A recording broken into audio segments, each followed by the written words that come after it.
Xiaofan's Wuxia Tales. Chapter 698. It is only pill refinement. Li Qia essentially paid him no mind as he looked around to the crowd, still as calm and leisurely as ever. He revealed a faint smile and asked, "Does anyone here have alchemy ingredients? I have one batch for 5 transformations fate pill and can help young noble out." An older alchemist pondered for a moment before handing this batch over to Li Qia. At this key moment, there were still people who chose to help Li Qia. This was not easy since ultimately, Li Qia was opposing Huang Fuhao's group. Nevertheless, although many hated or were jealous of Li Qia and wished to go against him, there were some old sly foxes who looked at things in a more practical way. Who was Madame Ziyan? She was a great demon king and stronger than Huang Fuhao, yet she was still willing to stay by a no-name junior's side and serve him. This junior definitely had something special that others couldn't compare to. There are still those with eyes in this world. Li Qia took this batch of ingredients and smiled to say, "Very well, I will also refine 4 fate pills. Anyone else have some ingredients for me? Let me borrow 3 more batches. I also have one." Another old cultivator hesitated for a moment before speaking out. "Me too." A royal lord also let Li Qia borrow 1 batch. This matter had spread quite far, so many people from the previous generation had come to watch. At this time, a few countries watching on the sidelines wanted to form an alliance with the giant bamboo country, so this royal lord took advantage of this opportunity to perform a favor. In a very brief period, Li Qia was able to collect 4 batches of 5 transformations fate pill ingredients. Although he was a nobody, there were still spectators who held him in high regard. Li Qia received the ingredients and said with a smile, "Those with vision will eventually be rewarded. Hurry up if you are going to refine some pills. Don't just stand there and ramble on. You think delaying the matter can save you from this bet?" Huang Fuhao scowled and sneered. At this time, Li Qia got up. He was still as unruffled as before as he coldly glanced at Huang Fuhao before smirking and saying, "It seems that you really want to see me make a fool of myself. But unfortunately, I'm sorry that you will be disappointed. Since you choose to bring your face out like this, I don't mind giving you a resounding slap." Strong words there. Before Huang Fuhao could respond, the Vine Pill King coldly said, "Wait until after you refine the pills before boasting, yeah? You think just anyone can refine 1 cauldron with 4 pills? You? You still have a long way to go if you want to beat brother Huangfu." The madam shook her head gently at this retort. She had seen, with her own eyes, Li Qia's pill refinement and had absolute confidence in Li Qia's skill. Compared to Li Qia, Huang Fuhao's pill refinement ability was simply not pleasant to the eye. Nowadays, a few people really think their meager alchemy skill is peerless in this world. Li Qia smiled and told the madam, "If your young master doesn't show a thing or two, these fools won't ever know what peerless alchemy is. Very well, today, your young master will show them what is truly called alchemy. Young master will surely be victorious." The madam revealed a faint smile that contained a trace of elegance and nobility along with a gentleness as soft as water. Huang Fuhao was quite shaken after seeing Li Qia and the madam's intimate relationship, so he coldly uttered, "Stop spewing crap, go refine pills if you are so capable. Don't just sit there and brag." "Very well, I'll refine 1 cauldron right now." Li Qia smiled and stretched his back again before summoning the myriad heavenly cauldron, then he shouted, "Open." The cauldron fell down. This was a very ordinary-looking cauldron that appeared before everyone. Xiaofan's Wuxia Tales. No matter how they looked at it, this cauldron was plain without anything special about it, completely unlike a precious cauldron at all. After it was bathed in the lost alchemy garden of the immortals, the cauldron had completely returned to the most primordial state, so outsiders couldn't see its profundity. Just a cheap cauldron. How shabby. Can this type of cauldron actually refine 5 transformations fate pills? What wishful thinking. the dragon princess viciously attacked. She and Wuxia had an irrefutable feud, so how could she forgive him? But at this time, Wuxia controlled the cauldron and, in the blink of an eye, he instantly formed 4 fire contraptions. He then didn't give it a second glance and casually threw all the medicinal ingredients into the fire contraptions. A series of crackling sounds appeared as if beans were being fried. Before everyone's mind returned from the shock, Wuxia shouted and instantly collected 4 finished 5 transformations fate pills into a treasure gourd. From the formation of the contraptions to the addition of the ingredients to the completion of the pills, the entire process was all over in the blink of an eye. It was so fast that no one could react in time. Before everyone, Wuxia didn't try to hide anything, but no one saw his pill refinement technique. Suddenly, everyone's mouths were wide open. The dragon princess who had just uttered her teasing banter couldn't close her mouth since she was blown away on the spot. Her eyes were wide open as well. No one could believe that this was actually happening. They all thought that either they were seeing things, or it was just an illusion. Here, outside of Wuxia, only Madame Ziyan had a calm air. She already knew that this would be the result since this was not her first time seeing her young master's peerless alchemy. In her opinion, no one could compete with him regarding the Tao of alchemy in contemporary times. Even the 4 alchemy prodigies were insufficient compared to him in this regard. Am I seeing things?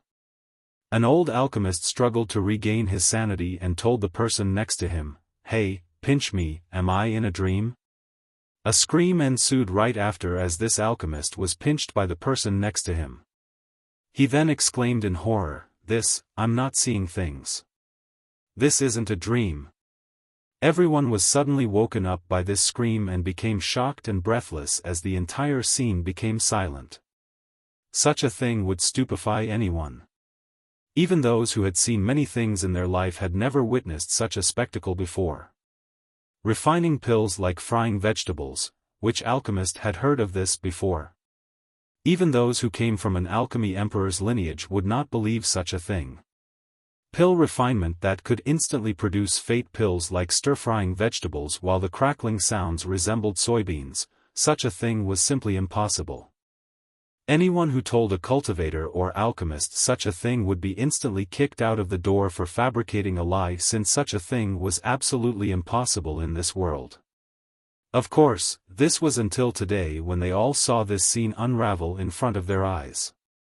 At this second, they were entranced as if they were in a dream. One had to know that anyone with a little bit of common sense knew that pill refinement was a very serious matter. One wrong step and the entire cauldron would be destroyed. Moreover, pill refinement had very stringent qualifications. This was the most basic of knowledge, but today, Wuxia's process had destroyed everyone's common sense. How could refining pills as if one was stir-frying vegetables not shock everyone? Although many people had begun to regain their sanity, they couldn't help but utter in a daze, no way, this is real. At this moment, no one knew how to express their feelings with words. As for the group of Huangfu Hao, the Vine Pill King, and the Radiant Sea Alchemy Saint, they suddenly became confused and didn't even know how they had lost. At this time, Wuxia gave the 4 refined fate pills to the 4 people who helped him earlier and smiled before saying, "Favors deserve to be reciprocated, so these fate pills are yours." How is this possible? The old alchemist who was the first to help Wuxia accepted the fate pill and shouted in horror with his eyes wide open, This is a 5 transformations fate pill with 70% purity. I have never seen a 5 transformations fate pill able to reach this level before. It is not only 70% purity, this yellow color is almost golden. This is the highest grade. This pill will definitely help me break through to the ancient saint realm. Another who helped Wuxia also accepted a pill and screamed with excitement. No way, right? In just a moment, many people gathered around, wanting to examine the pills in their hands. This is unbelievable. A very respected old alchemist took a look at one of the pills and couldn't help but utter in awe, I have never heard of someone be able to refine a 5 transformations pill to 70% purity. This is simply impossible. Moreover, this near golden color, could anyone in this world actually refine this type of pill to such a level? If there is someone, then it has to be an alchemy emperor. Incredible, I have opened my eyes now after seeing this scene. In an instant, many people who saw the pills immediately discussed and commented while thinking that this was too amazing. Meanwhile, the 4 people who helped Li Qiye earlier and obtained this level of fate pill were crazily excited. This level of fate pill couldn't be bought, simply put, they were priceless treasures. Let me take a look. The Radiant Sea Alchemy Saint couldn't help but draw closer as well to look at the fate pill in the hand of one of them. His face quickly turned pale as he staggered backward while absent-mindedly murmuring, "How? Only an alchemy emperor would perhaps be able to refine this type of 5 transformations fate pill." Chapter 699, Death before accepting defeat. The old alchemist from the crystallized sea sect was the most accomplished regarding the alchemy Tao within the sect. Even his enemies held this view with respect. The moment he said these words, many people gasped and looked at Li Qiye. All of a sudden, the astonished eyes of every spectator fell on him. Who was Li Qiye? He was too young and had no fame to his name at all. Could such a person actually be an alchemy emperor? A person couldn't help but ask, "Young noble Li, are you actually an alchemy emperor?" Li Qiye chuckled and said, "Alchemy emperor, how should I respond? At the very least, I have never wished to become an alchemy emperor. For a person like me, plant cultivation and pill refinement is only a hobby, an interest whenever I am bored. A person like me does not wish to become an alchemy emperor. Such an achievement is meaningless and unable to satisfy me." This answer left everyone speechless. One of the spectators looked up at the sky and started to scream. They even had the impulse to commit suicide by running head-first into a wall. Refining pills like cooking and casually creating 5 transformations fate pills with 70% purity. With a single gesture, he was able to refine the finest of pills. And this was only a hobby, something he worked on when he was bored? If this was the case, then what about them, the alchemists who worked their entire lives to study the Tao of alchemy and pill refinement? How could they withstand such a shock? They might as well just commit suicide by using a piece of tofu. For alchemists, people with such a supreme Tao of alchemy were worthy of respect, just like how they admired alchemy emperors so much. Not necessarily, a few evil arts can't be seen through. Huang Fu Hao sneered and said, "Maybe there were already 4 fate pills hidden inside this cauldron. Refining them like cooking was only an illusion. Give me these 4 pills and I can also do the same." At this time, Huang Fu Hao was resorting to extreme excuses. No matter what, he had to break Li Qiye's reputation since this was his only way out. 5 transformations fate pills with 70% purity, moreover, they have a yellow shade that's almost at the point of a golden glow. Where can you find this type of fate pill? Someone felt that Huang Fu Hao was going too far. Were it not for the fact that they were wary of the Huangfu clan, they would have laughed at him already. I'm afraid no one in present times can refine such pills. If there was someone, then perhaps the venerable ancient alchemist from the alchemy kingdom would be capable. A royal lord mused. Huang Fu Hao tried to discredit Li Qiye, but he was underestimating the situation. Earlier, many people were on his side and voiced their support. But now, no one stood up for him, causing his face to burn red. Li Qiye looked at him with one eye and leisurely stated with a smile, "Can't even afford to lose. Just say the words and I will have pity on you. I'll let you have your king medicine, no big deal, it's only a cabbage. Is there a need for you to act so shamelessly?" Huang Fu Hao was shaking with anger. He was in a dilemma, but he had to follow through to the very end. If he chose to bow down to Li Qiye, then he would lose all face in the future. Huang Fu Hao took a deep breath before glaring at Li Qiye and saying, if you didn't use any evil tricks or an illusion, then very well, let me and everyone else have a look at your cauldron.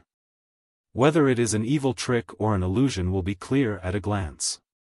An alchemist couldn't help but shake his head and comment, "This request is too unreasonable."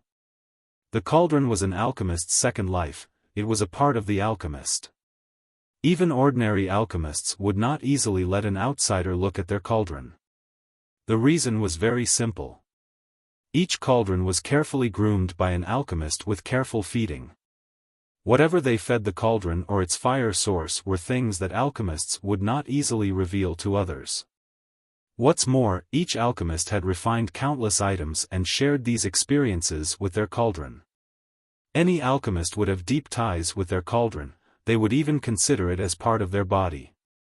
Unless it was someone very close or trusted, alchemists would normally not take out their cauldron for outsiders to see, let alone this many strangers. "What, you don't dare to do so? If you don't, then clearly you have a guilty conscience." Huang Fuhao sneered and said, "Bah! Using such despicable means yet you still dare to say you have beaten me." At this time, Huang Fuhao was going insane from shame, growing his anger. He was like a vixen that had lost her mind. Madame Ziyan couldn't help but coldly say, "How shameless." A wise ruler like her seldom talked people down, but today, she had to voice this negative statement. Huang Fuhao's face was flushed after being called out by the madam. However, he still wanted to struggle to the very end, so he sneered at Li Qie. "Li, do you dare to take out your cauldron to prove your innocence? If not, then you are a cheater who only knows how to use wretched means." Many people in the crowd couldn't help but shake their heads. Some even despised Huang Fuhao's actions. The old alchemist from the crystallized sea sect was the most accomplished regarding the alchemy Tao within the sect. Even his enemies held this view with respect. The moment he said these words, many people gasped and looked at Li Qie. All of a sudden, all eyes fell upon him as the spectators became astonished because Li Qie was too young and had no fame at all. Could such a person actually be an alchemy emperor? "Young noble Li, are you really an alchemy emperor?" One person couldn't help but ask. Li Qie chuckled and said, "Alchemy emperor, how should I respond? At the very least, I have never wished to become an alchemy emperor. For a person like me, plant cultivation and pill refinement is only a hobby, an interest when I am bored. A person like me does not wish to become an alchemy emperor. Such an achievement is meaningless and unable to satisfy me." Chapter 700, Becoming Ashes. Many people here didn't like Li Qie, especially the young male cultivators who even wanted to end him just because he had a beauty like Madame Ziyan. It was only natural for those who adored her to hate him. However, even if they considered him as an enemy, they still had to admit that his Tao of alchemy was peerless. And now, when Huang Fuhao stubbornly refused to admit Li Qie's victory, it truly made others feel that he was shameless. Before this, many of them liked Huang Fuhao, and some even wanted to become friends with him. He was the descendant of the Huangfu clan and an amazing young genius. Moreover, he had some ties to the alchemy kingdom. The people here assumed that he would eventually become a hero of this generation, but now, those who priorly wanted to befriend him couldn't help but shake their heads. Li Qie nonchalantly glanced at him once and said, "It is not that I don't want to let you see my cauldron, it is more that my cauldron has a bad temper and might kill you if we are careless about it. That wouldn't be good. I am a lover of life and peace and do not want someone to die without a burial due to turning into smithereens." After hearing this, the madam standing next to him couldn't help but chuckle. If her young master was a lover of life and peace, then everyone else in the world would be considered saints. After hearing this, she knew that someone was about to die. "It is only a cauldron while I am a heavenly king, what's the big deal? I could suppress it at any moment." Huang Fuhao sneered, "In my eyes, you are afraid of letting me take a look because I will expose your tricks." At this time, Huang Fuhao crazily attacked Li Qie, he wouldn't allow any opportunities to slip by. His mind was devoured by the situation and his thoughts strayed. Back at the Golem Square, Wuxia overwhelmed him with wealth and caused him to lose all face.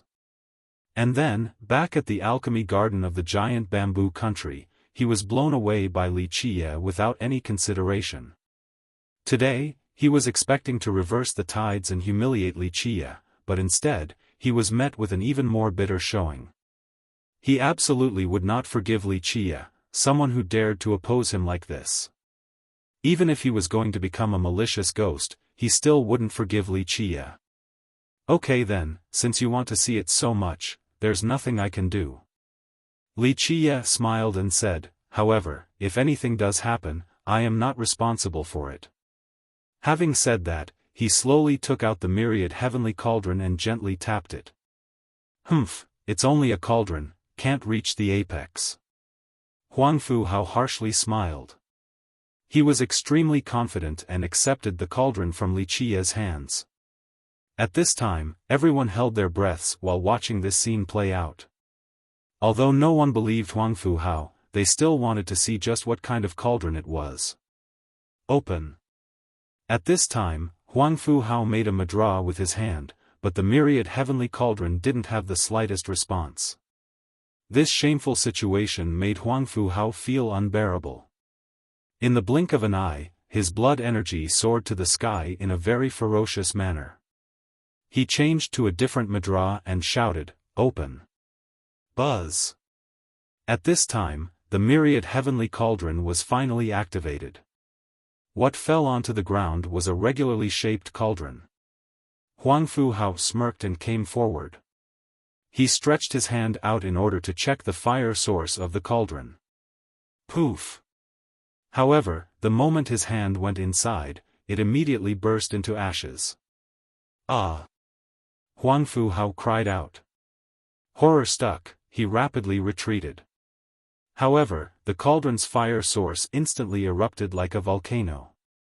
The cauldron's fire rushed out and filled the sky, instantly surrounding Huang Fu Hao. Ah! A very shrill and miserable scream echoed across the sky. In an instant, even though he was a heavenly king, he was still immediately incinerated into ashes. The moment the fire source returned to the cauldron, one could only see ashes fluttering in the sky. A heavenly king had died in such an unbelievable manner. Ever since it completely reached the highest attainment back in the lost alchemy garden of the immortals, the cauldron ceased to be the frog of the past.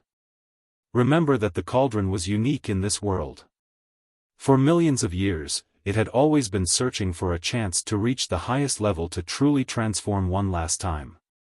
Thus, after the transformation, the myriad heavenly cauldron was no longer a cauldron and could be called a god, a true deity.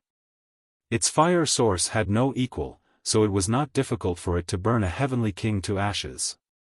Such a powerful cauldron, amazing. This type of cauldron can only be controlled by a legendary alchemist or alchemy emperor. After seeing the tyrannical flame of the cauldron devouring the sky, many alchemists were lost in admiration. This seemingly ordinary cauldron was definitely incredible. One will lose out if they do not listen to their elders. At this time, Wuxia slowly recalled the cauldron and said, like I said earlier, this cauldron has quite a foul temper. It doesn't want to interact with anyone besides me. Well now, he carelessly threw away his life. Dang it, cauldron, you've really done it now. How could you turn a heavenly king into ashes like this? You think it is easy for someone to become a heavenly king? Everyone suddenly went silent after hearing this, while the madam couldn't help but reveal a smile. She already knew that her young master expected such an outcome since Huang Fu Hao was courting death. A tranquil atmosphere ensued right after, as no one dared to step out to demand justice for Huang Fu Hao. Many of them believed that he was asking for it. The Vine Pill King, who was also antagonistic towards Wuxia, turned pale. At this time, his palms were drenched in cold sweat while he himself shuddered from the chill that assaulted his spine. He was secretly glad and praised his own fortune. Luckily, he didn't follow Huang Fu Hao along to the very end. Otherwise, perhaps his end would be just like Huangfu Hao's, being incinerated into ashes without a burial. He quivered and didn't dare to say another word or stay at this place any longer. He turned around and used his fastest speed to leave Daosen's Peak. At this point, Li Qiye gathered his winnings. A stone flower over 1 million years old, a 3 million year old king medicine, and a 4 million year old king medicine from the Radiancy Alchemy Saint. Sigh, are these not just cabbages? If you can't handle losing, then just say it. What's the big deal? Losing your life just for these common spirit medicines. Was it worth it? Li Qiye looked at his spoils but didn't pay it any mind. To others, king medicines were priceless treasures, but Li Qiye was too lazy to even bother looking at them. Not mentioning the distant past, he had taken an amount of king medicines from the lost garden that could scare people to death. This sarcastic remark left everyone here speechless. They could only lament the fact that the fella had the ability to make such arrogant comments. However, at this moment, he did something that would drive people even crazier.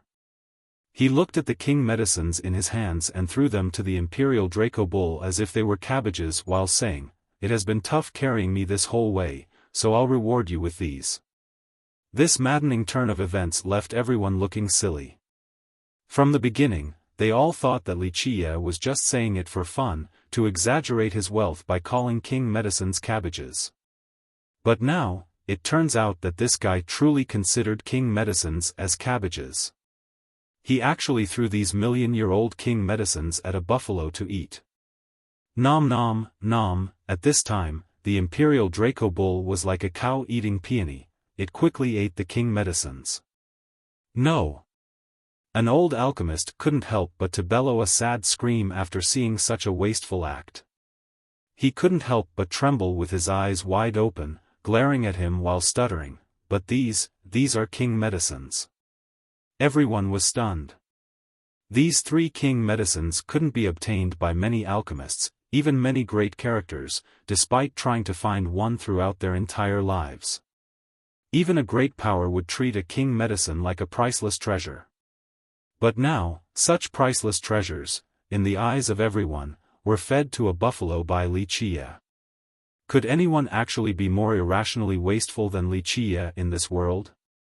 Little ancestors, the nouveau riche, and even the most lavish young immortals in the heavens couldn't compare to a fart from a prodigal son like Li Qiye.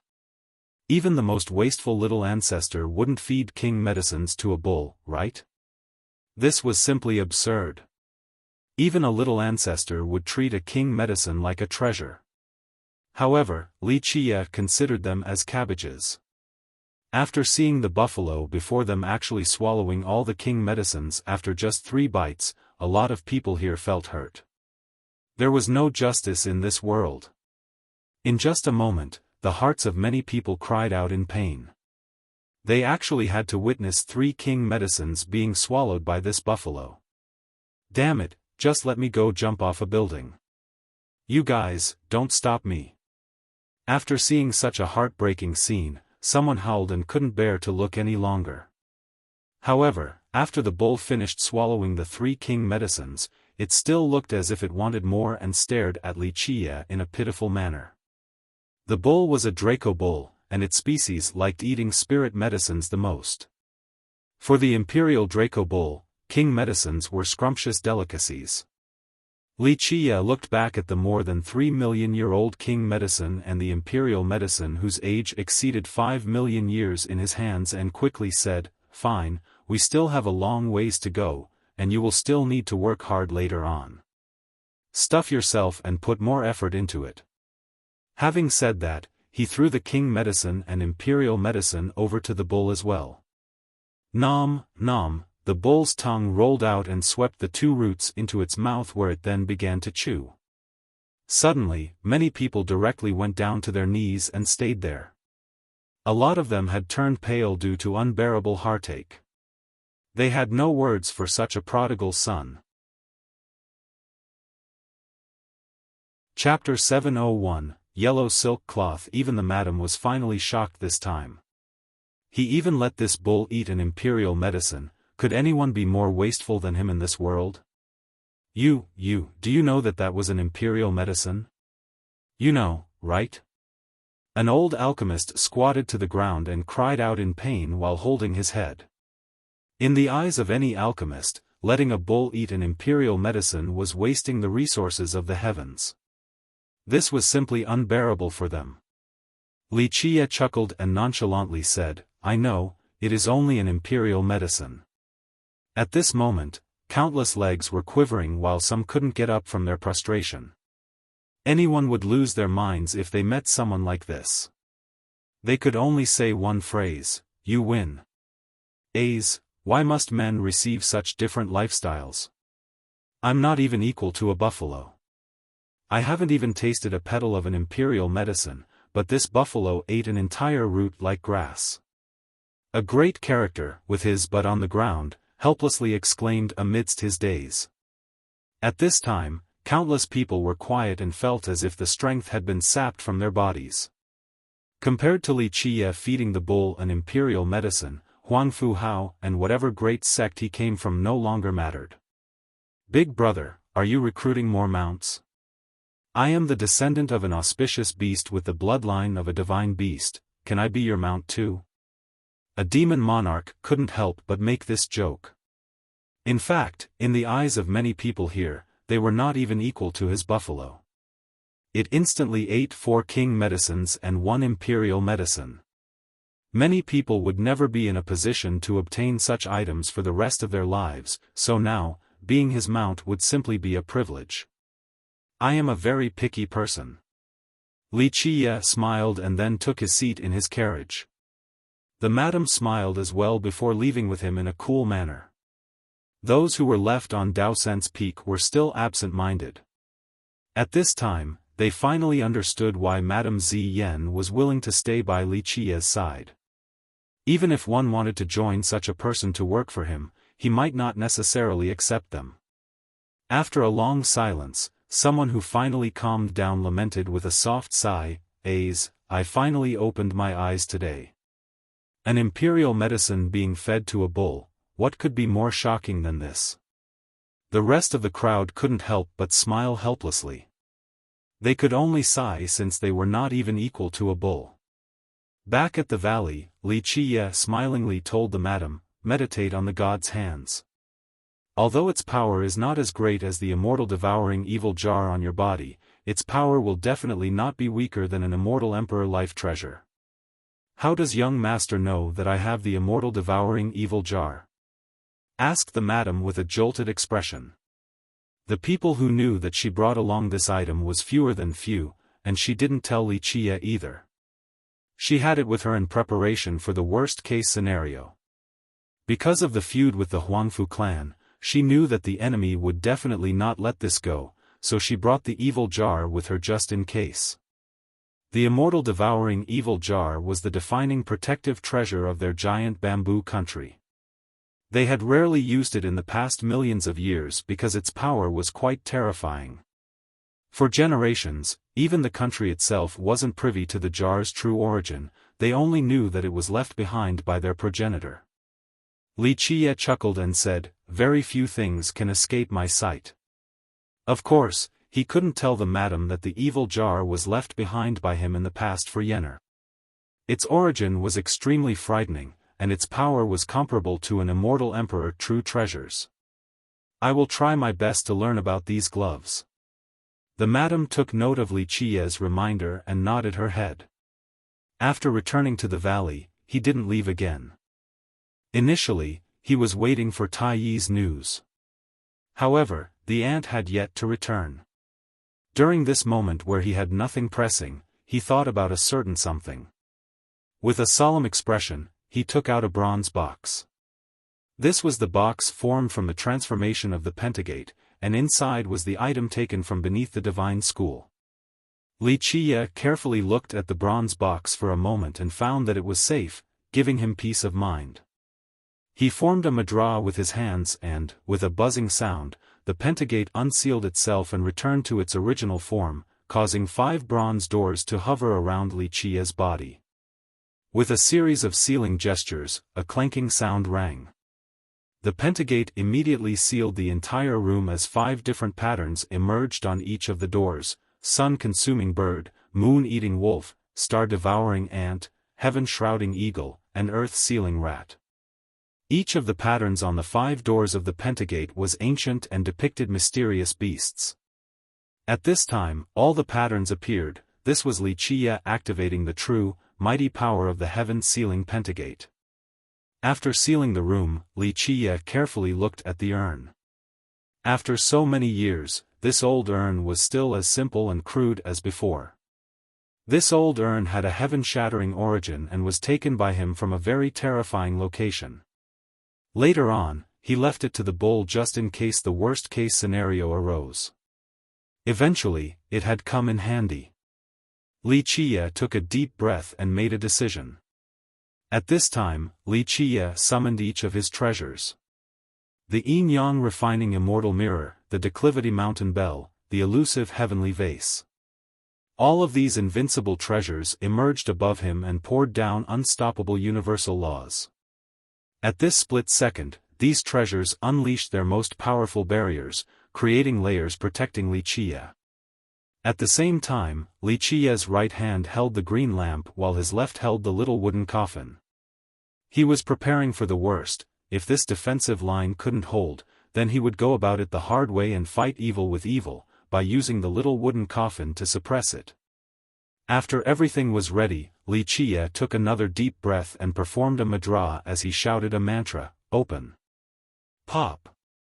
Eventually, the urn was opened, but contrary to his expectations, there was no terrifying evil energy that penetrated the sky, and neither was there any terrifying curse. Only a faint black mist came out that eventually dissipated without leaving behind a single trace. Wuxia's eyes became serious after seeing this scene. Eventually, he looked inside the old urn only to find an item inside. He took it out and spread it over the table. It was a yellow silk cloth. This silk cloth had experienced countless moons and appeared to be very ancient. The colors on the cloth had faded, so it became white. His pupils were fixated on this ordinary-looking cloth. Others would think that this was only a regular silk cloth, but Wuxia didn't think so. Although he didn't quite grasp the item under the divine school, he knew a thing or two about it. Ha ha ha. Junior, you are very lucky to actually meet this immortal monarch. This lord is the ruler of myriad realms, the emperor of the 9 heavens. At this time, a cold voice came from the yellow cloth and declared, "If you worship this lord as your master, then this lord will help you command the 9 worlds and become eternal."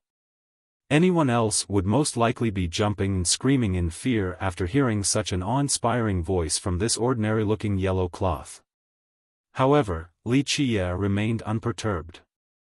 He leisurely smirked and said, "Command the 9 worlds and become eternal? It is not difficult for me to command the 9 worlds, but as for being eternal," having said up to this point, he couldn't help but burst out in laughter. Anyone else would be shaken or be extremely excited by these words as if they had found a treasure. However, Wuxia did not budge. Who was he? He was an existence that had once commanded the 9 worlds and obtained everlastingness. "Brat, you don't believe this lord?" The awe-inspiring voice appeared once more and said, "This lord is an existence who rules myriad realms, the supreme ruler of the 9 heavens. Okay, no need to pretend in front of me. Only I tease people. No one else has ever dared to tease me." Wuxia smirked and said, "At the moment, you are nothing but a piece of torn handkerchief in my eyes, not worth mentioning." It seems that this voice was enraged by Wuxia's response, so it shouted in a thunderous and awe-inspiring tone, "Junior, you don't understand the immensity of the heaven and earth. Did you know, back in a distant and ancient time when the immortals were still in charge of the myriad realms, don't act wantonly before me." Wuxia interrupted the voice and lightly smiled while saying, "If it was like before, when you weren't thrown into the urn, then this yellow cloth would indeed be very devilish. But now, it just won't do. If I am not mistaken, this cloth had been sealed inside the urn for millions of years, and the power of its curse has already been dispelled. Ba, Junior, you underestimate this lord too much. This is me dispelling the power of the curse, not your broken urn.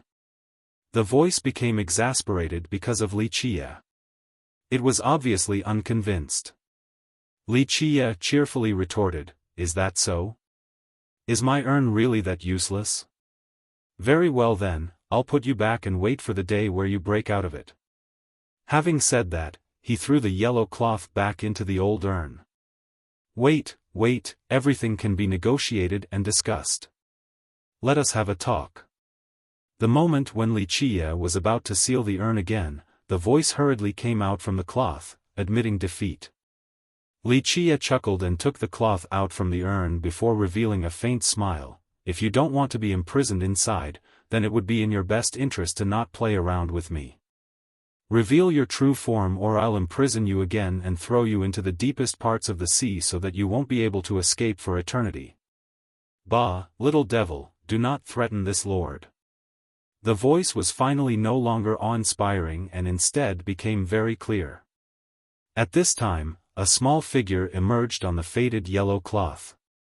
This figure was very fuzzy and ethereal. This is more like it. Wuxia looked at the faint, small shadow and sneered, you're clearly a little girl, yet you still dare to pretend to be an old man and refer to yourself as this lord. Bah, you are the one who is a little girl. The tiny figure on the yellow cloth was very annoyed with Wuxia and said, this lord is the ruler of myriad worlds, the supreme ruler of the 9 heavens. Chapter 702, Person inside the yellow cloth. Okay, little baby, stop pretending to be old in front of me. Wuxia interrupted the shadow and said with a smile, keep putting on airs and see if I won't throw you back into the urn or not, you. What kind of man are you? The small figure from within the cloth was shaking from anger because of Wuxia. She raised her voice, making threats at every turn, have you no shame? Sorry, but I am a person who never cares for face. Moreover, you are only a little shadow inside a yellow cloth right now, so why do I need to put up any facade? If I really wanted some face, then wouldn't I use this yellow cloth to wash my face? Replied Wuxia with a smirk. She seemed to be very afraid of being dirted. It was as if Wuxia would really use the cloth to wash his face, so she cried out, You dare. Wuxia smiled and said, people are quite rude nowadays. Of course, he was only scaring her. He continued on, you should actually be thanking me. If it wasn't for me, then you probably would still be sealed inside the urn for who knows how many more years. So what if the urn dispelled the curse? You still wouldn't have been able to see sunlight. Bah, who said that the urn removed the curse for this lord? The small figure from within the cloth was not convinced, and she said, it is this lord who dispelled that damned curse. Wuxia smilingly teased, is that so? You dare to say that the urn didn't contribute at all? Without this urn, you still dare to say you could have dispelled it? The tiny figure from within the cloth grunted. Although she was not convinced, she didn't refute him any longer. There is a great saying, one must repay a great debt, am I right?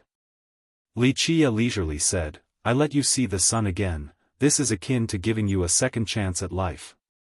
Isn't it time for you to show your gratitude? It seems that you want something nice from me. The little shadow sneered and said, I won't make it hard on you, you just have to help me with something. For everything you do, I will tell you a secret until I can get out of this place. I never negotiate with people. Moreover, regarding secrets, I think no one else in this world knows more than I do. Wuxia replied with a smile. The small shadow snorted and said, is that so? What I know is beyond your knowledge. For example, the secret of the ancient Ming. Secret of the ancient Ming? Wuxia laughed and responded, that is indeed not bad. Bringing up the ancient Ming right away, a bit interesting. The small figure gloatingly said, Those fools that year wanted to dig me out just because they wanted to find out about the ultimate secret of their race. She had not talked to anyone for a very long time, so although she was especially annoyed with Wuxia, she was still willing to talk with him. Wuxia replied with a grin, "Do you know how the ancient Ming was finally destroyed? Did you know that back in an ancient era, the oldest ancient Ming geezer was dragged out by someone? Every bone in the geezer's body was torn asunder, and this person was able to find out many secrets about the ancient Ming from this geezer's mouth. Do you think that you can know more than this person?" "Humph. Not necessarily. I am a person who knows the ultimate secret. Moreover, I know far more secrets than just that. For example, I know quite a few things about the 12 burial grounds." The small figure retorted. Wuxia responded, I don't doubt that. I'm sure you do know a few things. At least you can recognize greatness."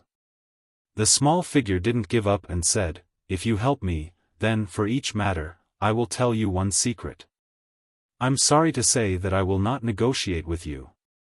Besides, if I wanted to know a few secrets, including the ultimate secret of the ancient Ming, I do not need to learn them from you." Wuxia chuckled and said, "I only need you to tell me one thing. What must one do to make the writings on this yellow cloth appear?" How do you know about this?" The small figure jumped from shock after hearing this. She was actually frightened this time. "It's nothing." Wuxia laughed and continued on, "Back when this thing was still buried in the ground, I assumed that it was evil. However, after seeing this yellow cloth, I knew right away that it was just you being cursed. The truth is that the evil presence had nothing to do with the yellow cloth, but this cloth does indeed have an incredible origin." Although one couldn't clearly discern the figure of the small shadow on the yellow cloth or even her facial expression, the small shadow suddenly flinched, so one could guess that she was shaken by this comment. "Humph, what could you possibly know about incredible origins?" The small shadow grunted, but this made it clear that Wuxia was on point with his comment. Wuxia didn't mind her attitude at all. He chuckled while saying, "Little girl, your act can scare or trick other people, but who do you think I am? Even if your origin is amazing, I know far more things about this world than you." "Bah, who is a little girl? Call me a little girl one more time and I'll really show you who's boss." The small shadow was very displeased by what Wuxia called her.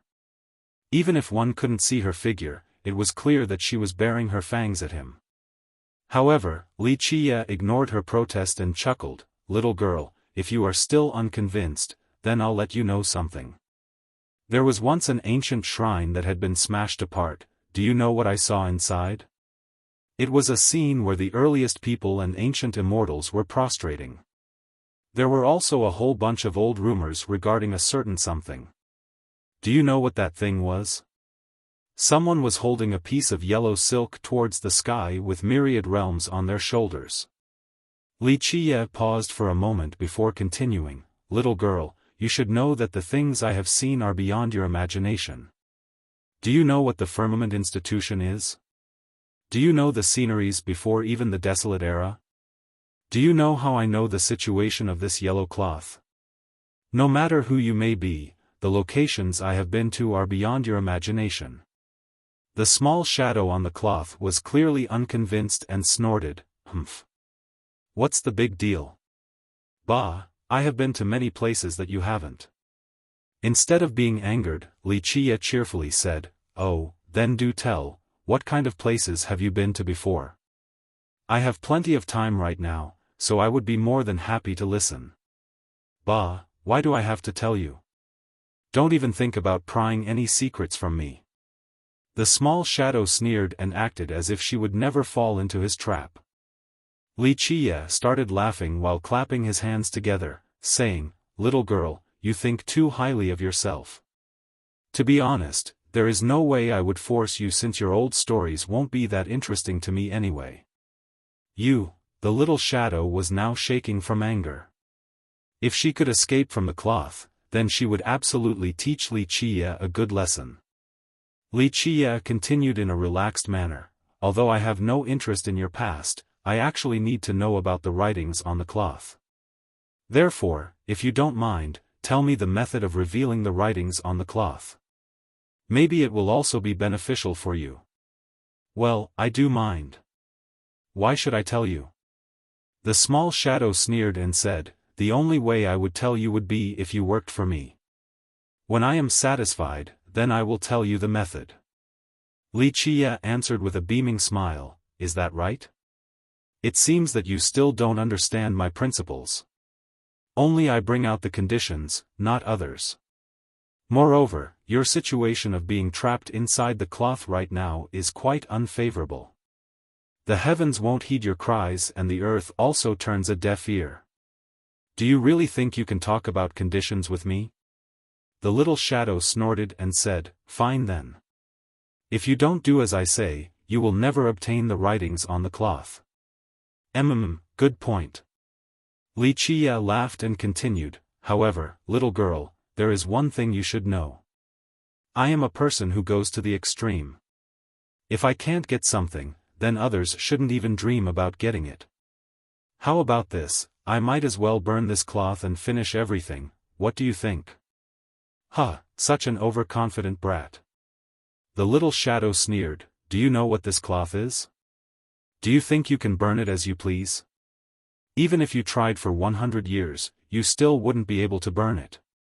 Well, that could be the case.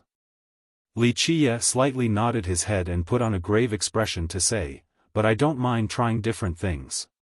For example, my green lamp over here.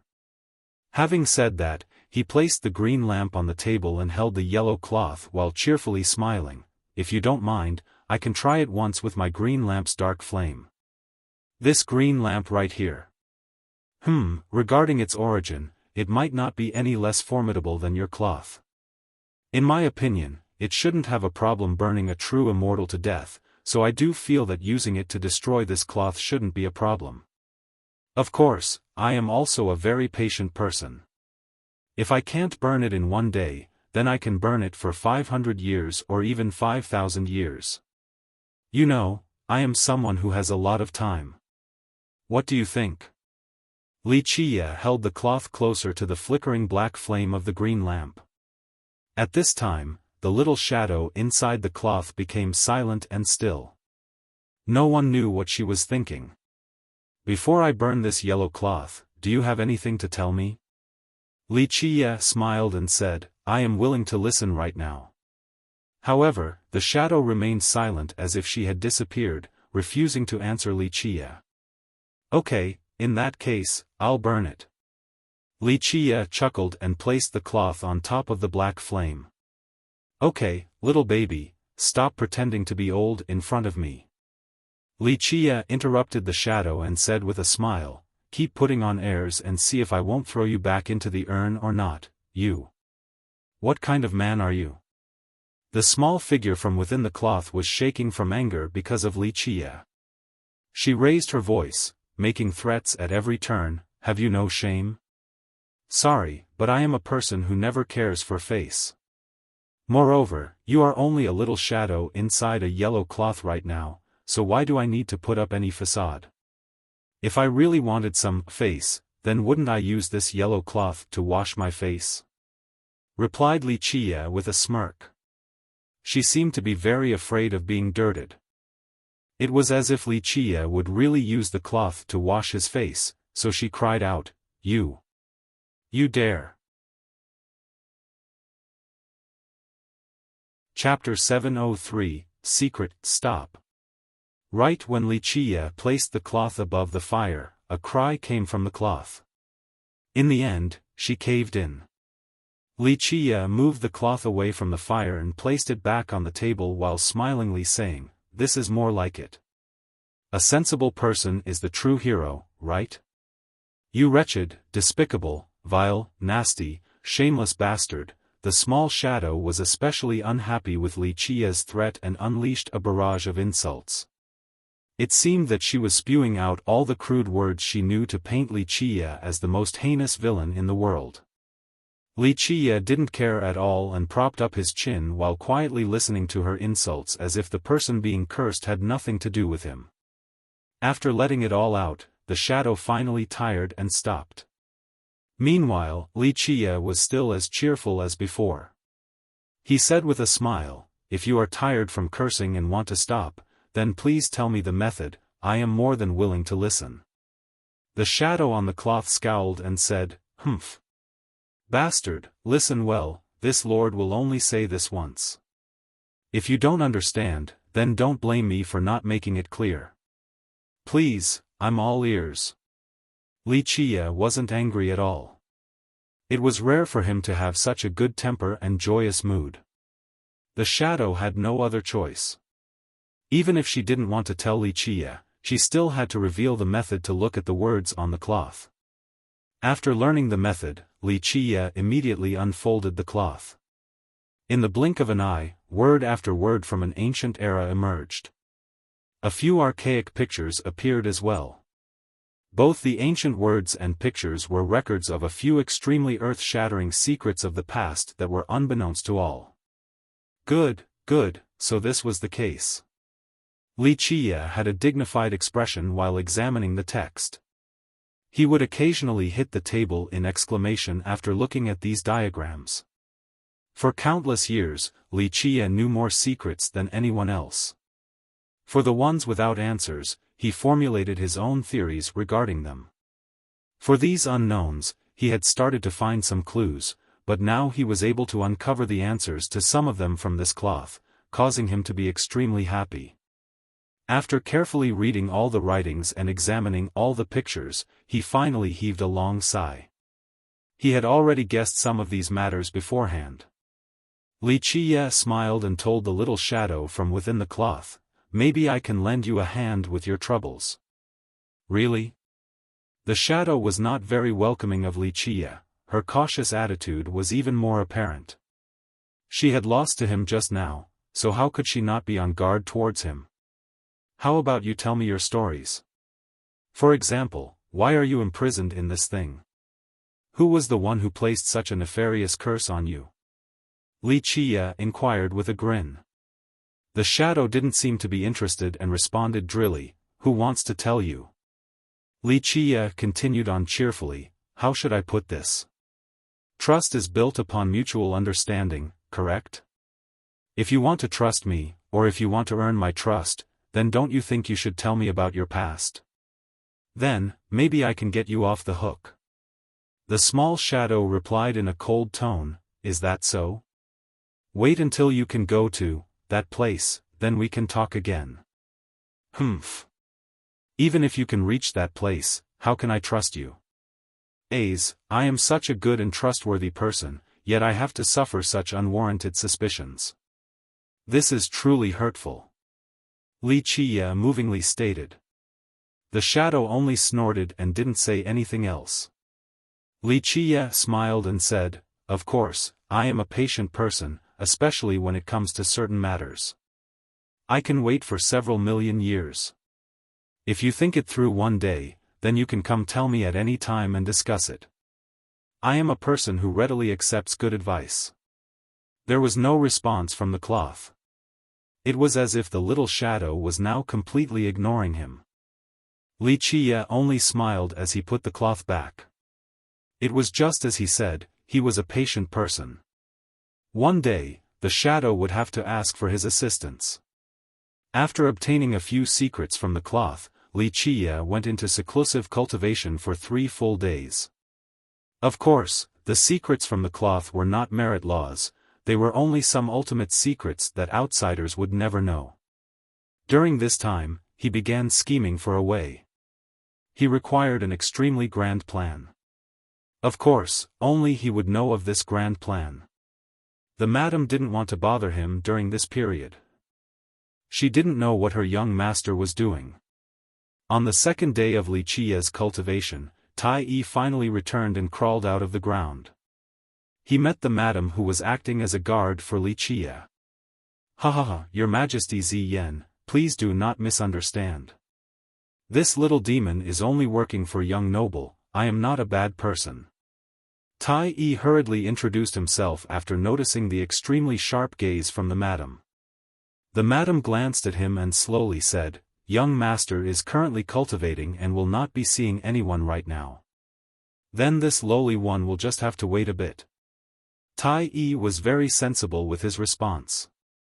If he acted in a way that aroused even the slightest bit of suspicion, then the madam would immediately attack him. Because of this, he obediently stayed on the other side of the valley and didn't take any frivolous actions. After 3 days passed, the squeaking of the doors signaled that Wuxia had finally come out of his meditation. He appeared to be quite fatigued, as if he had just fought a great battle against an enemy. "Young master, are you all right?" the madam worriedly asked after seeing his fatigued appearance. Wuxia only slightly shook his head. He then saw Tai Yi, who was on the other side of the valley. "Young noble, you finally came out." Tai Yi immediately came to greet Wuxia after seeing him come out and excitedly said, "This lowly one didn't let you down and obtained some results." Wuxia looked at Tai Yi for a bit before telling the madam, "Ziyan, I am a bit busy right now. You should take a stroll to relax if you have time." The madam understood that her young master had something to do and left without a word. Wuxia opened the door and let Tai Yi enter. Inside the room, Tai Yi solemnly took out a treasure box and told Wuxia, "It was really incredible. That place was like a maze of thunder, no one can possibly take even half a step inside." With that, he told Wuxia everything he saw. After listening to the story, Wuxia's eyes became serious as he stroked his chin and murmured, "A bit interesting, it seems that the Alpine Tree Father is not having a good time. This lowly one took a great risk and got something for young noble from there. Young noble, take a careful look, maybe you can gain something from it." Tai Yi raised the treasure box with both of his hands and respectfully handed it over to Wuxia.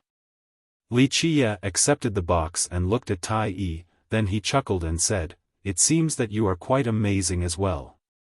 You were able to sneak inside without being detected by the forefather, and you even managed to take the item there. Such ability is extremely rare, I only know one secret art that would allow for this." Tai Yi wryly smiled and said, "Young master is funny. I am only a little demon, me successfully acquiring this little thing was only due to your great fortune and protection." Wuxia only smiled and didn't respond to Tai Yi's flattery. Afterward, he casually took out a list and handed it over to Tai Yi before speaking, "Since you work for me, I will not mistreat you. You can count on me for your problem. The spirit medicines on this list aren't that rare, you can go gather all of them. Whether you buy or rob them, that is up to you. After that, there are 1 or 2 important leading ingredients that can only be obtained from the main vein of the alchemy kingdom. At that time, you will go with me to the kingdom, and after picking the missing ingredients, I will refine the medicine for you." After hearing Wuxia, Tai Yi became a bit jumpy. With a sluggish demeanor, he said, "To the alchemy kingdom? The alchemy vein is under the control of the imperial family." After seeing his expression, Wuxia looked at him again and asked, "Is there a problem?" Tai Yi coughed and rubbed his palms together awkwardly with a slightly embarrassed expression while saying, "There is no problem, it is only that this lowly one has heard that it is not easy to meet the imperial family of the alchemy kingdom. I wonder if they will meet us or not. You don't have to worry about that. It is not up to them to decide." Wuxia looked at Tai Yi and said, "Don't tell me you are afraid of going to the alchemy kingdom? Young noble has seen right through me." Tai Yi coughed and responded with an awkward demeanor, "Young noble should know that a little demon like this lowly one has never seen the world before. My legs shake whenever I see a grand character." Having said that, Tai Yi swallowed his saliva and forced a smile to say, "Young noble, you should also know what kind of existence the alchemy kingdom is. 1 sect, 3 emperors, the most monstrous existence in the alchemy realm. The imperial family is unreachable like immortals up in the 9 heavens." Wuxia glared at him and said, "Stop blabbering and get to the point." Tai Yi maintained his awkward expression while responding, "Young noble, you should know that I am only a lowly character. I will fall and defecate myself the moment I see matchless members of the imperial family. While I might not be able to get back up, young noble is different. You are a one and only genius across the ages with no peers, the most majestic and supreme of them all. What if I embarrass myself and stain your reputation? Do you think that I won't twist you like fried dough if you keep blabbering on and on?" Li Qiye gave him a look and slowly said, "I don't want to hear this crap. I want to hear something substantial, understand?" "Huh, young noble misunderstood me."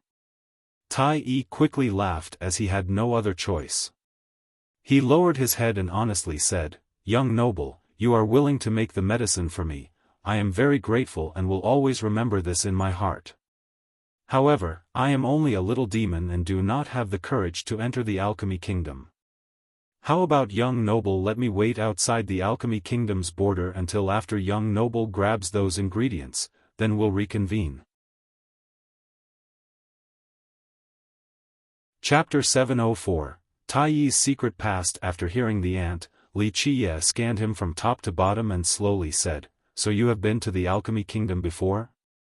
I am quite interested to hear about how you became enemies with its imperial family." The alchemy kingdom was a behemoth, but its imperial family was even more mysterious and unreachable. Fewer than few could meet its members, let alone create a feud with them. Ordinary characters were not qualified to do so. This is absolutely a misunderstanding. Tai Yi jumped and quickly explained, "Young noble, you're just imagining it. I am just a little nobody. Even if I was 10 times more courageous, no, 100 times more courageous, I still wouldn't dare to become enemies with the alchemy kingdom." "Is that so? Then are you saying that the alchemy kingdom's imperial family is a group that would act antagonistically towards a little demon for no good reason at all?" Li Qiye chuckled and said, "Also, what should I say regarding this little demon who caused trouble for the imperial family yet is still alive and well till this day? Is this indicative of the imperial family's incompetence or you being incredible?" He paused for a moment before continuing, "The more I think about it, the more I want to take you to the alchemy kingdom. Think about it, a behemoth like the kingdom couldn't do anything to a little demon. How weak and incompetent does this make them? I am someone who loves to slap others in the face, so I'll take you to its imperial family and will teach them a good lesson so that everyone will know about their incompetence. They can't even deal with one little demon, so what is this about one sect having 3 immortal emperors and 4 alchemy emperors? This is obviously only a fake reputation." "Yep, that's a good idea, we'll do that then." He cheerfully smiled while staring at Tai Yi after finishing his blurb.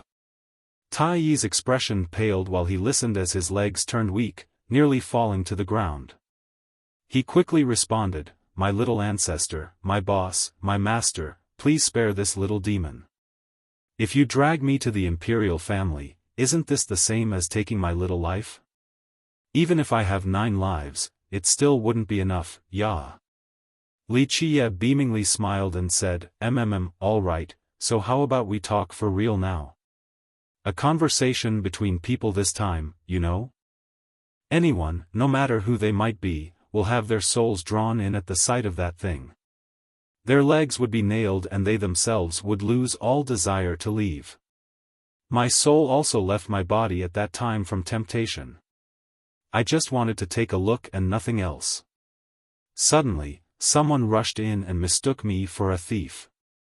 So afterward, you conveniently stole a few items from them. No, we have to say that it was casually picking up a few items that the imperial family threw away carelessly. Li Qiye responded. Tai Yi could only stand there in embarrassment and didn't say anything else. However, I do agree with you on one point.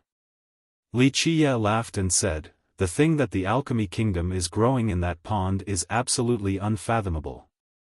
Anyone would lose their mind after seeing it, very few would be able to stay calm. Great minds think alike. Tai Yi hurriedly added and put on an appearance as if he had just met a true friend, young noble is completely right. That thing, it is really amazing. There is a reason why the Alchemy Kingdom is able to own the alchemy vein of the stone medicine world. Even an immortal emperor would covet such a thing. Ah, hee, young noble, when we go to the Alchemy Kingdom, does young noble want to go take a look at that thing? Tai Yi laughed after speaking. He was trying to urge Wuxia, so he added, you know, that thing is really beautiful. You will definitely love it after seeing it. Wuxia glanced at him and asked, are you trying to get me to steal that thing from the imperial family? No. The ant hurriedly said, how can we use the word steal when it comes to such an amazing existence? It sounds too vulgar. We have to say borrow. No, it's more like it is meant for those who are destined. Young noble is a matchless supreme deity. You are someone who will appear only once across the eons. Only a talent like young noble is qualified to have such a thing, not anyone else. When you praise me like that, I actually feel pretty good and want to nod my head. He then paused and coldly glared at Tai Yi while continuing, however, if you want to persuade me to steal it, then forget it. I am someone who is always just and honorable. If I wanted to take that thing from the imperial family, why would I need to steal? I would just directly talk to them about it.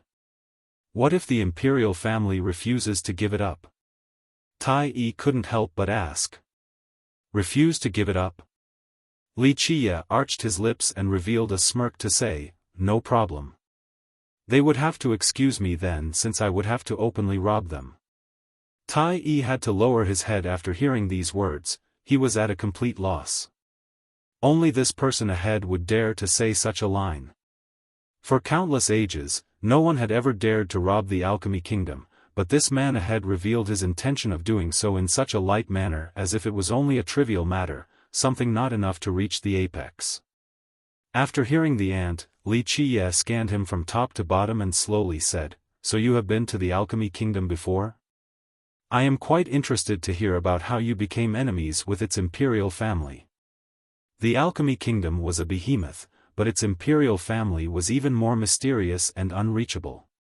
Fewer than few could meet its members, let alone creating a feud. Ordinary characters were not qualified to do so. This is absolutely a misunderstanding. Tai Yi jumped and quickly explained, young noble, you can just imagine it. I am just a little nobody. Even if I was 10 times more courageous, no, 100 times more courageous, I still wouldn't dare to become enemies with the Alchemy Kingdom. Is that so? Then are you saying that the Alchemy Kingdom's imperial family is a group that would act antagonistically towards a little demon for no good reason at all? Wuxia chuckled. Chapter 705, Scheme, right, if I remember correctly.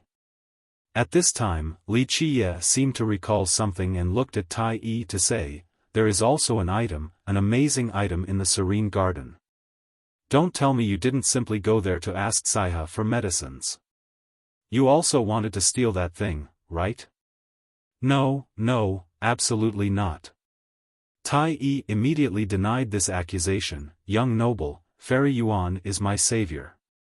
I engraved her kindness in the depths of my heart for all of eternity, so how could I steal from the Serene Garden? Really now?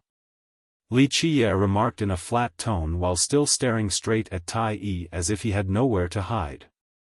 With Wuxia's eyes fixed on him like this, Tai Yi shuddered and lowered his head, forcing out a smile to say, I can't hide it from young noble, I really had that thought back then. However, Fairy Yuan is a kind person, a real goddess. She saw my grave injuries and immediately treated me without any question. She even gave me some incredible medicines. I will always keep this life debt in my heart and will definitely not commit any immoral acts at the Serene Garden. I see.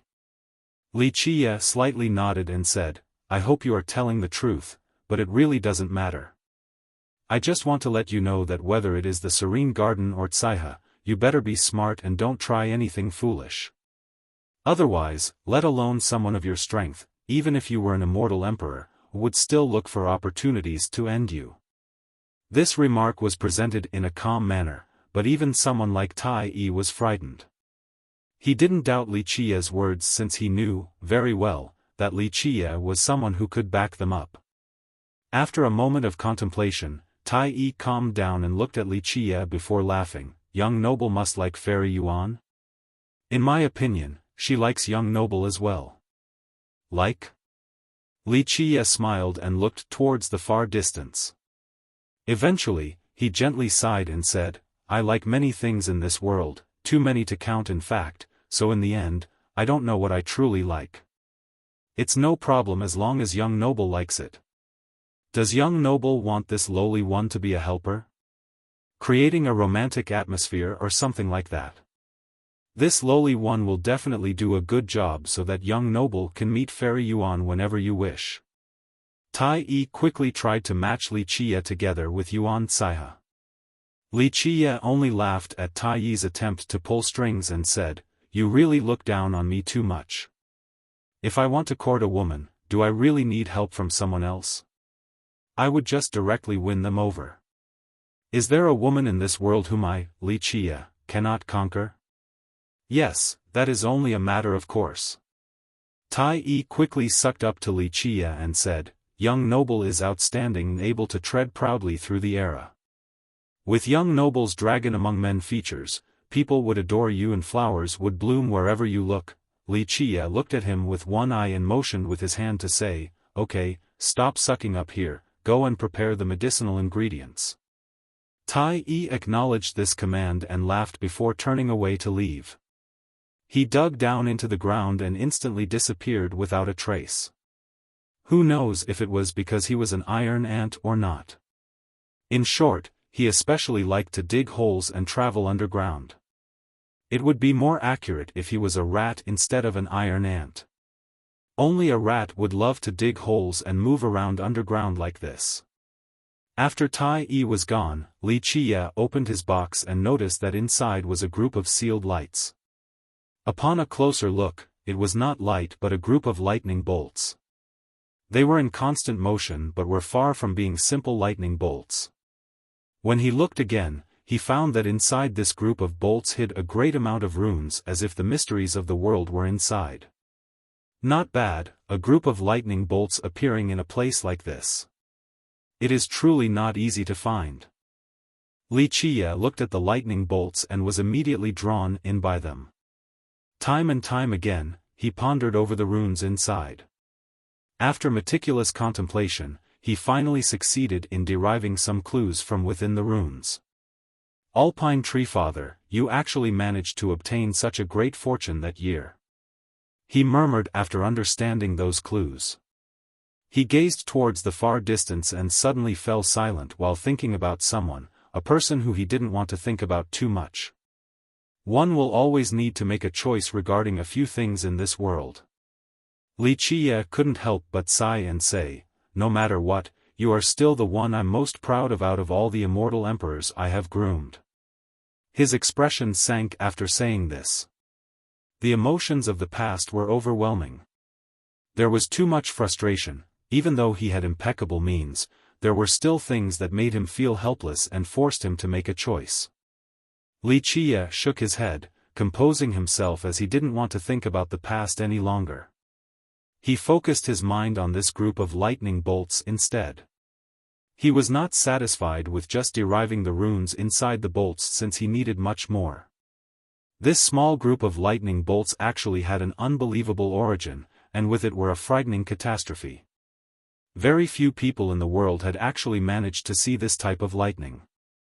However, Li Qia had seen it before. It belonged to an extremely powerful tribulation. Although opening it was not an easy matter, he still had absolute confidence in himself. In order to solve the mysteries, Li Qia spent 2 days thinking. Meanwhile, Madame Ziyan didn't want to disturb him, so she stayed by the door for his protection. It wasn't until the evening that she left for a moment. A bit after her departure, Li Qia finally managed to solve the riddles behind these bolts and revealed a faint smile. At this time, Tai Yi quickly rushed in and stammered, Not good, not good. What happened for you to be so alarmed? Is someone chasing you? Li Qiye slowly asked after seeing the panicking Tai Yi. The ant quickly responded, I'm not being chased, but something happened to Madame Ziyan. What about Ziyan? After hearing this, Li Qiye immediately stood up while revealing a fierce glare. She was still outside just a moment ago and it hadn't been long since she departed. She is being surrounded by experts from several great lineages like the Heavenhoof Ravine, the Huangfu clan, and the Crystallized Sea sect at a mountain not far from here. Tai Yi hastily answered. A terrifying murderous intent appeared in Li Qiye's fierce glare, causing Tai Yi to shiver next to him. He felt as if Li Qiye resembled a terrifying god of death with a momentum capable of killing devils and immortals. Some people are really tired of living. Li Qiye slowly said, daring to touch my people. It seems that if I am not dyed with blood, some people won't come to realize what death is. Having said that, he immediately left the room. Tai Yi, who was still quivering, suddenly saw a scene of a sea of blood towering into the sky, creating a horrifying spectacle. After calming down, he immediately followed Li Qiye. On a mountain not far from the valley, Madame Ziyan was being surrounded by a group of people, the majority consisting gray-haired experts of the previous generation. Their divine rings were out and emitting a bright radiance. All of them had frightening auras. The Radiant Sea Alchemy Saint, Heavenhoof elders, and high elders from the Huangfu clan. All of them were famous heavenly kings from the previous generation. As for the young people present, there were those who stood out, such as the Dragon Princess. At this time, there were 2 corpses down by Madame Ziyan's feet. They were both young, no one could recognize one of the corpses, but from his clothing, it had to be a disciple from the ravine. The other dead youth was also quite renowned as a young alchemist. He was the person who became enemies with Li Qiye 2 days ago, the Vine Pill King. However, those 2 were not killed by the madam. Originally, the madam was protecting Li Qiye inside the valley when she suddenly found something was amiss and immediately gave chase until the valley's entrance. She noticed that a Heavenhoof disciple was sneaking around with a companion, the Vine Pill King. However, the king was already dead at that time. It only seemed as if they were entering the valley together. This disciple seemed to want to bring the dead king into Li Qiye's valley, but he didn't expect to be caught by the madam the moment he made it to the entrance. He was scared out of his wits the moment he saw the madam and immediately carried the king's body and ran. They made it to this mountain not far from the valley. The madam sensed something was amiss and immediately followed them. However, the moment she made it to the mountain, she found that the disciple had been killed as well. She realized that things were going south.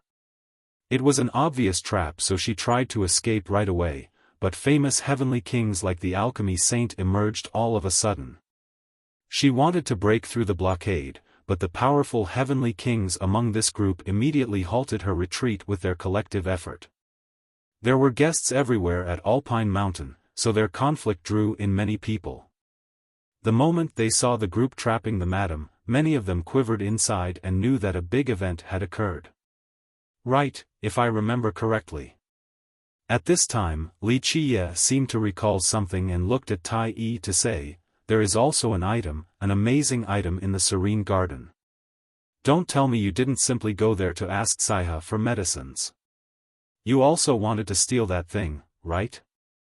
No, absolutely not. Tai Yi immediately denied this accusation. Young noble, Fairy Yuan is my savior. I engraved her kindness in the depths of my heart for all eternity, so how could I steal from the Serene Garden? Really now? Li Qiye remarked in a flat tone while still staring straight at Tai Yi as if he had nowhere to hide. With Li Qiye's eyes fixed on him like this, Tai Yi shuddered and lowered his head, forcing out a smile to say, I can't hide it from young noble, I really had that thought back then. However, Fairy Yuan is a kind person, a real goddess. She saw my grave injuries and immediately treated me without any question. She even gave me some incredible medicines. I will always keep this life debt in my heart and will definitely not commit any immoral acts at the Serene Garden. I see. Chapter 706. Plenty of ways to frame someone. However, no matter who they might be, no one dared to say a word. This matter involved powerful existences like the Huangfu clan, the crystallized sea sect, and the Heavenhoof ravine, so no one dared to utter anything carelessly. The crystallized sea sect was an imperial lineage with great prestige in the alchemy realm. It was needless to say about the ravine since it was one sect with two emperors. Ever since the Alchemy Kingdom, the Jianlong clan, and the Beastmaster Citadel became more seclusive, the ravine became even more famous. At this time, they were also the most tyrannical lineage. Those who offended them would meet a very bad end. The trapped madam immediately knew that this was a trap that she had carelessly fallen into. She also understood that this trap was not meant for her, but her young master. However, she had inadvertently ruined their scheme, so the enemies improvised and trapped her instead. Ultimately, she was still a great demon king, a ruler of a country, so she could remain calm. She glanced around at the alchemy saints group. She knew that the matter today would not end peacefully because her enemies were not just one or two people, but several great powers that even included an imperial lineage. Without a doubt, this plan had been in the works for a while. Madame Ziyan, you are truly vicious. The Heavenhoof elder, who was also the master of the Vine Pill King, cried out, "My disciple only made a bet against you guys, yet you held this grievance and cruelly murdered him today. Is there no justice?" The elder put on a sorrowful display as if he was particularly stricken with sadness after losing his beloved disciple. The alerted guests were quite shaken after hearing this. Killing a Heavenhoof disciple was an earth-shattering matter. Moreover, the Vine Pill King was one of the most loved disciples of the ravine. "Elder Fu, I didn't kill your disciple, cease your accusation." The madam deepened her voice. Despite being caught in an ambush, she could still retain her calmness due to her great experience. "Madame Ziyan, the evidence is as clear as day. The corpse of my disciple and his alchemy helper are right there below your feet, yet you still want to argue?" Elder Fu from the ravine declared solemnly. "As clear as day?" The madam coldly responded, "They were already dead when I arrived here. In fact, your group appearing right when I found these corpses is quite a coincidence." "Too much of a coincidence."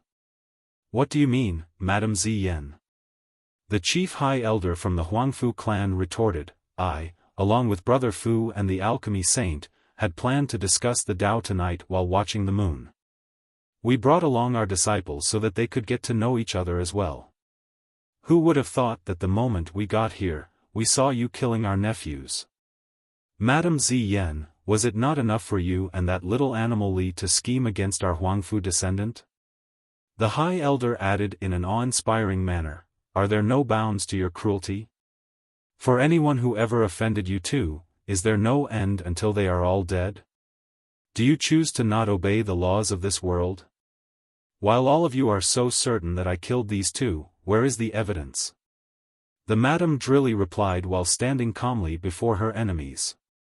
"The evidence is right below your feet. Is it not evident that his corpse is laying right there beside you?" The Heavenhoof elder raised his voice, "Madame Ziyan, even though you are a great demon king, you should know that death is the punishment for murder. Brother Fu, something's not right about this matter. Perhaps not everything is as we see it." The alchemy saint slowly spoke at this time. "Everyone knows that Royal Lord Ziyan listens to Li Chia. I'm afraid the Royal Lord wouldn't dare to take charge of something like this. This has to be her taking orders from him. Your words are not without reason." The high elder from the Huangfu clan silently pondered for a moment before gravely speaking to the madam, "Madame Ziyan, you should know that this is not a trivial matter. Killing a disciple of the ravine is akin to opposing the ravine. Don't tell me that you wish for war between the giant bamboo country and the ravine just because of that Li Chia?" The alchemy saint acted as the mediator and spoke, "Madame Ziyan, if you were forced to kill them because of Li Chia, then before this matter escalates to the point of no return, you still have a choice. As long as you hand over the real culprit, Wuxia, you will be able to make up for this crime. At that time, Brother Fu and I can intercede for you so that the ravine will not put the blame on your country, seeing as how the real mastermind is Wuxia. The alchemist finished with a cough. The spectators were watching with bated breaths. No one dared to involve themselves in such a matter because if this took a turn for the worse, it might result in an all-out war between the two countries. You are right. The Huangfu High Elder coldly added, Madam Ziyan, the mastermind is Wuxia, he is the real culprit.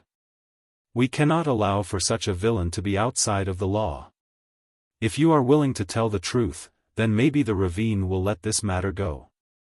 This matter is no joke. It is not wise for the giant bamboo country to go to war with the ravine. The madam had already guessed that this was a plot against her young master from the very beginning, and now, this scene confirmed her speculation. The madam snorted and shook her head, saying, I do pity the Vine Pill King.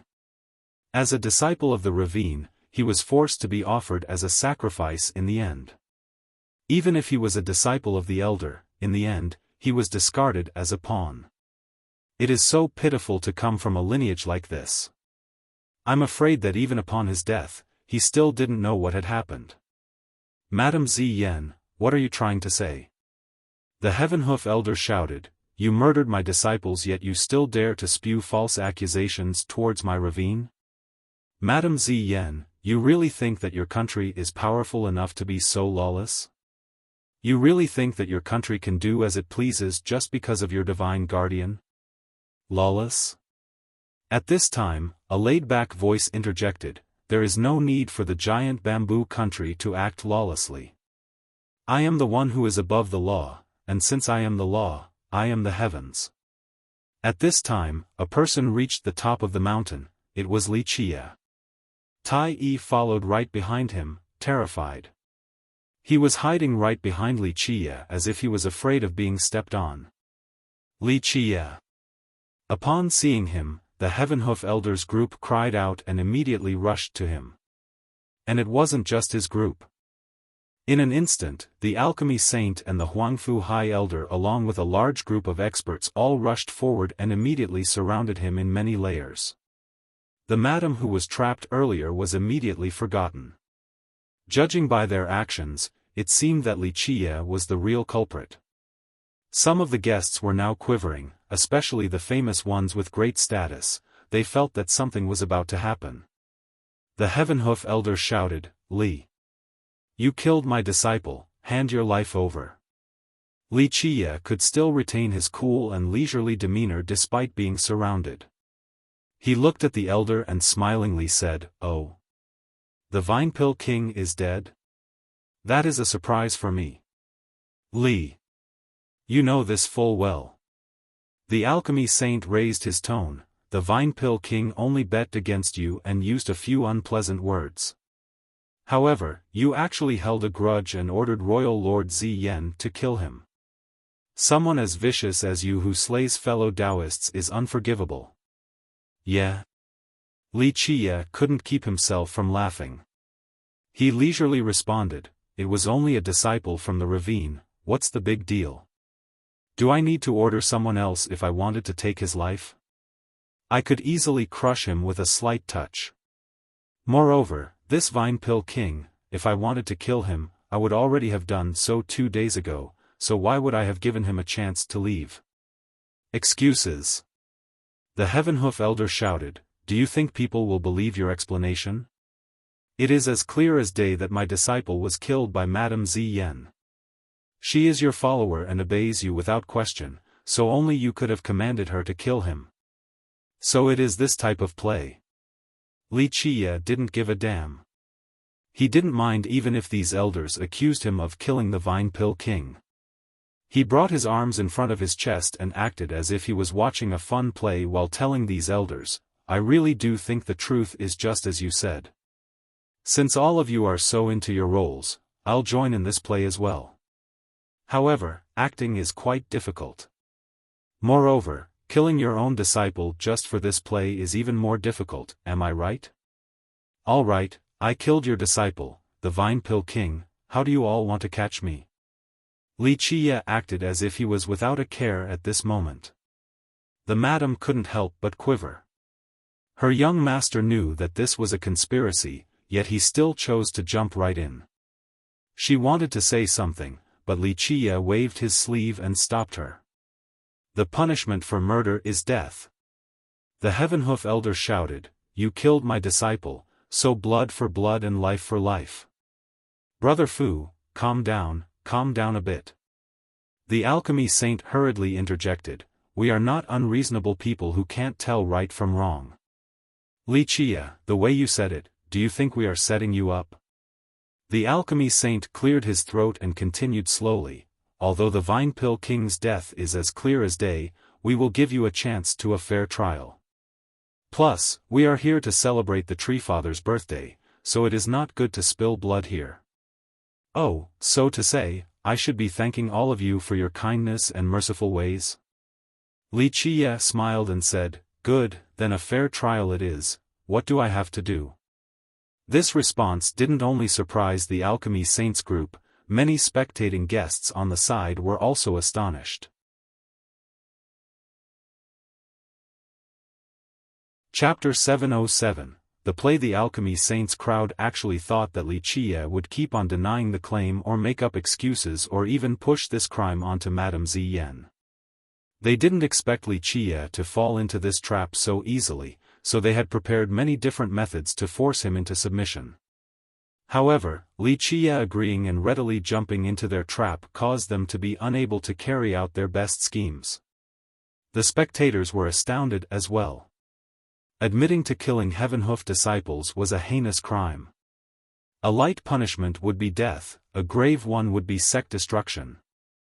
Everyone could see that Li Qiye still had a chance to refute, yet he chose not to and directly admitted to the accusation. This was too irrational. Was Li Qiye confused? Even the madam found this to be unexpected. She didn't know what her young master was planning. Could he have an even better plan to counter the opponents?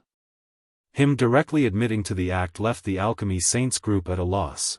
They didn't know what to do. From their perspective, this was simply too illogical.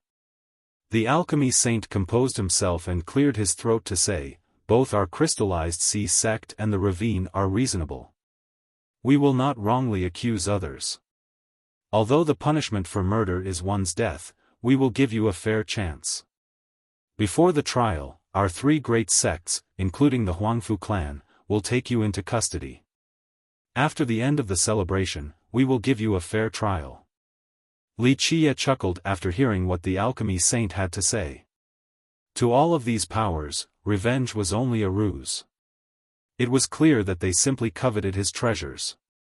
Li Qiye had revealed his hand back at Daosen's peak and made many people realize that a prodigal son like Li Qiye had countless treasures, including king medicines and emperor medicines. Both treasures and herbs were things that made people salivate. However, the thing that his opponent craved even more was Li Qiye's supreme alchemy skill. The crystallized sea sect and the ravine were already powerful enough with a Dao system from immortal emperors. However, the Dao of alchemy was not their forte since they lacked systems passed down by alchemy emperors. This was especially true for the ravine since its ambition was great. If they could steal Li Qiye's supreme Dao of alchemy, then maybe they would be able to produce an alchemy emperor in the future. This would allow them to have the capability to compete against the behemoth that is the alchemy kingdom. Because of this, the ravine wanted nothing more than to seize Li Qiye's method. This was the thing that they coveted and required the most. In fact, his skill was why the Heavenhoof elder was able to throw away his disciple, the Vine Pill King, like a pawn. As long as they could obtain his supreme alchemy method, so what if they lost one disciple? The group didn't want to kill Li Qiye right away with this trap, they only wanted to capture him alive and force out his treasures along with the alchemy method until he has nothing left. The alchemy saint's suggestion seemed fair and impartial to the point where he seemed to be mediating for Li Qiye and the ravine. However, the truth was that his intent was extremely sinister and vicious. Many eyes were fixated on Wuxia at this moment, especially the great big shots whose eyes were flickering rapidly. At this place, no one was stupid, especially the rulers and lords of their own domains. Which one of them wasn't a sly fox? The moment they saw Wuxia, a few of them were already able to guess the scheme of his opponents. However, no one dared to expose this conspiracy because to do so at this key moment was akin to becoming enemies with the crystallized sea sect and the ravine. Many people had the same thoughts. Innumerable treasures and spirit medicines, a supreme Tao of alchemy, either of these would be enough to excite people. If they could capture Wuxia alive, they wouldn't hesitate to squeeze every last drop out of him. Wuxia smiled cheerfully and asked, "So, should I be thanking you for being so merciful?" The alchemy saint coughed as he replied, "There is no need for that. Young people will always make mistakes, so nothing could be better than turning back time. If you obediently let us take you in, then out of consideration for your repentance, we of the crystallized sea sect will ask the ravine to give you a chance to start over on the day of the trial. Brother Fu, what do you think?" "Humph." The Heavenhoof elder acted as if nothing could calm him down. He snorted and coldly replied, "Because the alchemy saint is asking in his stead, if this little animal gives up now, then I can give him a chance for a fair trial. Otherwise, blood will be paid with blood. I have been moved after hearing your words. At this moment, I feel as if I am the worst sinner, and dying 10,000 times still wouldn't be enough for atonement." The Huangfu High Elder coldly spoke, "Humph. To realize this now is not a bad thing, it shows that you can still be saved. If you admit your mistakes now and choose to repent, then despite the fact that you murdered our descendant, our clan can still show benevolence and give you a fair trial as well as a second chance. Turn yourself in, this is your only way out." At this time, the alchemy saint and the Heavenhoof elder were both glaring at Wuxia. In their eyes, he was nothing more than a piece of fat meat, a priceless treasure trove, so they couldn't carelessly take action. They wanted to capture him alive instead of causing an accident. If Wuxia died, then everything would have been meaningless. "I see," Wuxia appeared to be wavering. He looked a bit hesitant as if he was struggling internally. Meanwhile, his opponents all watched him with bated breaths. For them, nothing could be better than Wuxia obediently accepting his captivity. As a result, there would be no disturbance at Alpine Mountain, and they would also have captured him alive. Many guests were full of anticipation as well. However, they all had different thoughts and intents. A few of them didn't want Wuxia to go down without a fight because, by doing so, he would fall into the hands of the opposing group. This would mean that other people wouldn't be able to get a cut. There were also guests who could see through this conspiracy and wanted to remind Wuxia to not fall for this trickery. However, these kind guests didn't dare to open their mouths at this moment. There was a great saying, to stop someone's path to fortune was akin to killing their fathers and stealing their wives, it would be an irreconcilable feud. By interfering with the business of the ravine, it would absolutely bring about a catastrophe, so no one was willing to take such a risk. The madam, on the other hand, naturally didn't believe that her young master would be stirred by a few words from the alchemy saint, so she didn't say anything. Her young master had his own plans, and she didn't want to ruin them. "I've thought it through now," said Wuxia as he clapped his hands while smiling. These words left the alchemy saints group heaving sighs of relief. They didn't have to do a single thing, Wuxia gave up right away. This was the best possible outcome for them. Acknowledging one's mistakes and repenting is a good thing. The alchemy saint revealed a smile and added, "Don't worry, the crystallized sea sect and the Heavenhoof ravine are imperial lineages with reputations to uphold, we will certainly give you a fair trial."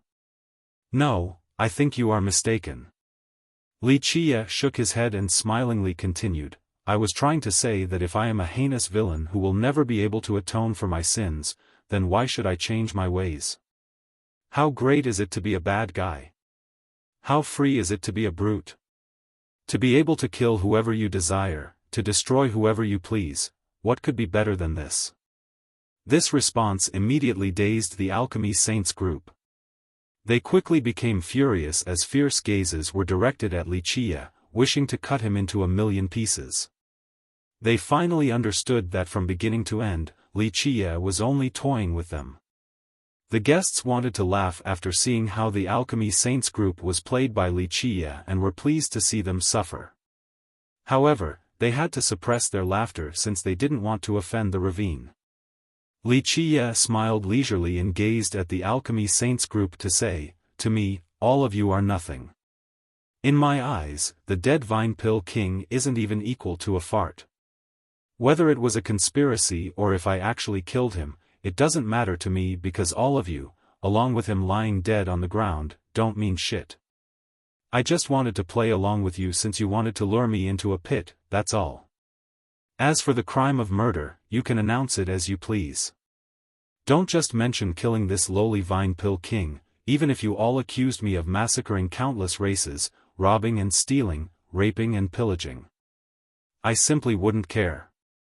At this point, Wuxia laughed and added, "It appears that all of you thought too highly of yourselves and thought that I would give in. In fact, in my eyes, all of you are no different from the dead. I just wanted to tell all of you that you should never touch a woman on my side. Anyone who dares to do so will die without a grave." After finishing his declaration, he turned and smiled to ask the madam, "Ziyan, what do you think is the best way for them to die? Tearing them into pieces or incinerating them? Or should I crush them into a paste?" All of the guests became silly after hearing this. This was the same as declaring war against the ravine, such unbridled arrogance. The alchemy saints group was shaking with anger, their fury knew no bounds. They had the urge to tear Wuxia into countless pieces. The alchemy saints crowd actually thought that Wuxia would deny the claim or make up excuses or even push this crime onto Madame Ziyan. They didn't expect Wuxia to fall into this trap so easily, so they had prepared many different methods to force him into submission. However, Wuxia agreeing and readily jumping into their trap caused them to be unable to carry out their best schemes. The spectators were astounded as well. Admitting to killing Heavenhoof disciples was a heinous crime. A light punishment would be death, a grave one would be sect destruction. Everyone could see that Wuxia still had a chance to refute, yet he chose not to and directly admitted to the accusation. This was too irrational. Was Wuxia confused? Even the madam found this to be unexpected.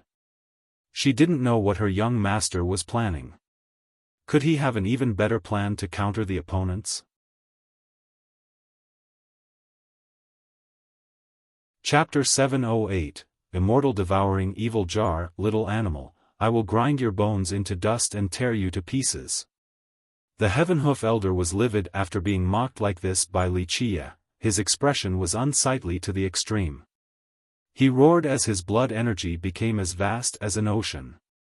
The moment he took a step forward, others would feel as if the world was collapsing. A terrifying momentum appeared, causing people to feel as if their bodies were about to burst. Wow, incredible. Even though Elder Fu specializes in alchemy, his cultivation is quite scary as well. He's actually a myriad king. If he could take a step forward to become a life king and defeat his life reduction, then he would be able to live for another 10,000 years. Many cultivators standing to the side became emotional after seeing the Heavenhoof elder take action. The ravine had many characters like this Elder Fu. Moreover, he was far from being the strongest among its elders, and yet he was already a myriad king. This was enough to show how powerful the ravine was. When Elder Fu was approaching Wuxia, a cold scowl appeared on his face. The madam stepped forward and instantly soared through the crowd to act as a shield in front of Wuxia. Elder Fu, if you want to fight, then I will entertain you. Madame Ziyan, who was always benevolent, was now fierce and decisive. Despite her gentle nature, she was still decisive when it mattered due to being a great demon king. Elder Fu stared at the madam and slowly said, Madam Ziyan, although you have become a demon king with great prestige in the alchemy realm, you need to know your own strength. Your power, at best, is only at the Thousand Kings realm. Do you think you can handle all of us on your own? Even if the alchemy saint and the others do not get involved, I alone am more than enough to take you down. Keep in mind that the world had never seen a true immortal before. The madam coldly stared at her opponents and uttered, I wonder if Elder Fu had brought a true treasure from Immortal Emperor Qilin or Immortal Emperor Jin Shi or not. At this point, the madam was no longer the woman who was as gentle as water and instead was a demon king ready to kill. Elder Fu's expression became unsightly as he retorted, Do you think you are unbeatable with just this evil jar? With 2 emperors, the Heavenhoof Ravine was one of the strongest demon lineages in the stone medicine world. Both of their emperors were demons. Immortal Emperor Qilin was the first while Immortal Emperor Jin Shi was the second. Although the ravine had Immortal Emperor true treasures, items of this level were the sex-defining artifacts. Even the ravine would not easily give these weapons to the traveling Elder Fu. You are correct. The madam glanced over them and tyrannically declared, Elder Fu, even if you have an Immortal Emperor life treasure on you right now, it still wouldn't be enough to enter my sight. You would either have to bring a true treasure or become a virtuous paragon right this instant in order to match me. The madam's domineering aura filled the sky. Normally, she carried herself in an amiable manner in front of everyone. However, it seemed that after following Wuxia, she had been infected by his aggressive attitude. Madam Ziyan, do you think you can rampage everywhere with just one treasure? The alchemy saint sneered, not to mention the invincible ravine, my crystallized C-sex true treasure alone is enough to suppress you. That is a matter of the future. We can talk about it when you actually bring out a true treasure. The madam aggressively declared, but now, either all of you come together or get the hell out of here. She was ready to kill at a moment's notice. The madam's domineering aura and her courage to shout at her opponent left them, and even many spectators from afar, shocked from surprise. No great powers would dare to oppose these imperial lineages. Even when they were wronged, they would still choose to acquiesce because once they opposed these imperial lineages, at best, they would come out heavily wounded. The worst-case scenario would be complete destruction. But now, the always peaceful Madame Ziyan of the giant bamboo country was acting extremely aggressively and actually challenged the Ravines group, so how could people not be astonished? You! Elder Fu's group was shaking with anger as all of their expressions paled. This was simply humiliating them. However, they had to admit that the evil jar was very frightening. The damnedest thing was that they didn't bring along items that could stop the evil jar since they came for the birthday celebration. Elder Fu didn't bring along a life treasure, let alone a true treasure of an immortal emperor. It could be said that in just a moment, all of their plans were derailed. They didn't expect for the madam to be carrying the giant bamboo country's defining treasure. Chapter 709, Slaying Enemies Like Butchering Chickens, Ahem. While Elder Fu's group was stuck riding the tiger, Wuxia coughed behind the madam and leisurely said, Ziyan, this was our fault, wouldn't you say? It was just a little argument, yet we are unleashing this scary intent. This is not good at all. Young master is implying. The madam was dazed and didn't know what her young master was trying to do at this moment. Wuxia pulled her back next to him and cheerfully smiled, our immortal devouring evil jar is too scary, yeah? We should just take it slow so that these old geezers on the verge of death won't defecate themselves. It is not nice to make these elders soil themselves. After all, how would they have the face to see anyone else from now on? These vicious words enraged the Ravines group to the point where they almost died from vomiting blood. The madam didn't know whether to laugh or cry, but she still listened to him and withdrew the evil jar. However, her putting away the jar allowed Elder Fu and the others to secretly heave a sigh of relief. There is this saying, what was it, Li Qiye stared at his opponents and slowly spoke. "Ah, I remember now, there is a great saying, there is no need for a butcher's knife to kill a chicken. For this bunch of insects, is there a need to use such an invincible immortal item like the jar? This would be too wasteful and vastly overestimating them. Such a big tone."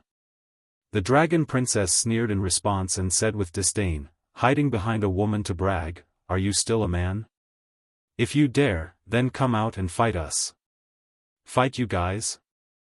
Li Qiye chuckled and took a step forward before calmly speaking, "For a bunch of ants like you lot, is there a need to use the word fight? I can kill all of you with one stomp, no problem. I might be someone who hates killing, but if all of you wish to die, then I'll gladly help you out."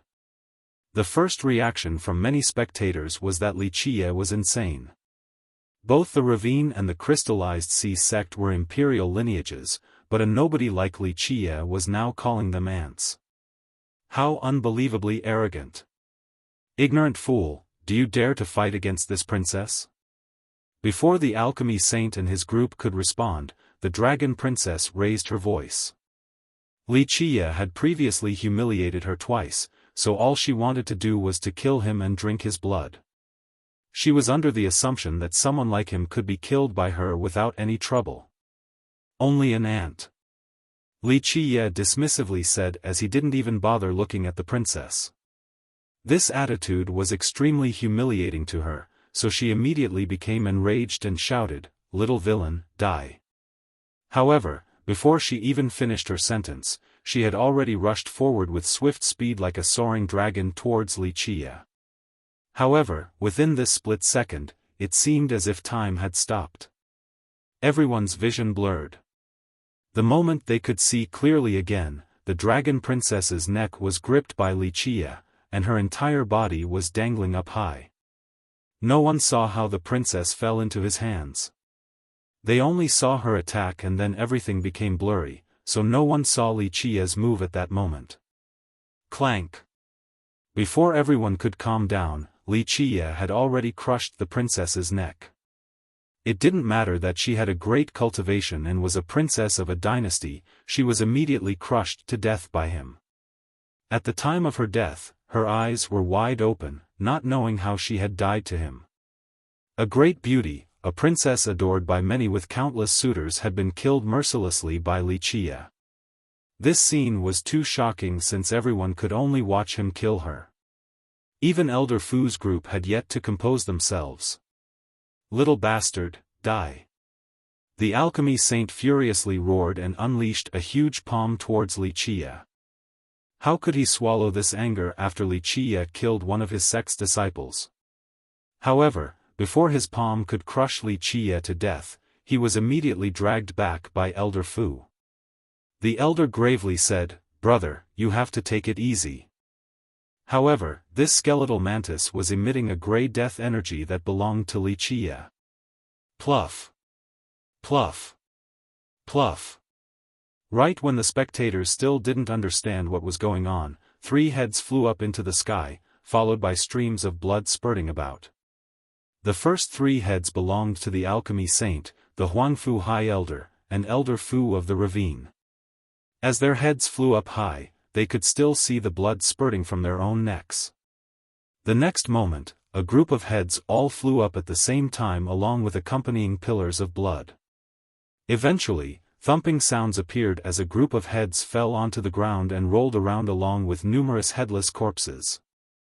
The 3 big shots, as well as all the disciples from the major sects who surrounded Li Qiye, were decapitated instantly, and the culprit was the skeletal mantis that crawled out from the ground. At this point, the sickle-like legs of the mantis still had blood dripping down from them. Everyone in the alchemy saints group was killed without knowing how or why. It could even be said that none of the spectators were aware of the events that transpired. From beginning to end, Li Qiye stood still and didn't do anything outside of stomping once. He didn't even lift a single finger. The entire mountain suddenly became still. It was as if time had stopped and even the wind didn't dare to blow by, as if it was afraid of something. Even those who were far away were shocked and awed by this scene. Nothing could be more astonishing than this event.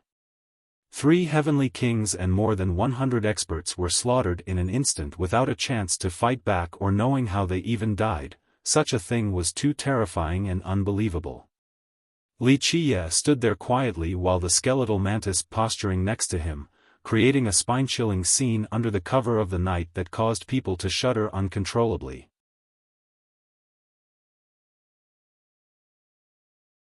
Chapter 710, Dark Mantis God Monarch. 1 man and 1 mantis stood there as rows of bodies formed on the ground and blood slowly flowed downward, dyeing the entire land red before the blood diffused into the soil. After a long time, a gentle breeze blew by and the stench of blood assaulted everyone present, causing them to feel nauseous. However, the thing that made them feel even more sick was not this sanguine stench. It was the absolutely horrifying scene before them. Heavenly kings and hundreds of experts were killed in the blink of an eye. This scene of terror caused the stomachs of people to churn as if they wanted to puke. A primal fear emerged from the depths of their hearts. No one knew whether it was due to being scared of Wuxia or the skeletal mantis ahead, or both. Perhaps, the most horrendous of all was their lack of knowledge of the event. From beginning to end, no one knew what had actually happened or the relationship between the skeletal mantis and Wuxia. They were not privy to the origin of the mantis or why Wuxia could control it. For a mantis to behead heavenly kings like chopping sweet potatoes, just how powerful and terrifying was this thing? Of course, others didn't know that Wuxia's stomp earlier was to utilize the death energy from the death scripture. Moreover, he also activated the death chapter, one of the 4 great techniques. Not long ago when Wuxia and Jian Wushuang fought, Wuxia used her to injure him and accumulate a great amount of death energy. The moment this energy reached a certain level, it would use a supreme law inside the scripture to open the prologue of the death chapter. The extremely powerful death chapter, once activated, could summon any dead creatures close to Wuxia. No matter how long they had been dead for or what they might be, cultivators, withered branches, evil existences, as long as they were things that had once lived, they could be summoned by the death chapter. When the death chapter becomes even more powerful, its range of summoning would be even more vast. As long as the user was capable, the chapter could even summon dead creatures from all over the stone medicine world. Of course, this type of summoning was extremely daunting. The chapter had to reach the ultimate stage before obtaining such power. Of course, the power of these summoned undead reflected their own former strength and not just the power of the death chapter.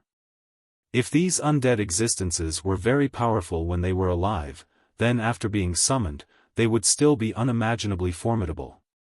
Of course, in order to utilize their ultimate peak strength, the death chapter had to be at a high level. The Dark Mantis God Monarch. Tai Yi, who had always been hiding in the back, immediately changed his expression after seeing this mantis. He frantically burrowed down into the ground. Dark Mantis God Monarch was a title not often heard, but disciples of Alpine Mountain had definitely heard this title before. Dark Mantis God Monarch. Before anyone knew it, the leader of Alpine Mountain, the Maple King, had appeared on top of a peak. He was astounded to see this skeletal mantis and took a deep breath before stuttering, "Wasn't this my ancestor's arch-nemesis back then? 1,000,000 years ago, the ancestor slew it and buried it under Alpine Mountain."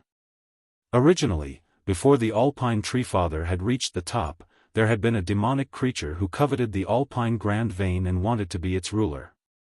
This was an extremely heaven-defying demon mantis with the title of God Monarch. During that era, although the Treefather had yet to reach his peak, countless lineages in the stone medicine world already dreaded him. When the Dark Mantis God Monarch invaded Alpine Mountain, the Treefather rushed to meet him, and a great battle ensued. Although no one in the current generation saw this battle, the disciples of the mountain had heard tales about it. This was a fight that caused the earth to split and the celestials to lose their brilliance. After 3 days and 3 nights, the Alpine Treefather paid a heavy price to finally kill the God Monarch. Afterward, the Tree Father buried the god monarch's corpse under Alpine Mountain without leaving behind any indication of where it was. Even the disciples here didn't know where the monarch's corpse was located.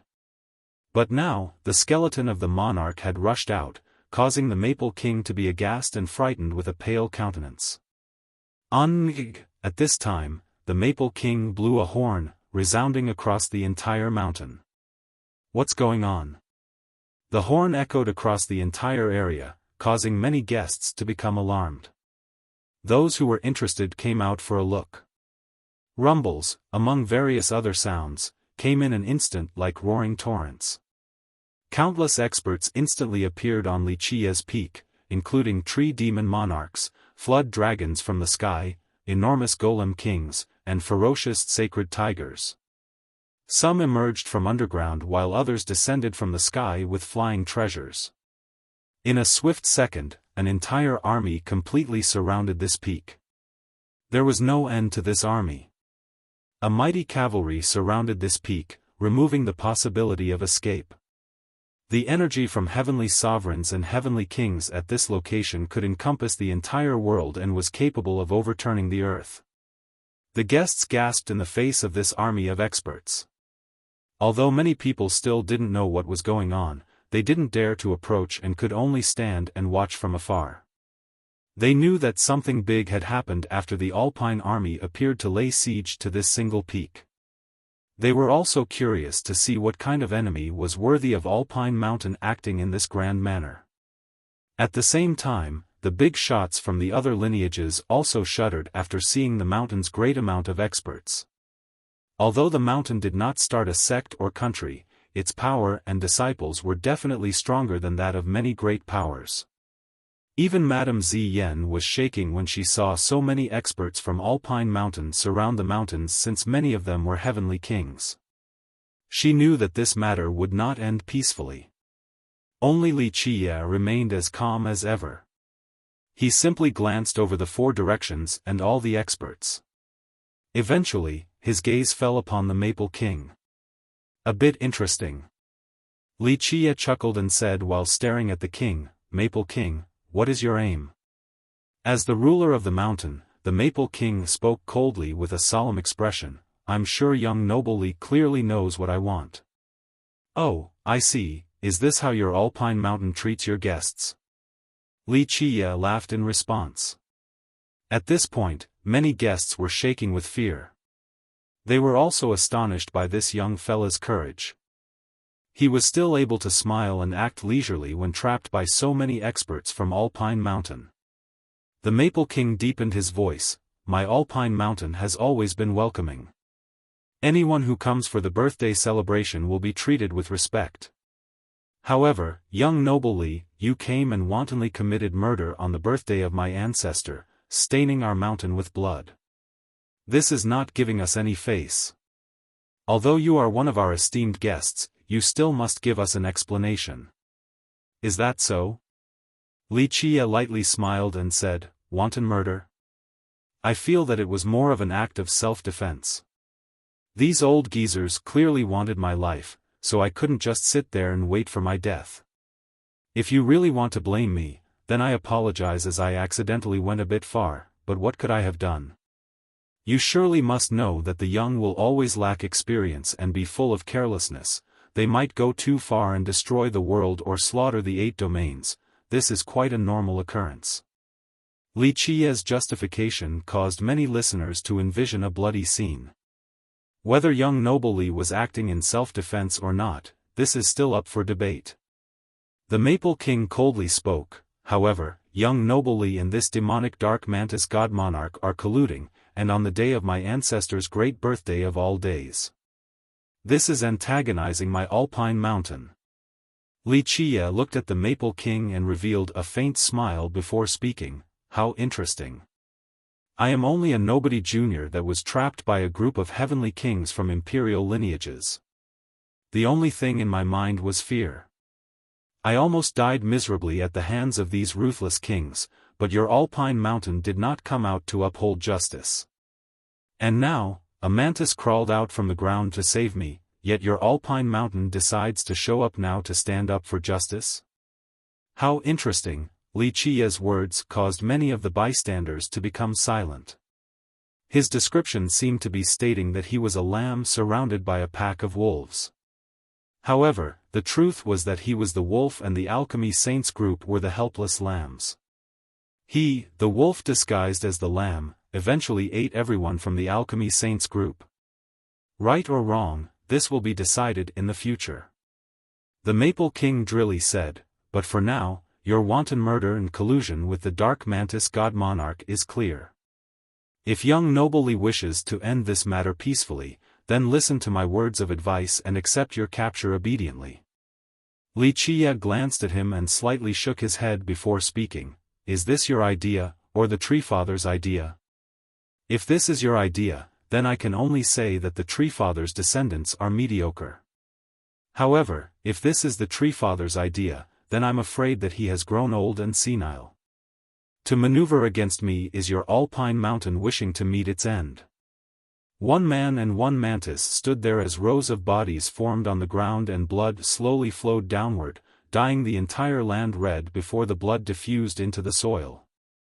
After a long time, a gentle breeze blew by and the stench of blood assaulted everyone present, causing them to feel nauseous. However, the thing that made them feel even more sick was not this sanguine stench. It was the absolutely horrifying scene before them. Heavenly kings and hundreds of experts were killed in the blink of an eye. This scene of terror caused the stomachs of people to churn as if they wanted to puke. A primal fear emanated from the depths of their hearts. No one knew whether it was due to being scared of Li Qia or the skeletal mantis ahead, or both. Perhaps, the most horrendous of all was their lack of knowledge of the event. From beginning to end, no one knew what had actually happened or the relationship between the skeletal mantis and Li Qia. They were not privy to the origin of the mantis or why Li Qia could control it.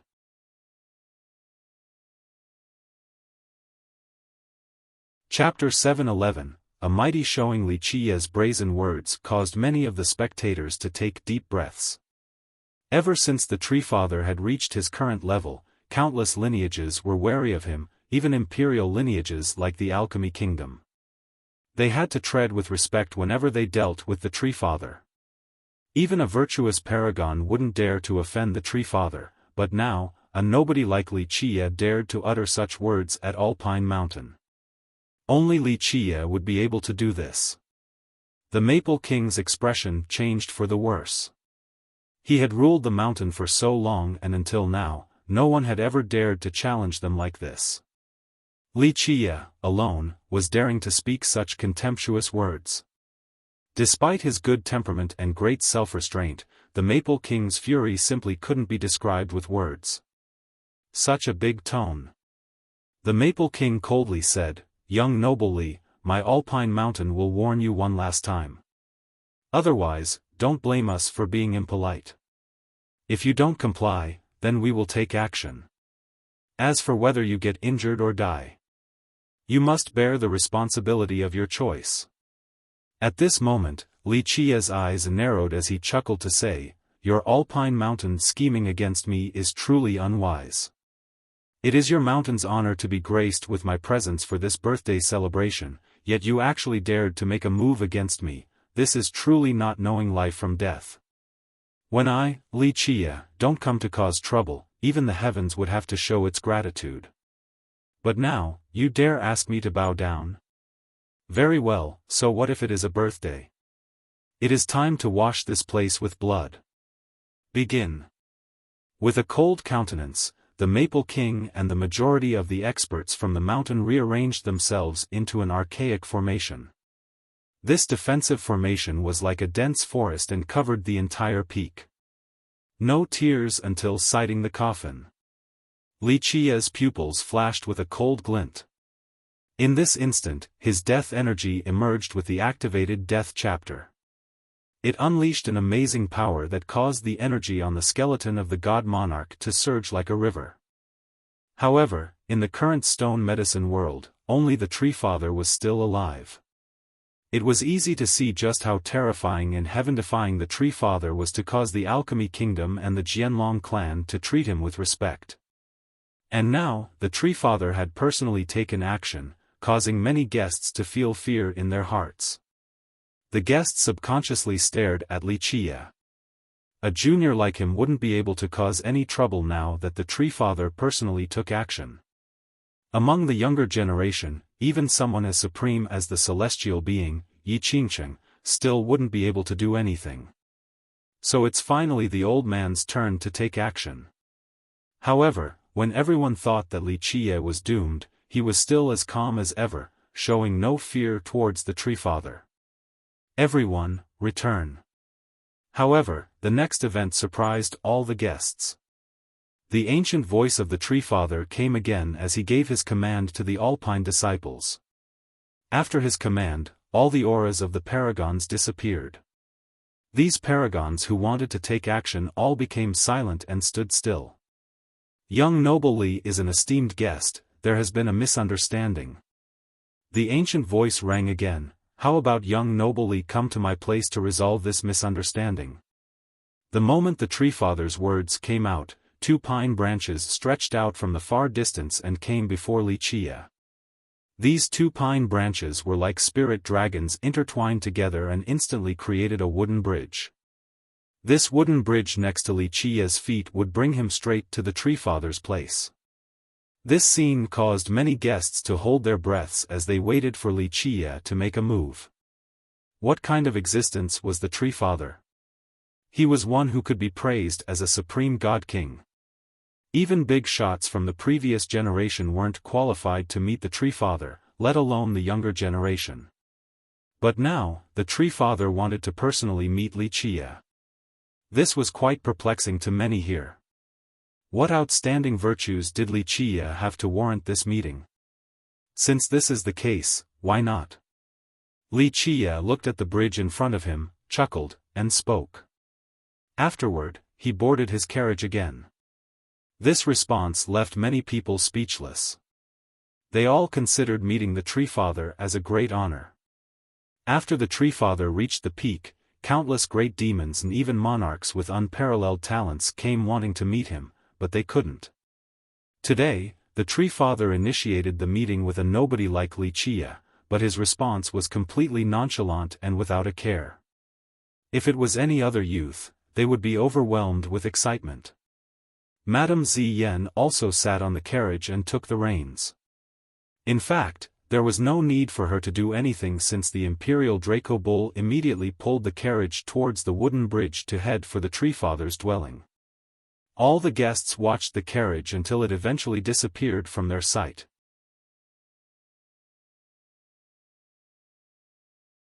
Chapter 712, Alpine Tree Father. After the carriage was no longer visible, one person had to say, "This Wuxia. He's only a junior, so why does he get to meet the Tree Father? My master, the ancient Tusk Monarch, is the most talented demon monarch from the previous generation of the alchemy realm, but he still didn't get to see the Tree Father. Maybe it is because of the giant bamboo country's divine guardian. It and the Tree Father are the 2 demon forefathers of our world, so this might be why. Wuxia and Madame Ziyan are from that country, so it isn't that strange for the Tree Father to see them."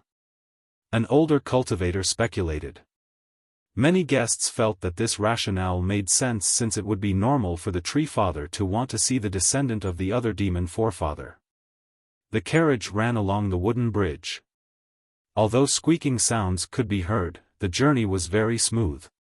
It didn't take long before the carriage made it to a peak. The worldly energy on this peak was as vast as an ocean. Everything was dyed in a lively blue, giving the area the appearance of a grand ocean. Although this peak was not large, it felt as if it was the prime power of this land. On top of the peak was an old pine tree that had experienced the turmoils of countless years. It took root in this land for millions of years, and nothing could shake it.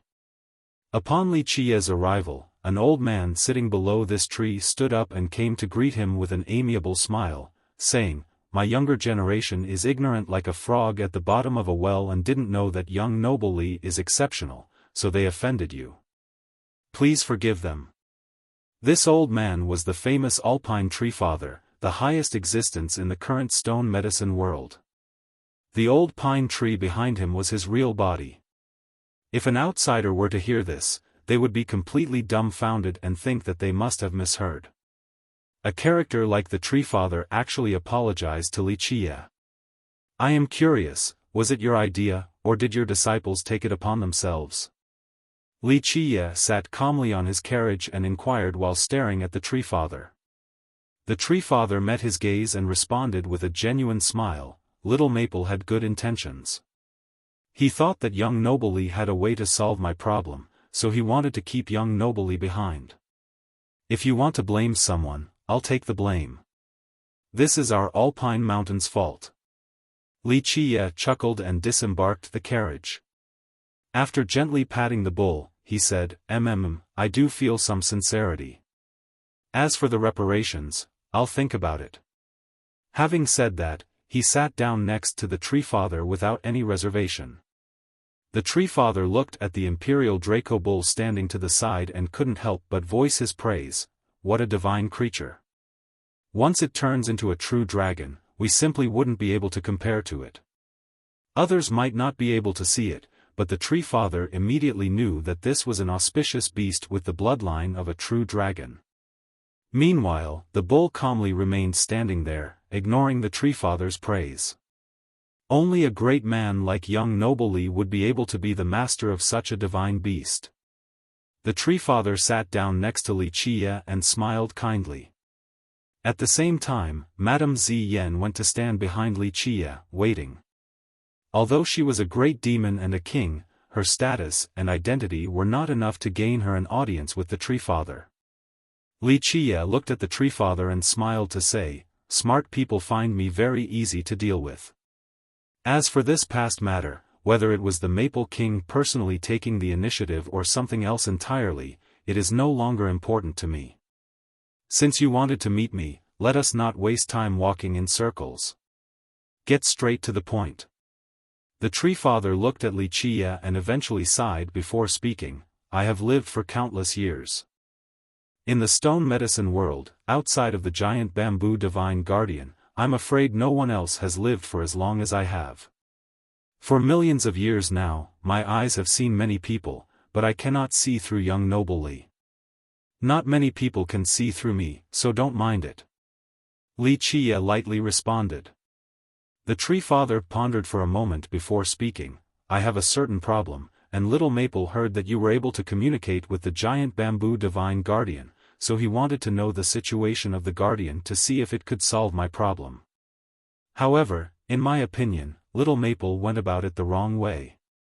The same problem does not exist for the guardian.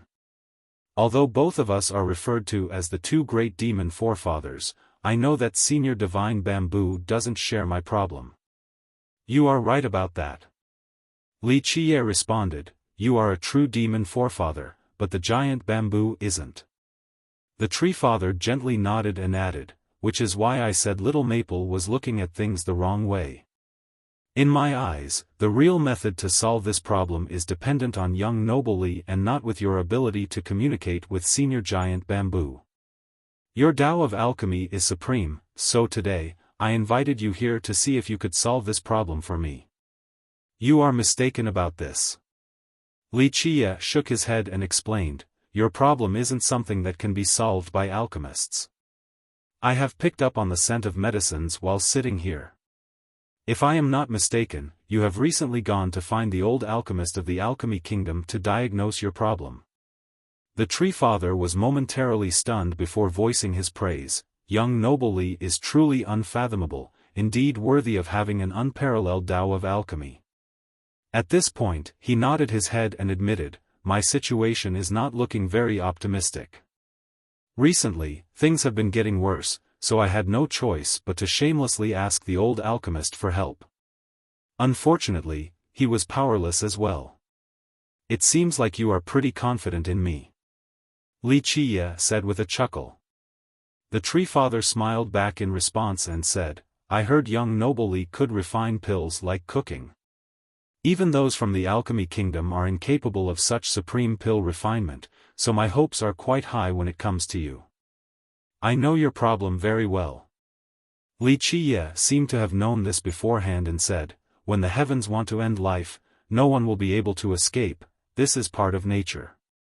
Truly incredible, you know right away before even conducting a diagnosis. You are an incredible doctor. The Tree Father's expression changed after hearing Li Qiye's words.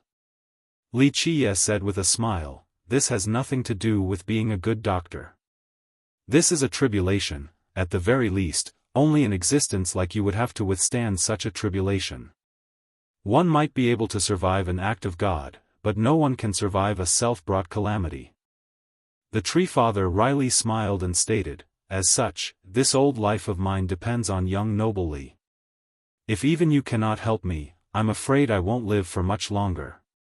After hearing the Tree Father, the madam standing behind Li Qiye was shocked and had to utter, is Tree Father not like our divine guardian? Are you not able to live for tens of millions of years in this world? No, I am not like Senior Giant Bamboo. I am a demon, but the Senior is not. The Tree Father slightly shook his head and said, Senior Giant Bamboo chose not to gain his own sentience and remains unstained by the world. Without any emotions, he is an immortal bamboo, a tree that took root in the elegant azure great vein. He can continue to live on as an immortal bamboo, not caring about mundane matters. But Senior is also rooted at the alpine great vein. The madam couldn't help but say. The Tree Father smiled and said, correct, I am indeed rooted in this great vein. However, I have sentience and have become a demon. Although taking root at this vein can allow me to live for 3 to 5 more generations, I am doomed to die in the end. Li Qiye grinned and commented, you can live for 3 more generations at best, so you are a bit unwilling. The Tree Father responded with a sad laugh, young noble Li took the words right out of my mouth. Although I have countless divine techniques, after taking root at the great vein, I have become one with it. I can be anywhere in the millions of miles where the alpine great vein stretches, but I can never leave it. Not even my avatar is able to do so. Senior wants to go outside? The madam was a smart person, so she immediately understood the Tree Father's intent. The Tree Father gently nodded and said, that's right, I have lived for generation after generation, but I have never left Alpine Mountain. While I can live for a few more years, I want to go see the world outside and wait till the day where my life comes to an end so that I can pass on without any regrets. Unfortunately, you underestimated the power of the old villainous heavens. Li Qiye chuckled once more. The Tree Father smiled back and said, in fact, I have lived for many years, and it was also my first time seeing the heavens slashing one's lifespan. I wanted to leave this place, but I have to remove my main root first. I was well prepared to do so after tens of thousands of years. The madam was shaken after listening up to this point. For an existence like the Tree Father, his main root was not much different from his life. What price and efforts must he pay to cut off his own root? The Tree Father paused for a moment before continuing, everything went smoothly as I was cutting off the main root. It's just that I didn't expect, at the very last moment, the high heavens sent down a mighty tribulation in an attempt to annihilate my lifespan. At my level, unless I wanted to become an immortal emperor and seize the heavens' will, there would be no tribulation that I cannot handle. A mighty tribulation capable of slashing my very lifespan. It was my first time seeing one of this level.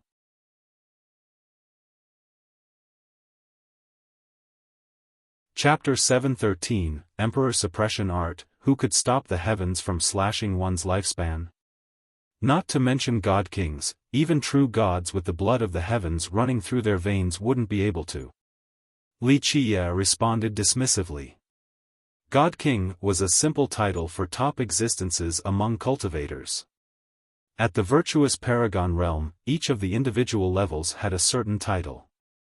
These were divided into the following levels from weakest to strongest: Great Powers Ancestors, Legendary Masters, Eternal Existences, and Apex Existences.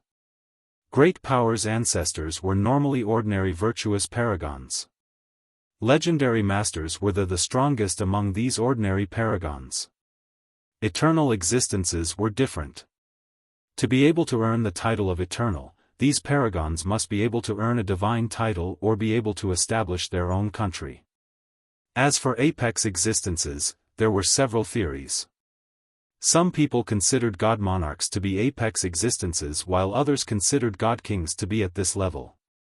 Of course, there were also those who considered god monarchs as eternal existences. There was also a distinction with this title. If the monarch was bestowed the title by an immortal emperor, then this monarch could be considered an apex existence. So to speak, if a god monarch personally dubbed themselves with this title or if it was flattery from low-level cultivators, then they would only be considered an eternal existence. Real god kings were even more extraordinary. They were top-level existences without superiors.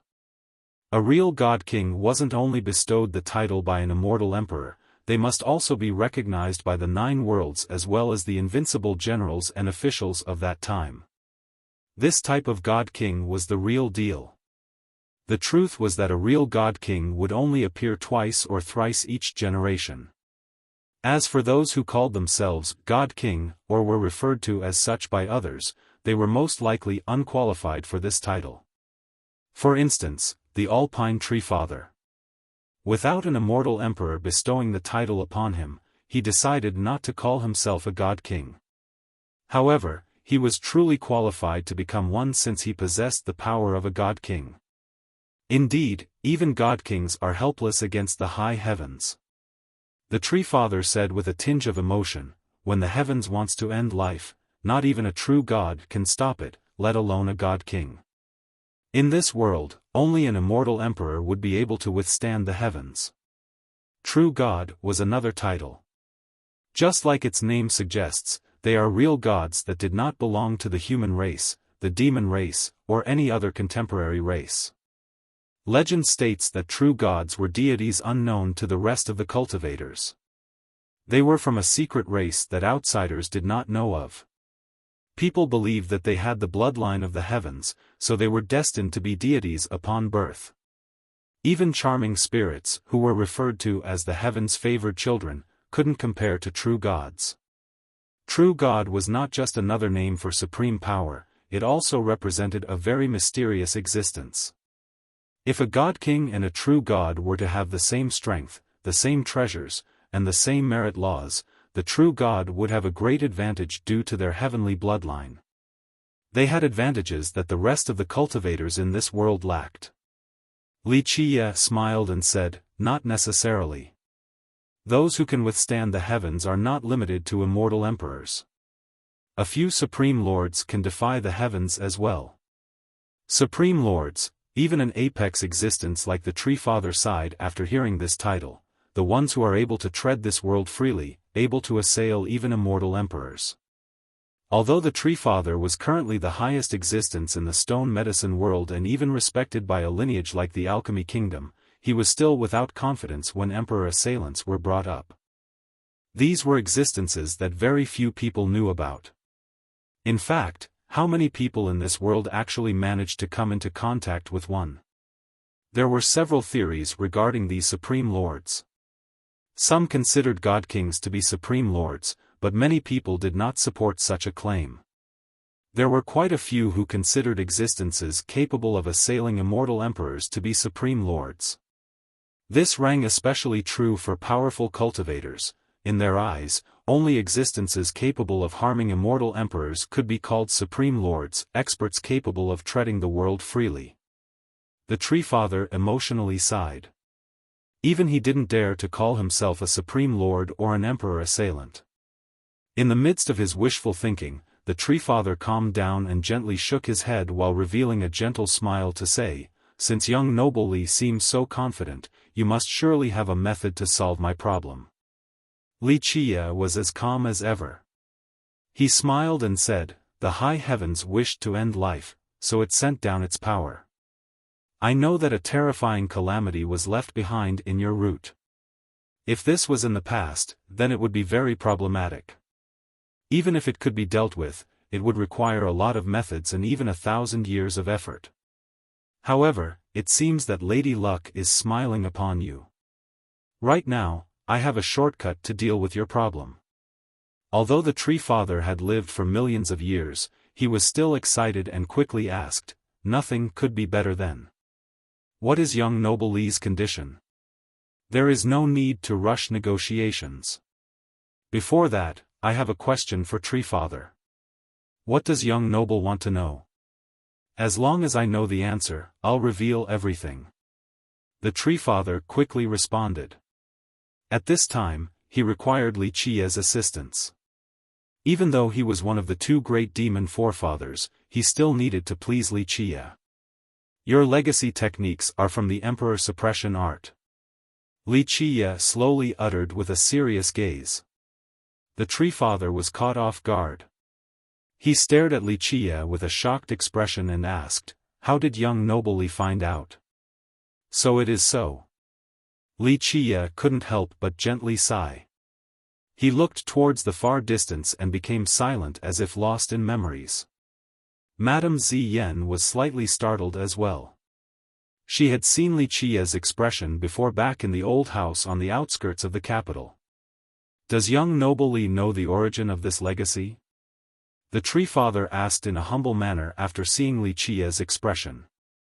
Li Qia composed himself and looked at the Tree Father to say, "The name of your cultivation method is Emperor Suppression Art. You actually didn't know about its origin?" The Tree Father wryly smiled and shook his head to answer, "I'm afraid others would find this matter hard to believe.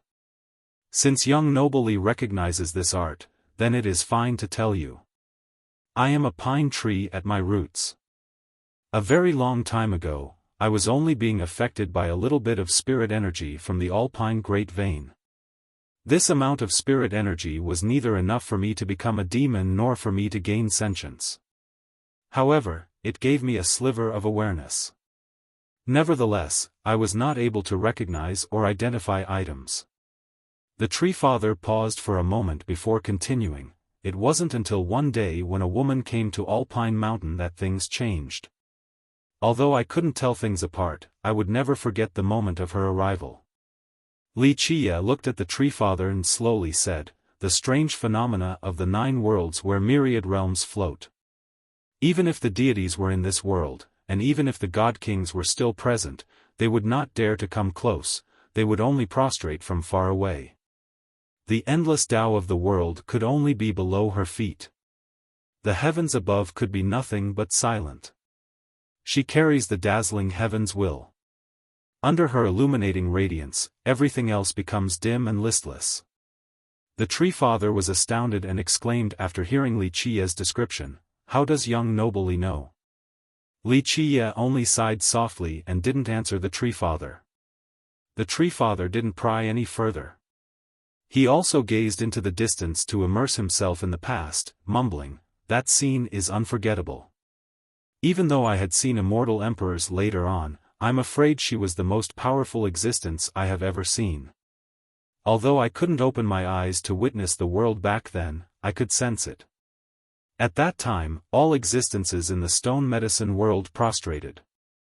Even the most heaven-defying existence in the alchemy kingdom didn't dare to approach, he could only continue hiding." "What happened afterward?" Li Qia asked slowly. The Tree Father responded, "I didn't know who she was, but she stood above Alpine Mountain and looked towards the distant horizon in the direction of the giant bamboo country. She stood still for a very long time. Eventually, before leaving, she only glanced at me once.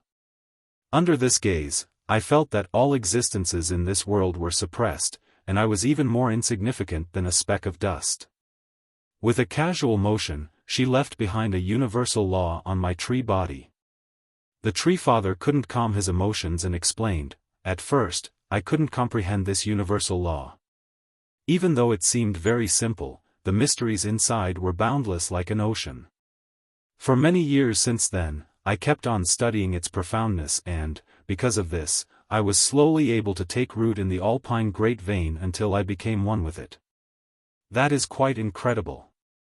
You were without guidance, yet you were able to understand the Emperor Suppression Art. Your accomplishments today definitely were not just coincidences." Li Qia praised. The tree father didn't show the slightest bit of arrogance as he replied, "This was because I was fortunate enough to be born above the great vein. Taking root in it allowed me to live for this long. I was able to learn this universal law through the long and monotonous river of time. As my comprehension of this law grew, I finally became a demon with sentience. The more I furthered my understanding of this law, the more powerful I became. Who could stop the heavens from slashing one's lifespan? Not to mention god kings, even true gods with the blood of the heavens running through their veins wouldn't be able to." Li Qiye responded dismissively. God King was a simple title for cultivators regarding top existences. At the virtuous paragon realm, each of the individual levels had a certain title. These were divided into the following levels from weakest to strongest: Great Powers Ancestors, Legendary Masters, Eternal Existences, and Apex Existences.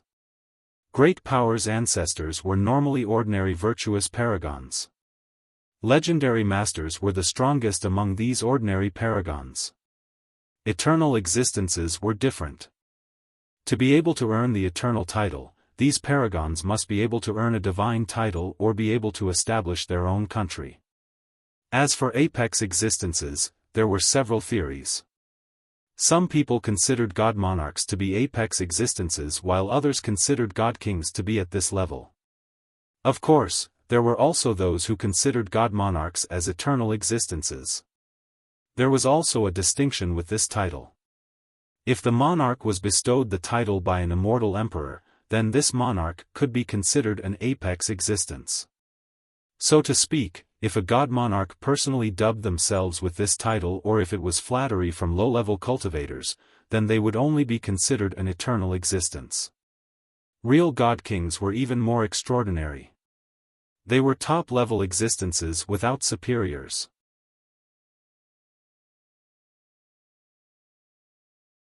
Chapter 714, Origin of the Emperor Suppression Art. The madam behind Li Qiye was also moved.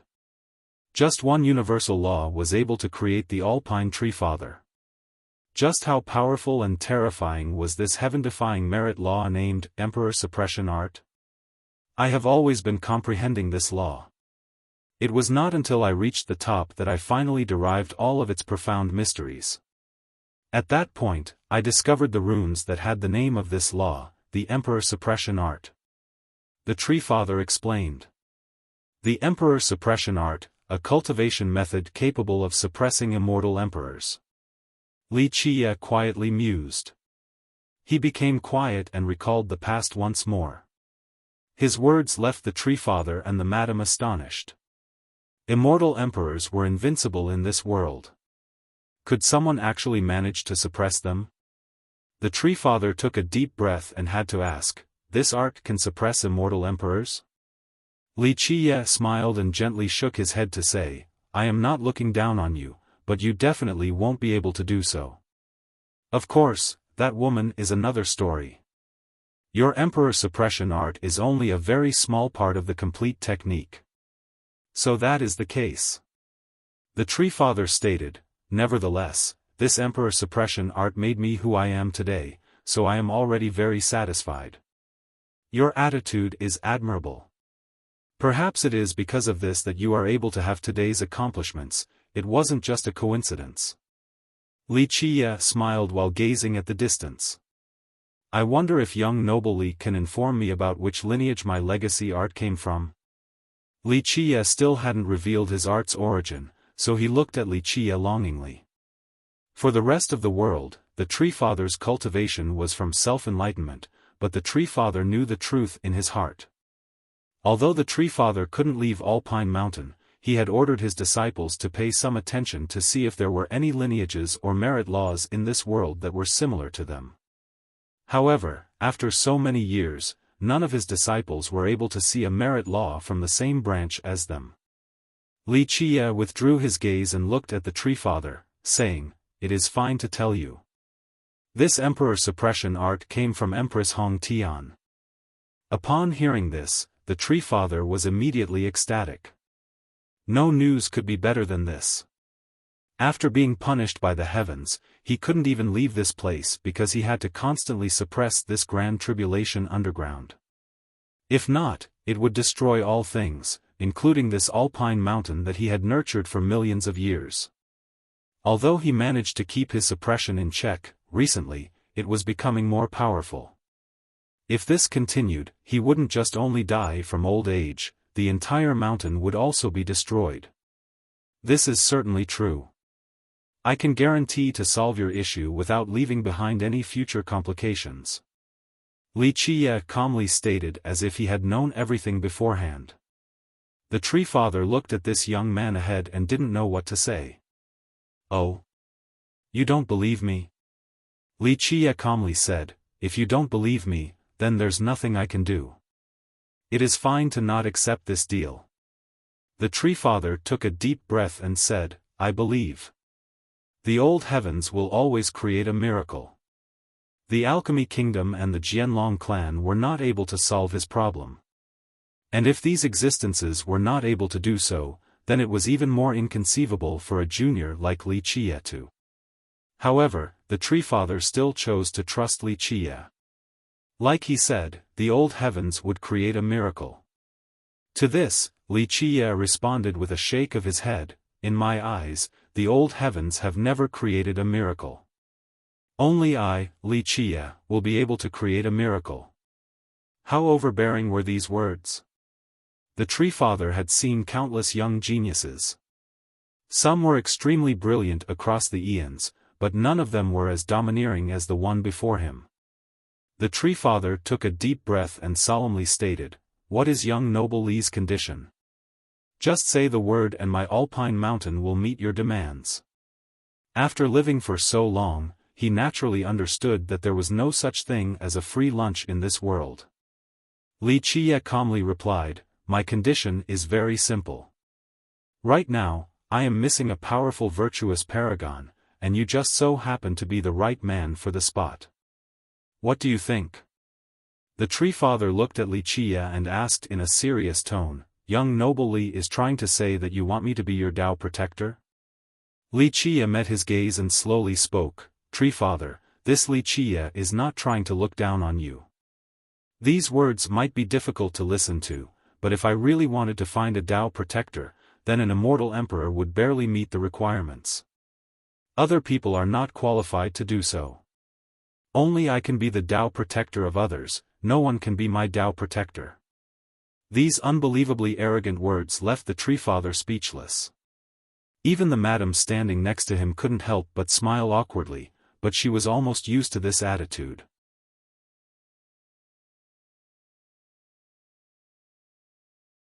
Chapter 7:15, The Deal. The tree father did not become angry.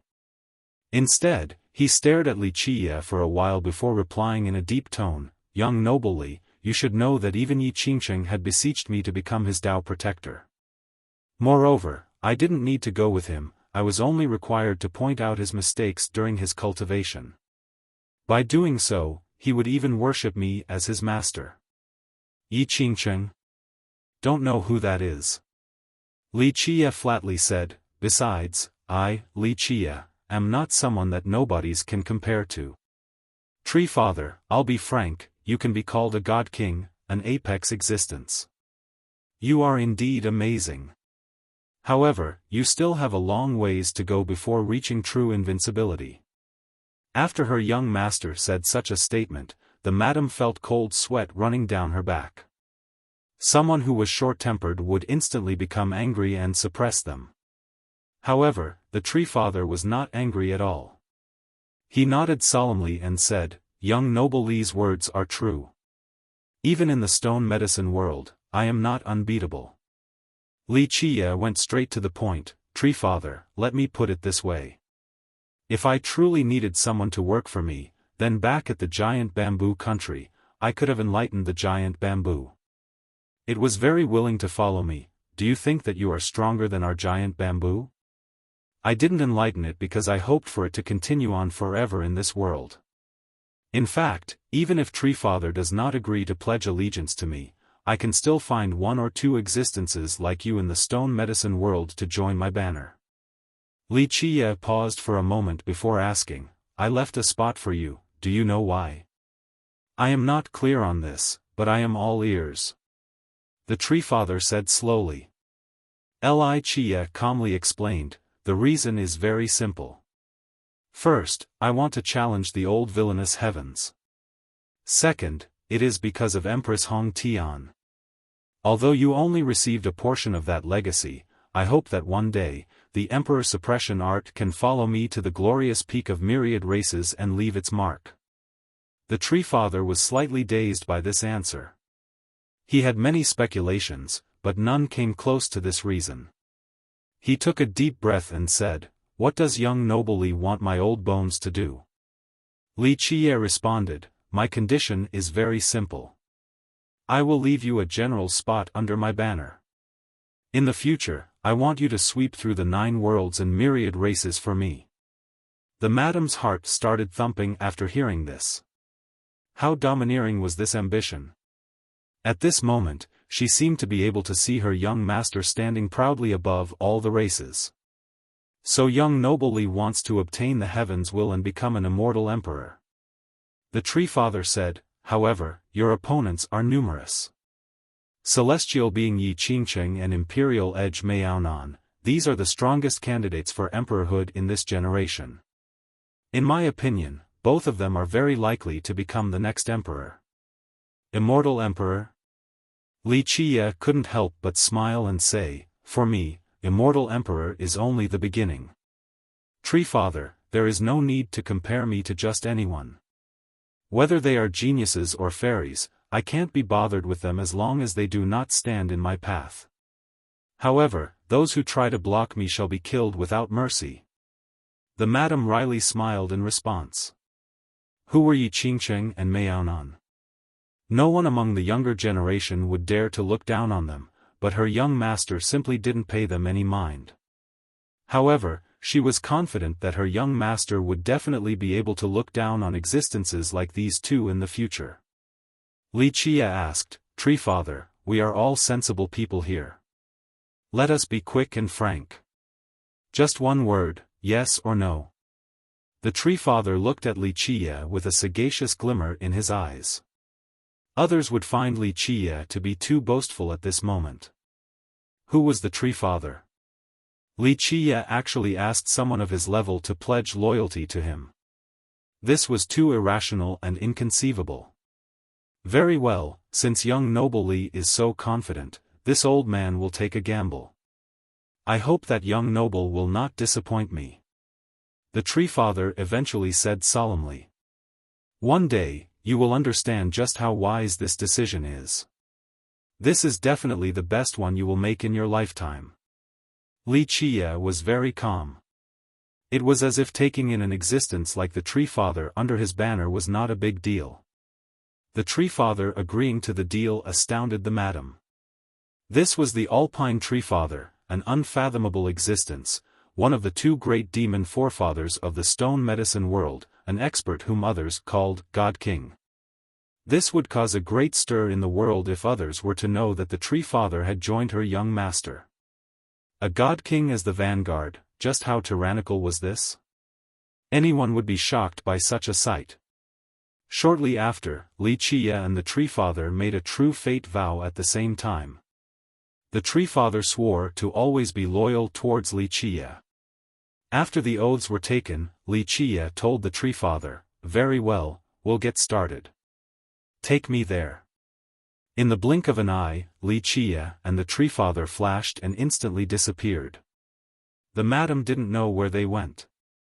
She stood there silently, waiting for them to return. The Tree Father brought Li Qiye to the deepest part of the Alpine Great Vein, to the most mysterious place underground. Here, it was as if there was a dragon lying down as boundless worldly energy swirled around like an ocean. Of course, this was not the thing that attracted Li Qiye's attention, he had seen many great veins before. What drew in his gaze was the world of lightning before him. In this vast area, countless indescribably large roots surrounded the area. They were intertwined and formed the most terrifying prison to surround the endless world of lightning. These thick streaks of lightning soared like crazed dragons with thunderous explosions everywhere, bombarding the void. It was as if this was the most dangerous and frightening location in the world. This area had become a field of lightning. Once trapped inside, anyone would be instantly incinerated. The scariest part was that this lightning was created from magical runes. They had come together to form chapters capable of piercing and exploding all things in this world. The Tree Father looked at the lightning field ahead and told Wuxia, "This is the final tribulation that the heavens left behind after it slashed my lifespan. Although I managed to suppress it, I couldn't dispel it. The lightning field here is my nemesis. It can break all of my suppressive methods. It is not surprising for it to dispel your suppression. The old villainous heavens will not tolerate you." Wuxia looked at the lightning field ahead and said, "Your legacy is from the Emperor's suppression art, while the old villainous heavens slashing your lifespan is something that goes counter to it. The runes and chapters inside this lightning field are the opposite of your legacy. They specialize in countering your cultivation, so how could you dispel it? In the beginning, I didn't quite understand. Later on, I eventually understood the implications within as well." The Tree Father gently sighed and said, "Unfortunately, time would not wait for me. If I knew ahead of time that the heavens would slash my lifespan, I could have prepared even more. However, after my life reduction, my blood energy was greatly injured and couldn't reach its peak state. I can only desperately suppress it. I don't even dare to take a single step away from this place. Don't worry. After dealing with this tribulation, you will still be able to cultivate.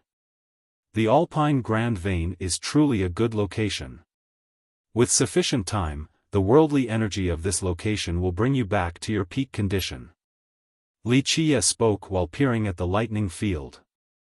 The Tree Father also nodded in agreement. The reason why he was able to live for so long was due to the Grand Vein.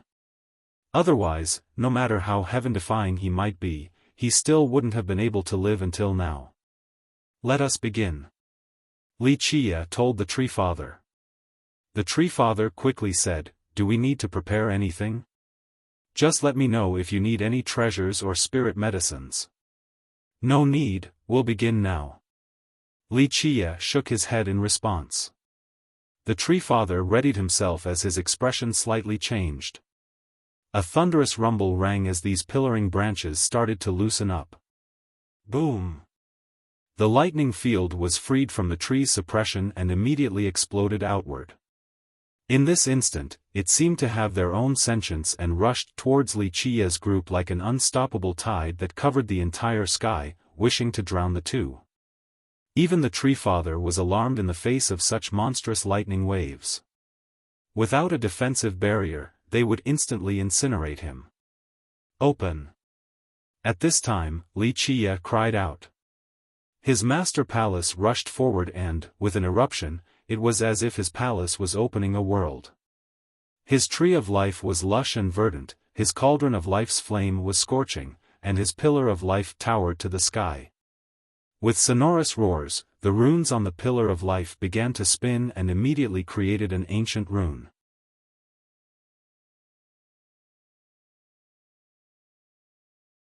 Chapter 7:16, Lightning Field Boom. The ancient rune rushed out from the pillar in the Fate Palace and instantly stood guard in front of Wuxia. A series of thumping sounds emerged as the rune turned into multiple universal laws that were seemingly made out of divine metal. These laws intertwined into a supreme chapter. With a buzzing sound, the book transformed into a spatial vortex that instantly began to swirl. Rumble. The swirling spatial vortex created a terrifying gravitational pull. Even the waves of lightning lost control and were sucked into this vortex. The Tree Father was also astounded after seeing this. He had suppressed this lightning before. At that time, they gravely injured him. He was well aware of their power. Not to mention Wuxia, even virtuous paragons would not be able to use their most powerful law to withstand it, let alone absorb them. The Tree Father shuddered at Wuxia's intention of devouring this lightning. This was a grand tribulation from the high heavens. Even a god king like himself wouldn't be able to do so. This person's ambition was too great. He didn't know that the rune from Wuxia's pillar of life was not ordinary. Wuxia had obtained an ancient and heaven-shattering rune from the world tree. After a long and boring period of refinement, he was able to turn it into a heaven-defying chapter as well as the most mysterious rune. This runic chapter, combined with his pillar of life, could be considered a whole new Tao epoch. To use this Tao beginning to open a space that belonged to his pillar of life and absorb the lightning was something only Wuxia could do. As Wuxia devoured even more lightning, the spatial vortex seemed to have reached its maximum capacity.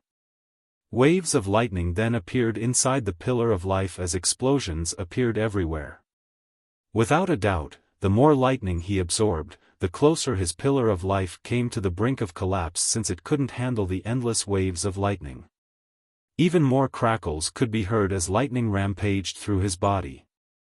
Some small sparks even exploded from his body, creating even more detonations. In an instant, a burning smell could be found emanating from Wuxia's body. It seemed that Wuxia had reached his limit. The lightning aimed to burn him to a crisp. After smelling this scent, the tree father became worried and quickly asked, "Young noble Li, are you okay?" "Open!" Wuxia roared. With another explosion, a bunch of fate palaces appeared above his head amidst the action. A series of rumbles resounded as if his pillar of life was becoming even larger and shot up towards the sky. Bang! Bang! Bang! The moment all of his fate palaces appeared, the power of the spatial vortex soared exponentially.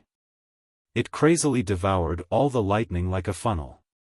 Eventually, all the lightning was absorbed by this void. The beginning was only a test. At this moment, Wuxia let go of all caution and opened all of his fate palaces, allowing his pillar to absorb the endless lightning. 12 fate palaces. The moment all of his palaces appeared, the tree father's expression greatly shifted. 12 palaces, unique among all eons. Wait, not right. Very quickly, the tree father was able to see the 13th palace soaring above the rest as if it was hiding in the clouds. 13 palaces. The tree father quickly went from feeling shocked to being aghast. Even an apex existence like himself who lived for many years and had seen countless miracles was frightened. He needed to take several steps back from the jolt. In an instant, his old pair of eyes opened wide while gazing at the 13th palace hovering above all the others. He even rubbed his eyes since he thought he was only seeing things. However, after rubbing his eyes for a while, the 13th palace was still there, meaning that it was not only in his mind. This is not possible. The tree father couldn't accept what his eyes were telling him. He took a deep breath and tried to soak in this reality. He had never seen a cultivator with 12 palaces before. As for 11, he had only heard of some geniuses opening this many and never saw it with his own eyes. He had once seen a youngster open 10 palaces. This youth was extremely brilliant and was considered the #1 genius of the stone medicine world during that era. Although he didn't become an immortal emperor, he was able to reach the peak and become an invincible master. But today, the tree father not only saw 12 palaces, he also saw a 13th. Any cultivator with the slightest sliver of common sense would know that 12 palaces was the limit. Since the start of time, even immortal emperors were not able to break through the limit of 12 palaces. Moreover, having 12 palaces was not only unheard of, such an occurrence only belonged in the legends such as Immortal Emperor Xiaofan. Moreover, this was only speculation from future descendants, and no one actually knew the truth. The tree father looked at Wuxia's 13th palace as if he was looking at a ghost. He was truly frightened. If someone had 12 palaces, then the tree father would definitely value such a person since they would become the next immortal emperor. But right now, Wuxia had 13. Anyone would be horrified after seeing this with their own eyes, and god kings were no exceptions. The tree father became absent-minded while looking at the palace and murmured, 13 palaces, a unique miracle throughout the eons, unprecedented and unchallenged for all eternity. At this second, he understood where Li Qiye's confidence came from. Anyone with 13 palaces would definitely become an immortal emperor. Everyone else, no matter how brilliant they might be, would only be eclipsed by him. He was at a loss for words as he understood why the arrogant Li Qiye said to not compare him to just anybody. With 13 palaces, he truly had the ability. No matter if it was celestial being Yi Qingsheng or imperial edge Maonan, both of them would eventually be overshadowed by him. While Li Qiye crazily absorbed the lightning, bolts of lightning would occasionally flash above Alpine Mountain. Many guests didn't know what was going on. Some understood that something strange was happening, but they didn't dare to delve into it. As for the Alpine disciples, both heavenly kings and seclusive virtuous paragons had serious expressions. They didn't dare to relax, causing the atmosphere of the mountain to become quite serious. Such a change was felt by the guests despite not knowing what events were transpiring. During this instant, at a certain place in the ancestral ground of the Alchemy Kingdom existed a palace. The Huangfu clan master was finally able to come to this place and see the main descendant of the imperial family, the Alchemy Kingdom princess, Ming Yeshua.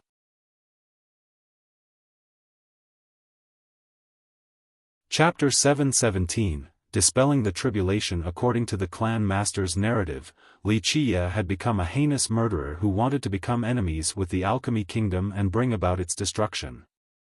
As for his son, Huangfu Hao became a heroic martyr, sacrificing himself for the Alchemy Kingdom's reputation. Even before his death, his son was still completely loyal to the kingdom. "I have heard your words." The pleasant voice from the pavilion responded. Although one couldn't see her figure, they could easily imagine just how pretty she was from her voice alone. Ming Yeshua continued, "Huangfu clan master can return now. The Alchemy Kingdom will deal with this matter." But, the Huangfu clan master wanted more than just this after spending so much effort for this audience. "Please return." The voice inside the pavilion no longer said anything else. An old woman inside the palace stopped the clan master and turned him away. What else could the clan master do? Even a character like him didn't dare to act recklessly in this place. After he left, an old woman's voice asked the figure inside the pavilion, "Young lady wishes to deal with this problem?" "I'm clear of what the Huangfu clan wants." Ming Yeshua replied, "Huangfu Hao courted death. There are some people that he couldn't afford offending in this world. Let them deal with this themselves, the Huangfu clan isn't a commendable sect anyway." The old woman commented. In response, Ming Yeshua mused, "The Huangfu clan will not give up so easily. They do have some influence in the Alchemy Kingdom. If they dare to act recklessly, then they are wishing for their own destruction," stated the old woman coldly. Boom boom. In the deepest underground crevice of Alpine Mountain, the last lightning bolt in this location was finally absorbed by Li Qiye. At this time, the pillar of life inside Li Qiye's fate palaces was full of crackling lightning. At this moment, Li Qiye appeared to be a thunder god as lightning ran through his body. He couldn't help but sigh as he withdrew the spatial vortex since he was finally successful. Li Qiye had analyzed the Treefather's tribulation before. He had other methods of repelling the remnants of this tribulation, but it would require more time. By using the ancient runes and absorbing this lightning field, it became much simpler. Moreover, by doing so, he would become something akin to a thunder god with mighty power. The Treefather also breathed a sigh of relief and smiled after seeing Li Qiye's success. It was as if a load was lifted off his back. Li Qiye didn't only save him, but also the entire Alpine Mountain. More importantly, he was now free to roam the 9 worlds without any restrictions. It was time for him to see the outside world. After cutting off his main route, he could only live for 1 more generation. The moment his lifespan withered, he would die just like other cultivators. However, he had no regrets. He had lived for many years and had several generations of Tao. He himself had reached the top and was capable of looking down on all beings. At the same time, he had disciples everywhere, and many were quite famous. Ultimately, not being able to leave Alpine Mountain for millions of years due to being rooted here was quite a shame. Thus, this action of his was without any regrets even if he had to die sooner. This is, after the lightning field was absorbed, the surroundings became empty. However, Wuxia found an item floating there. Wuxia reached out and grabbed the item. When he opened his palm for a look, he noticed that it was quite small and resembled an eye. Moreover, it was not an ordinary eye, it appeared to be composed of numerous arcs of lightning woven together. It seemed that innumerable arcs of lightning, like silk strings, wove together to form this eye, and occasionally, thunder would explode from within the eye. This created quite a majestic spectacle like the opening of an endless sky filled with lighting, quite unfathomable. The Tree Father looked at this thunderous eye and asked with surprise, "What is this thing?" He had previously been suppressing this life reduction tribulation, but he didn't know that there was such an item in this place. A bit interesting. Wuxia also looked at it for a while without saying anything else. Moments later, he put away this thunderous eye and told the Tree Father, "Congratulations, Tree Father.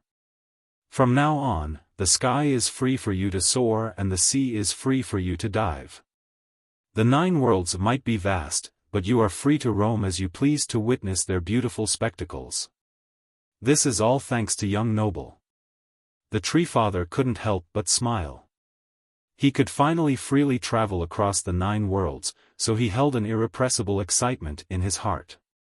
Wuxia also smiled and said, "In the future, you won't just be traveling in the 9 worlds. You will follow me to sweep through the 10 worlds and myriad realms. I will lead you to the apex, to step into the mysterious realm that even immortal emperors chase after. One day, you will understand just how vast and mighty this magnificent world is. You will definitely not waste your last generation."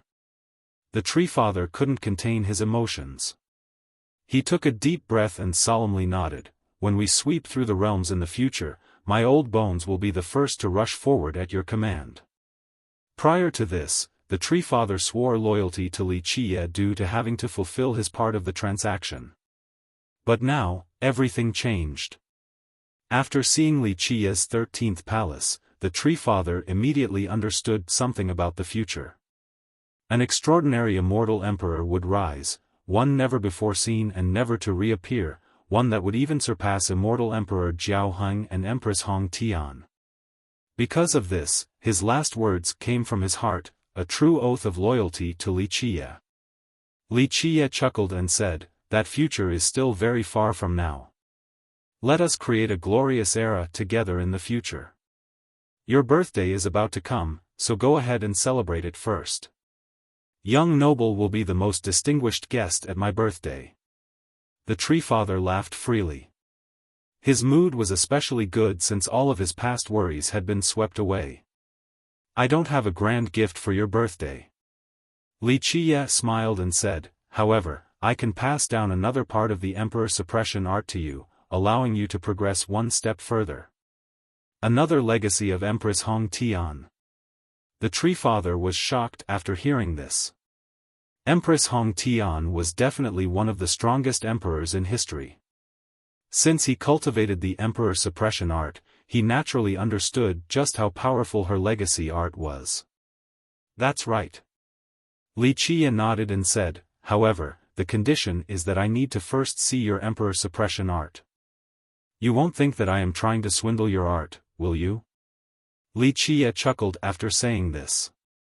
The Tree Father smiled and said, "If young noble needs the Emperor suppression art, then you wouldn't need to resort to trickery. I am willing to hand it over to young noble since, in your hands, it will shine even more brilliantly in the future."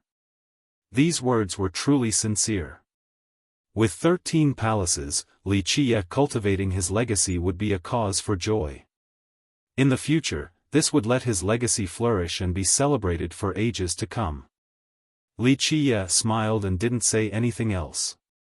He only quietly sighed inside. By using the Treefather's emperor suppression art, he could find the old legacy of the Empress. He personally trained her in the past, so how could he not understand her legacy? However, even if he was able to find it, he didn't want to cultivate or use this legacy. Outsiders wouldn't understand the matters between him and the Empress. Madame Ziyan heaved a sigh of relief after seeing her young master return with the Treefather. She quickly went up to meet them and earnestly asked, "Young master, was it successful?" Li Qiye slightly nodded and didn't say anything else. The madam was happy to see him like this. Her young master was able to deal with the Treefather's problem, which meant that the Treefather would pledge loyalty to him. Who could stop her young master when he had a god king under his banner? Li Qiye bade farewell to the Treefather and returned to their valley in the carriage with the madam. Meanwhile, the disciples of the mountains were ecstatic to hear the Treefather was finally able to resolve his life reduction tribulation. The atmosphere of the entire mountain immediately turned joyous. Before this, the disciples planned this special birthday for the Treefather for two reasons. First, it was to let outsiders know that their ancestor was still fine. The second was to hold the grandest birthday celebration for him because they didn't know how long he could hold out for. Because of this, while he was still alive, they decided to hold this celebration in his honor for living 500,000 years. But now, the winds had turned. Two happy events were simultaneously being celebrated in one occasion, so how could the disciples not be excited? All of a sudden, lanterns were lit up and decorative banners could be found as far as the eye could see, causing the atmosphere to be quite lively. Although the guests didn't know what had happened, they could clearly sense the change of atmosphere.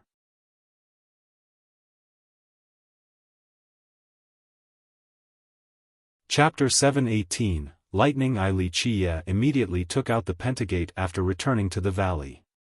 He also took out the seed from a box, the seed created by the fusion of the evil Taifa tree and the blood soul worm. With a series of rumbles, Li Qiye opened his fate palace, revealing his pillar of life. Crackling in the air, tiny arcs of lightning left the pillar and condensed into the size of a palm. These palm-sized arcs of lightning merged together to become a clear sea of lightning. This was a vast ocean formed purely from lightning. Li Qiye placed this seed into the sea of lightning. The moment it made contact, it immediately felt danger and wanted to escape. However, Li Qiye's will was like a gigantic palm and quickly suppressed it. Under his suppression, the seed was immersed in the sea, causing crackling explosions to ring out. The seed seemed to have been thrown into a pan of oil and would be fried to a crisp at a moment's notice.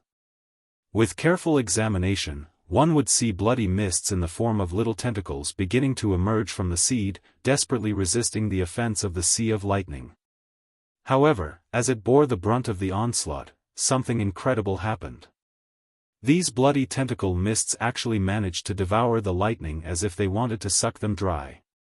This process was very slow, but as time passed, the lightning was gradually absorbed by these sponge-like tentacles. Li Qiye subtly smiled after seeing this result. It was exactly what he wanted. He aimed to refine and change the seed to create an unprecedented seed. When the lightning was about to be completely absorbed by the seed, his pillar of life released even more lightning arcs that eventually turned into another sea of lightning. The seed was, once again, submerged and began to crazily absorb the lightning. This process repeated itself multiple times under Li Qiye's control.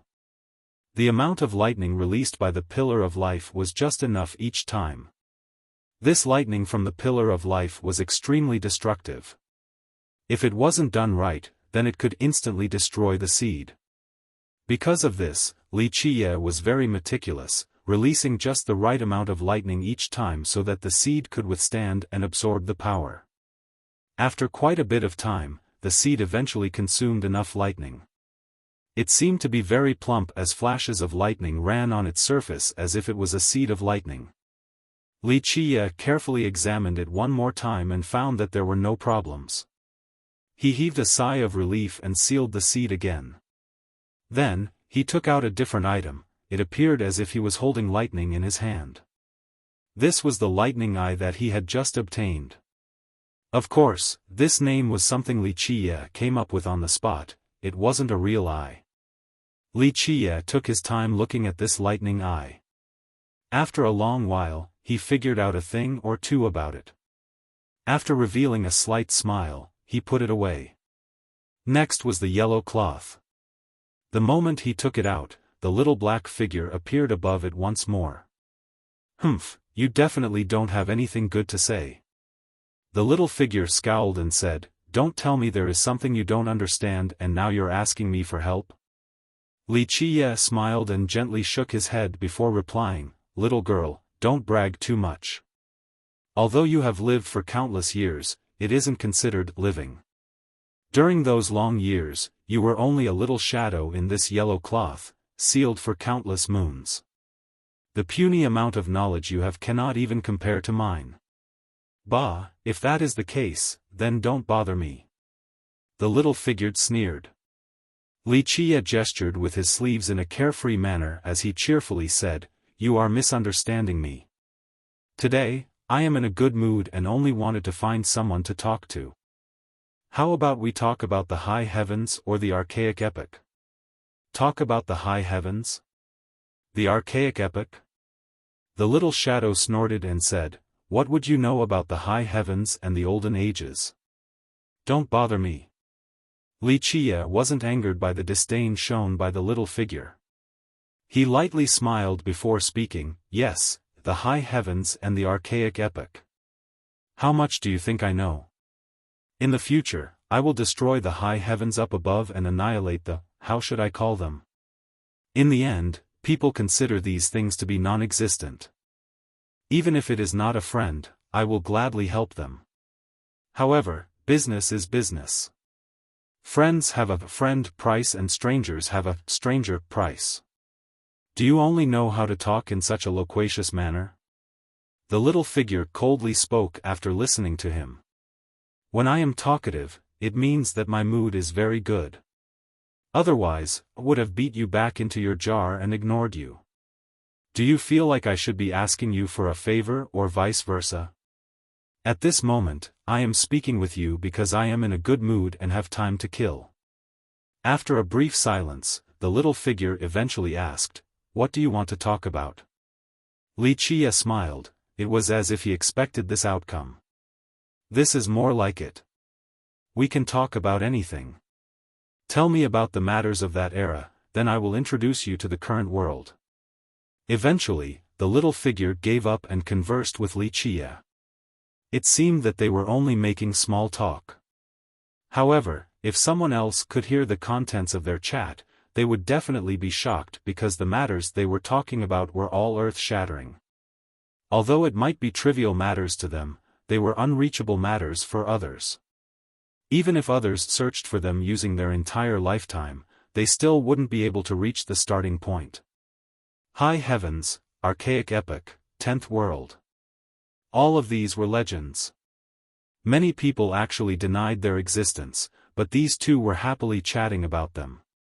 Whether it was the high heavens or the 10th world, very few people could come into contact with these things, let alone debate this subject. This was especially true for the 10th world. Many cultivators believed that it did not exist, that it was only a rumor. However, the world did not know that this seemingly empty legend involved many sects unknown to them. Wuxia immediately took out the pentagate after returning to the valley. He also took out the seed from a box, the seed created by the fusion of the evil Taifa tree and the blood soul worm. With a series of rumbles, Wuxia opened his fate palace, revealing his pillar of life.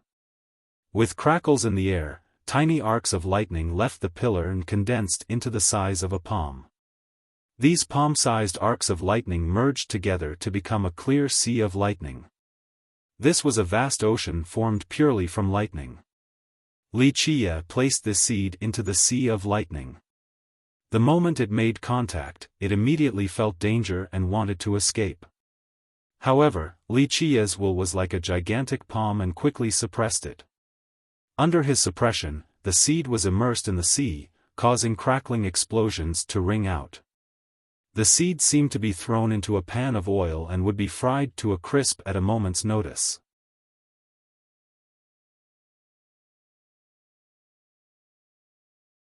Chapter 719, Grand Birthday. On the day of the birthday celebration, Alpine Mountain was boiling with excitement. One could only see a great banquet with countless tables prepared in the sky for just as many guests. This was a spectacular scene. The numerous big shots of the world sat in a particular order for this feast. The layout resembled something one would find in a heavenly court. These big shots quickly raised their cups to celebrate the Tree Father's birthday. The untouchable existences such as the Alchemy Kingdom, the Jianlong clan, and the Beastmaster Citadel all had people present at this feast. When the Tree Father appeared, he sat in the seat of honor. Another young man also appeared at this feast and sat down next to the Tree Father. This young man was none other than Li Qia. When the Tree Father appeared, the scene grew completely silent as everyone looked at him. Many people also set their gazes upon Li Qia, who was sitting by his side. Those who could sit near the front were all experts from imperial lineages, such as the Alchemy Kingdom, the Jianlong clan, and the Beastmaster Citadel, only they were qualified to have the closest seats. However, a young man like Li Qia was actually able to sit next to the Tree Father. How prestigious was this position? This was much higher than the imperial lineages. Even the direct disciples of the Tree Father could only stand next to him, but a junior like Li Qia was now seated with him side by side. This was a cause for surprise to many people. This puzzled many guests. They didn't know why a junior like Li Qia was qualified to occupy such a seat. That seat was even more prestigious than the ones for guests from the Alchemy Kingdom and the Jianlong clan. Though speculations ran wild in the minds of the guests, the feast was still quiet. No matter who they might be, no one dared to act presumptuously in the presence of the Tree Father, including those from the imperial lineages. Compared to the other guests, the imperial lineages knew a few more things, especially the Alchemy Kingdom, who had a good relationship with the Tree Father. In fact, once the Alchemy Kingdom's guest saw the Tree Father appearing at the feast, he was quite startled because the kingdom had once tried to help the Tree Father. Although they were unsuccessful, the kingdom became privy to the secret behind the scenes. But now, the appearance of the Tree Father made this guest realize a thing or two. He looked at Li Qia in amazement. At this moment, the Tree Father cleared his throat and looked at the guests before slowly speaking. Today is this old man's 500,000-year birthday celebration, and everyone traveled from distant lands to get here. I am very grateful for this, so I offer everyone a toast. Having said that, he slowly raised his jade cup. All of the guests present quickly raised their cups as well. No one dared to show any disrespect. To many of the cultivators here, the Tree Father was an apex existence. No one dared to act disrespectfully lest they cause the Tree Father to become unhappy, especially on a day like this. The Huangfu clan's second ancestor is here to celebrate the demon forefather's birthday. An announcement came after the Tree Father's toast. After obtaining the Tree Father's approval, an old man, along with 10 other elderly men, appeared in an instant. This old man approached step by step while constantly exuding a volatile atmosphere. At first glance, he was not very eye-catching since he was thin and withered. Others could even feel the depleted vitality in his body. Nevertheless, he still induced quivers in the hearts of others. Especially the ephemeral aura on his body. It gave quite a dreadful sensation, as if it could shatter the galaxy and the heavenly firmament. Anyone would be startled when facing this terrifying aura. Despite being near death, he was still very frightening. He could pluck the stars from the sky and slay dragons. The other 10 old men next to him were all powerful experts. Although they hid their blood energies, others could still sense their horrifying strength. Nevertheless, no matter how powerful they might be, these 11 old men all hid their auras and didn't dare to posture in this place. The Huangfu clan's second ancestor. Many big shots were secretly alarmed after seeing this old man. One from a great power even murmured, the second ancestor of the Huangfu clan actually came into being. This is a bit too scary. Although some great powers who had ties with the Huangfu clan had never seen this old man before, they also felt chills after hearing the position of second ancestor. Rumor has it that the Huangfu clan had 4 sealed ancestors. Outside of the ancestor who was killed at the giant bamboo country, there were 3 others. All 4 of them were said to be incredible virtuous paragons, and the sacred ancestor was the most unfathomable. In the Huangfu clan, outside of the sacred ancestor, the second ancestor was the strongest. Once this type of great power's ancestor was sealed underground, they would not easily come into being. Breaking the Blood Era stones required them to pay a big price. However, the Huangfu clan's second ancestor had arrived, causing many people to realize that he didn't come here solely for the birthday celebration. The Huangfu clan is here to celebrate Demon Forefather's 500,000th birthday. The second ancestor came before the Tree Father and cupped his hands together, saying, "A small token of respect, I hope Tree Father will accept." Having said that, he raised an ancient box with both hands. Even a virtuous paragon like him was only a junior in front of the Tree Father. Who knew what was inside the box? However, the Tree Father didn't take a look. He only let a disciple next to him go and accept this gift. After the second ancestor gave his blessings, he solemnly said, "The Tree Father's prestige is widespread and worthy of our admiration. However, there is one thing that I cannot keep silent over." The second ancestor caused a stir in the crowd as many spectators held their breaths. Everyone knew that something was about to happen. The Tree Father glanced at the second ancestor and slowly uttered, "Speak your mind." The second ancestor took a deep breath and spoke in a solemn yet sentimental manner. "Hao was the only inheritor of our Huangfu clan, the one who would inherit our legacy. Not long ago, he represented our clan to come celebrate Demon Forefather's birthday, but who would have expected such terrible news of his death at Alpine Mountain?" All the guests shivered at this statement. Everyone knew that this matter was not so simple. After hearing this declaration, the Maple King coughed and quickly said, "Second ancestor, there is a misunderstanding regarding this." The second ancestor looked at the Maple King and lowered his tone, "I don't know if it was a misunderstanding or not, but my Howard died at Alpine Mountain. Can you take responsibility and give my Huangfu clan an acceptable answer?" Without a doubt, this virtuous paragon second ancestor didn't put an expert of the Maple King's level in his eyes. He wanted to speak with the Tree Father, not someone like the Maple King. The Tree Father remained calm while staring at the ancestor. He didn't reveal his attitude when he replied, "State your Huangfu clan's wish." "Today, I came after being asked by our sacred ancestor to find out about our Howard's death." The second ancestor solemnly said, "Our Howard died miserably at the hands of this brat, but this brat has now become Demon Forefather's esteemed guest. I am very confused about this. Are you saying that my Alpine Mountain conspired with young Noble Li to murder your Huangfu clan's main descendant?" The Tree Father spoke lightly. The second ancestor quickly responded, No, that was not what I was implying. Alpine Mountain is righteous and noble with an unrivaled reputation, so how could it commit such an act?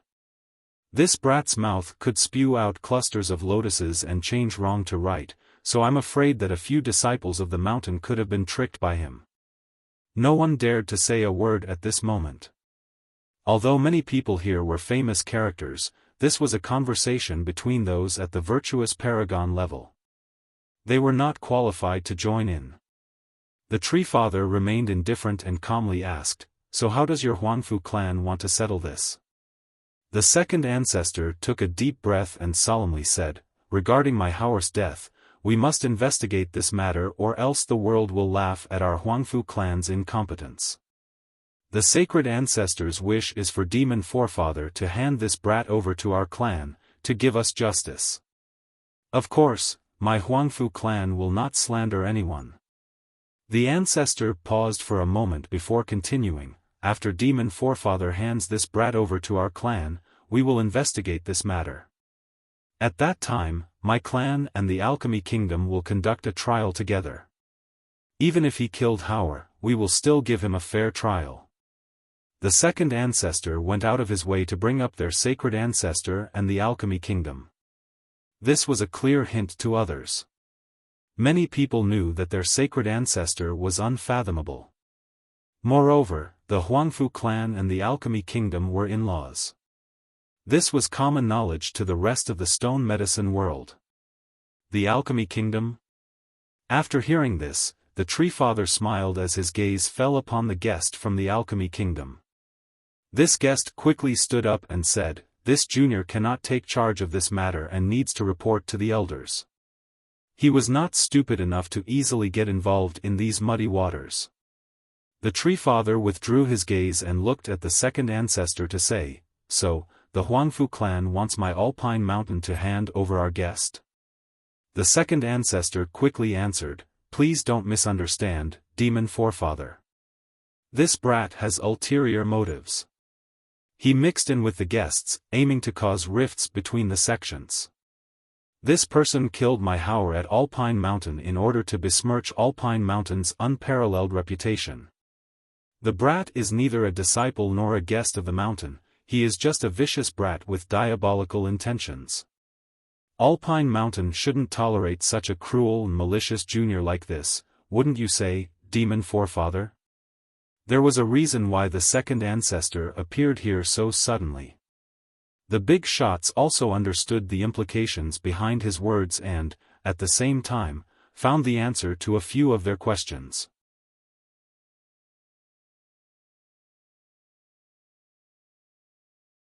Chapter 720, Controlling the Black Dragon. The second ancestor's words were quite risky, but the Huangfu clan had no other choice.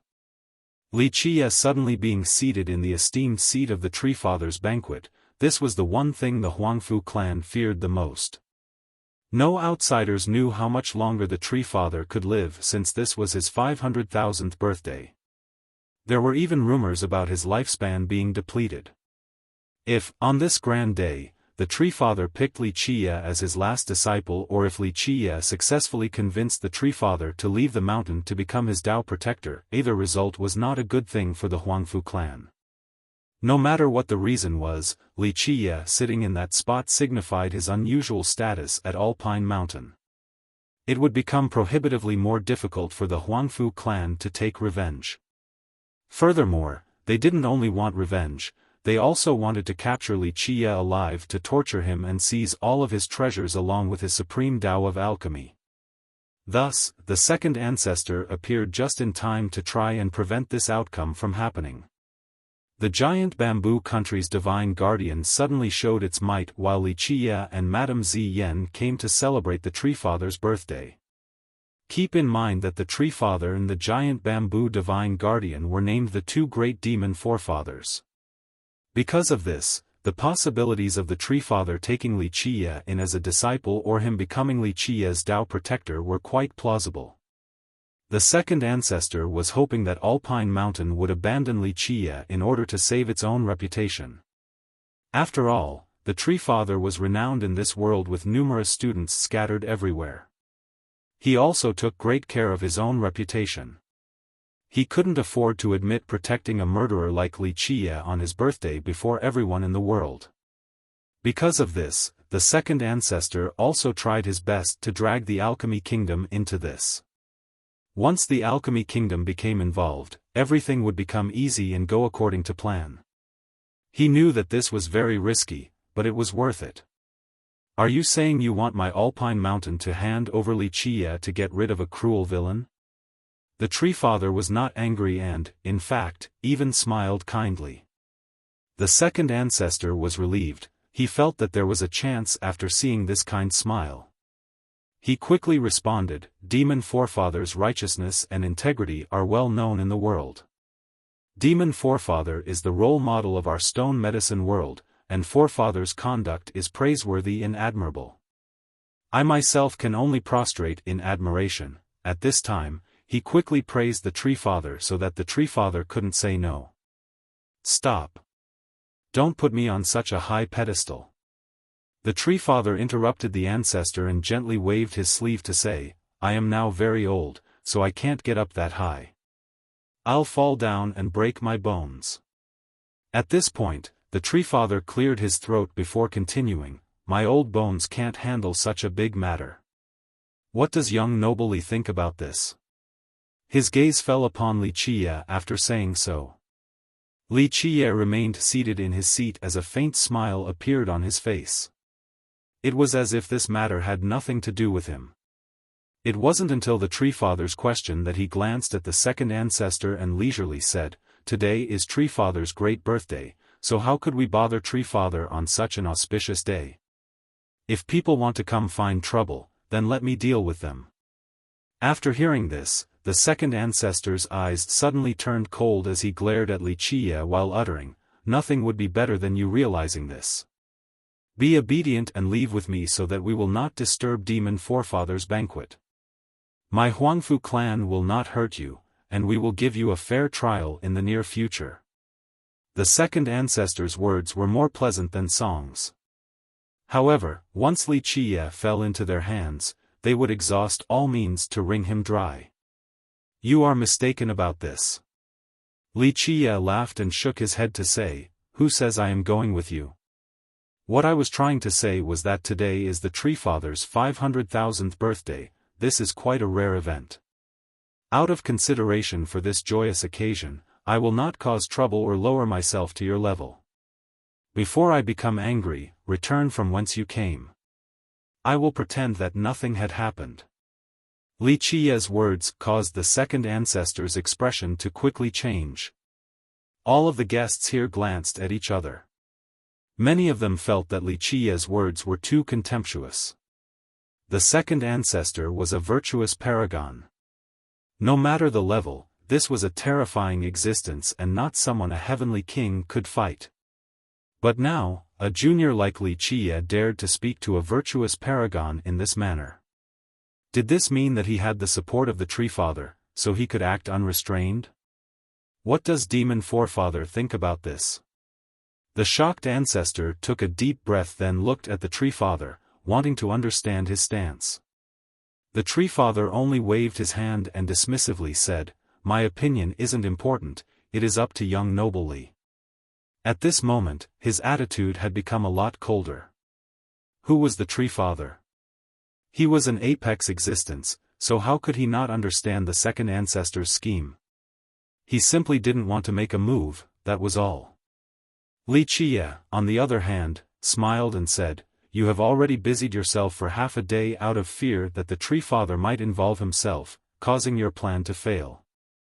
Why the need to beat around the bush for so long?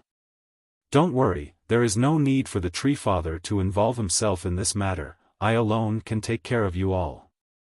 I will say it one last time, scram immediately before I slaughter all of you." Although staining this celebration with blood is disrespectful to the Tree Father, my patience is limited. The second ancestor was immediately shaking with rage. He could no longer hold back and shouted, "Ignorant fool! As a virtuous paragon worshipped and feared by all, how could he handle being yelled at by a junior like this? If it wasn't for the Tree Father's presence, he would have already killed this junior." Scram! Li Qie's eyes suddenly turned fierce. In an instant, a death energy emerged and diffused into the air. The death chapter appeared after his shout and quickly shot into the ground. "Arr!" The roar of a true dragon resounded. With a crash, a huge black dragon flew out from the ground all the way to the sky. The moment it reached the air, it was as if a huge mountain range had appeared in the sky. It was completely black and its scales seemed to be made from black metal, reflecting the sun's light. The giant dragon's eyes emitted a dark and profound light as if it came from the depths of hell. It emitted a terrifying aura as if a god king or true dragon had arrived.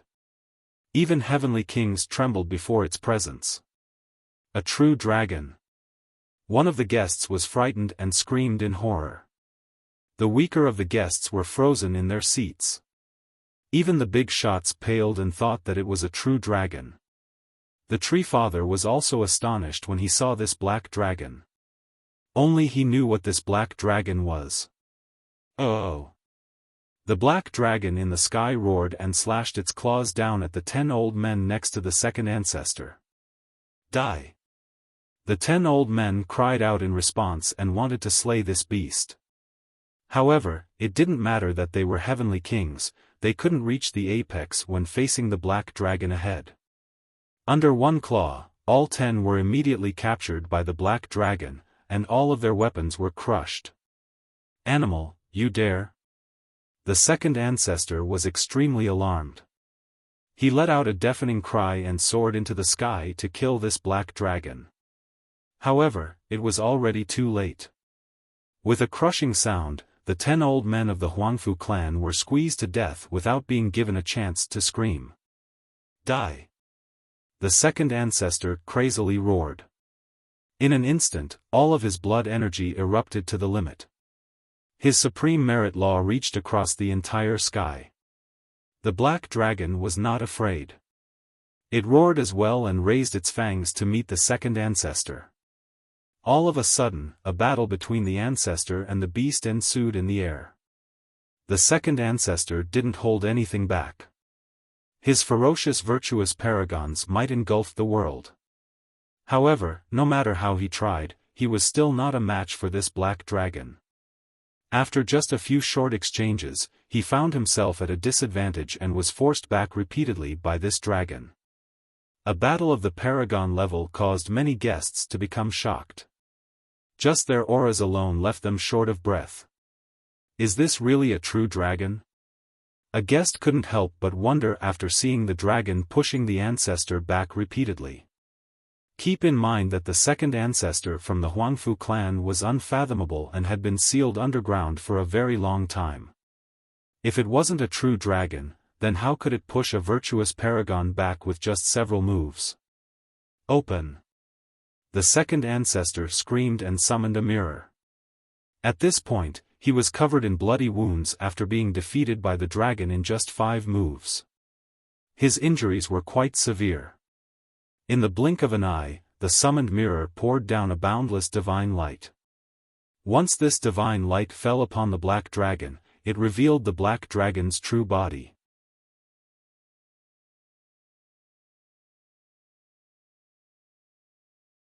Chapter 721, Alpine Treefather's turn. There were no dragon claws, no dragon horns, and there also weren't any dragon scales.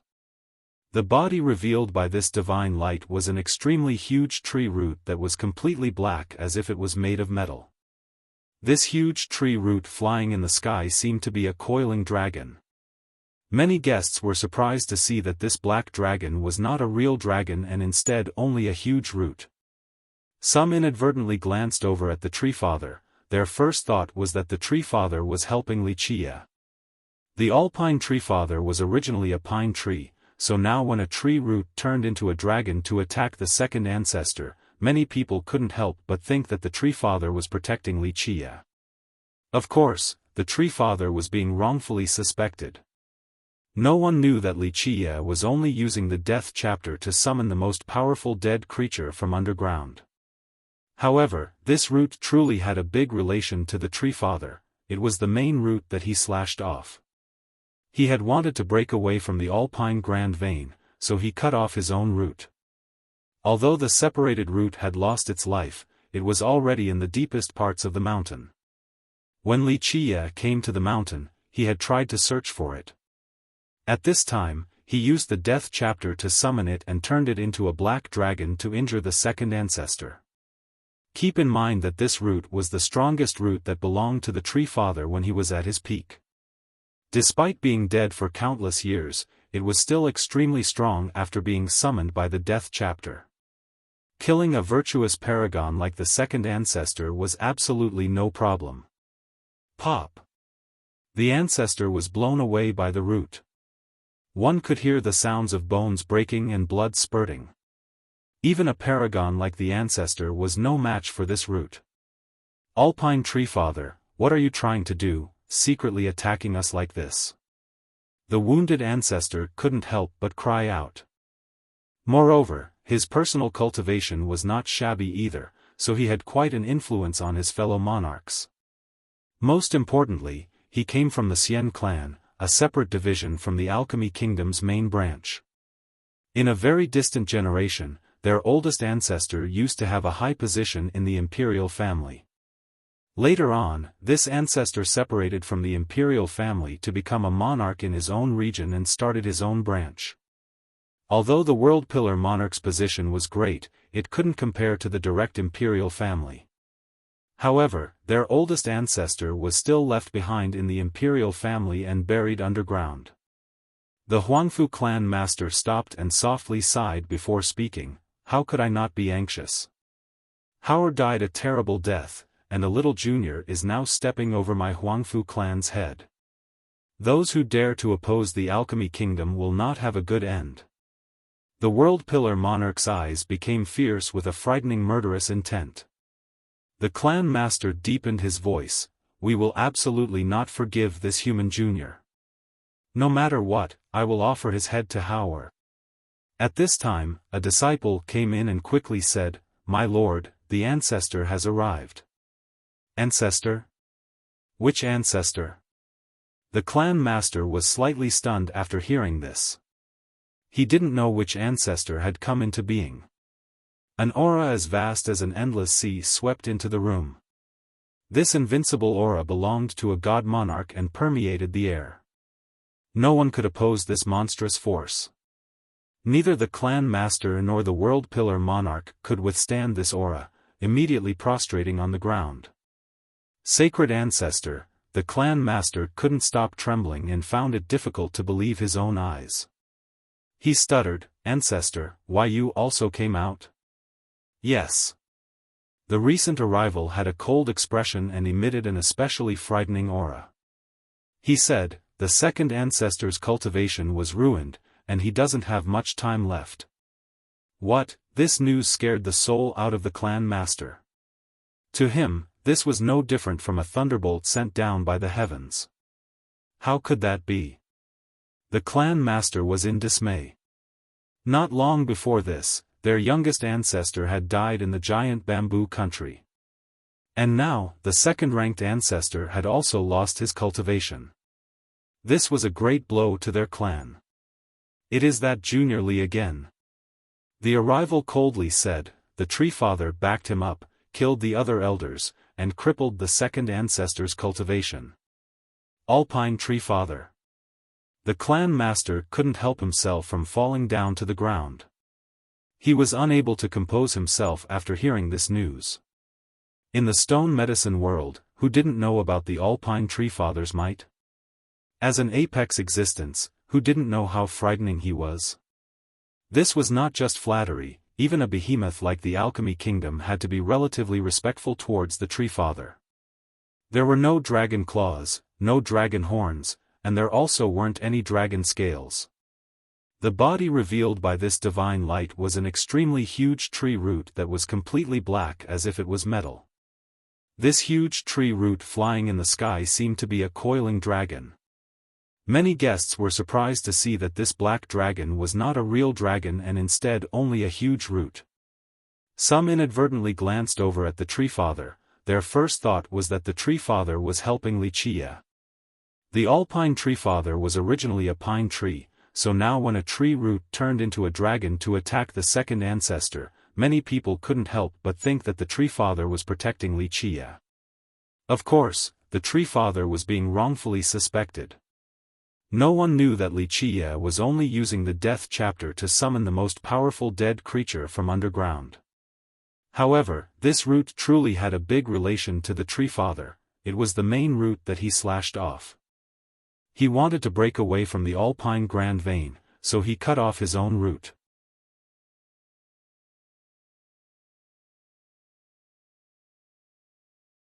Chapter 722, Xian Clan. The absent-minded clan master sat on the ground, unable to think for a moment. After a while, he calmed down and asked, Then, what should we do?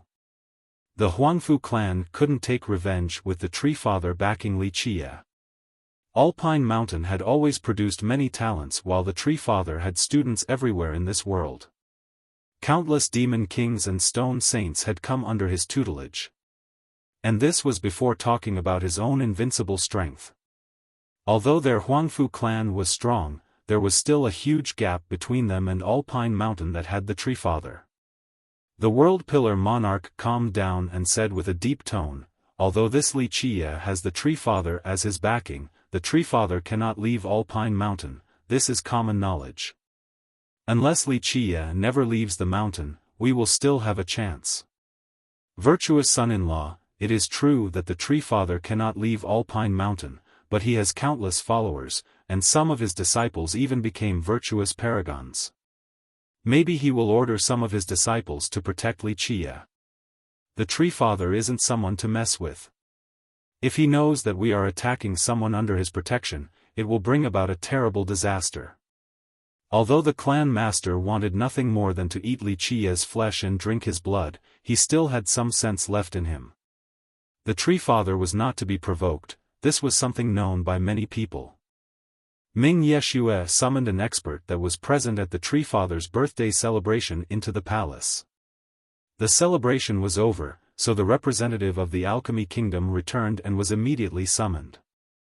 Ming Yeshue looked at this expert and asked, "Elder Shi, how was the birthday party?" The expert answered, "Princess, something happened at the party and I'm sure Princess has heard about it already, so I won't go into details. However, there is one thing that I must report." "Do tell, Elder Shi." Ming Yeshue said, "Your keen insight has always been welcomed by the other elders."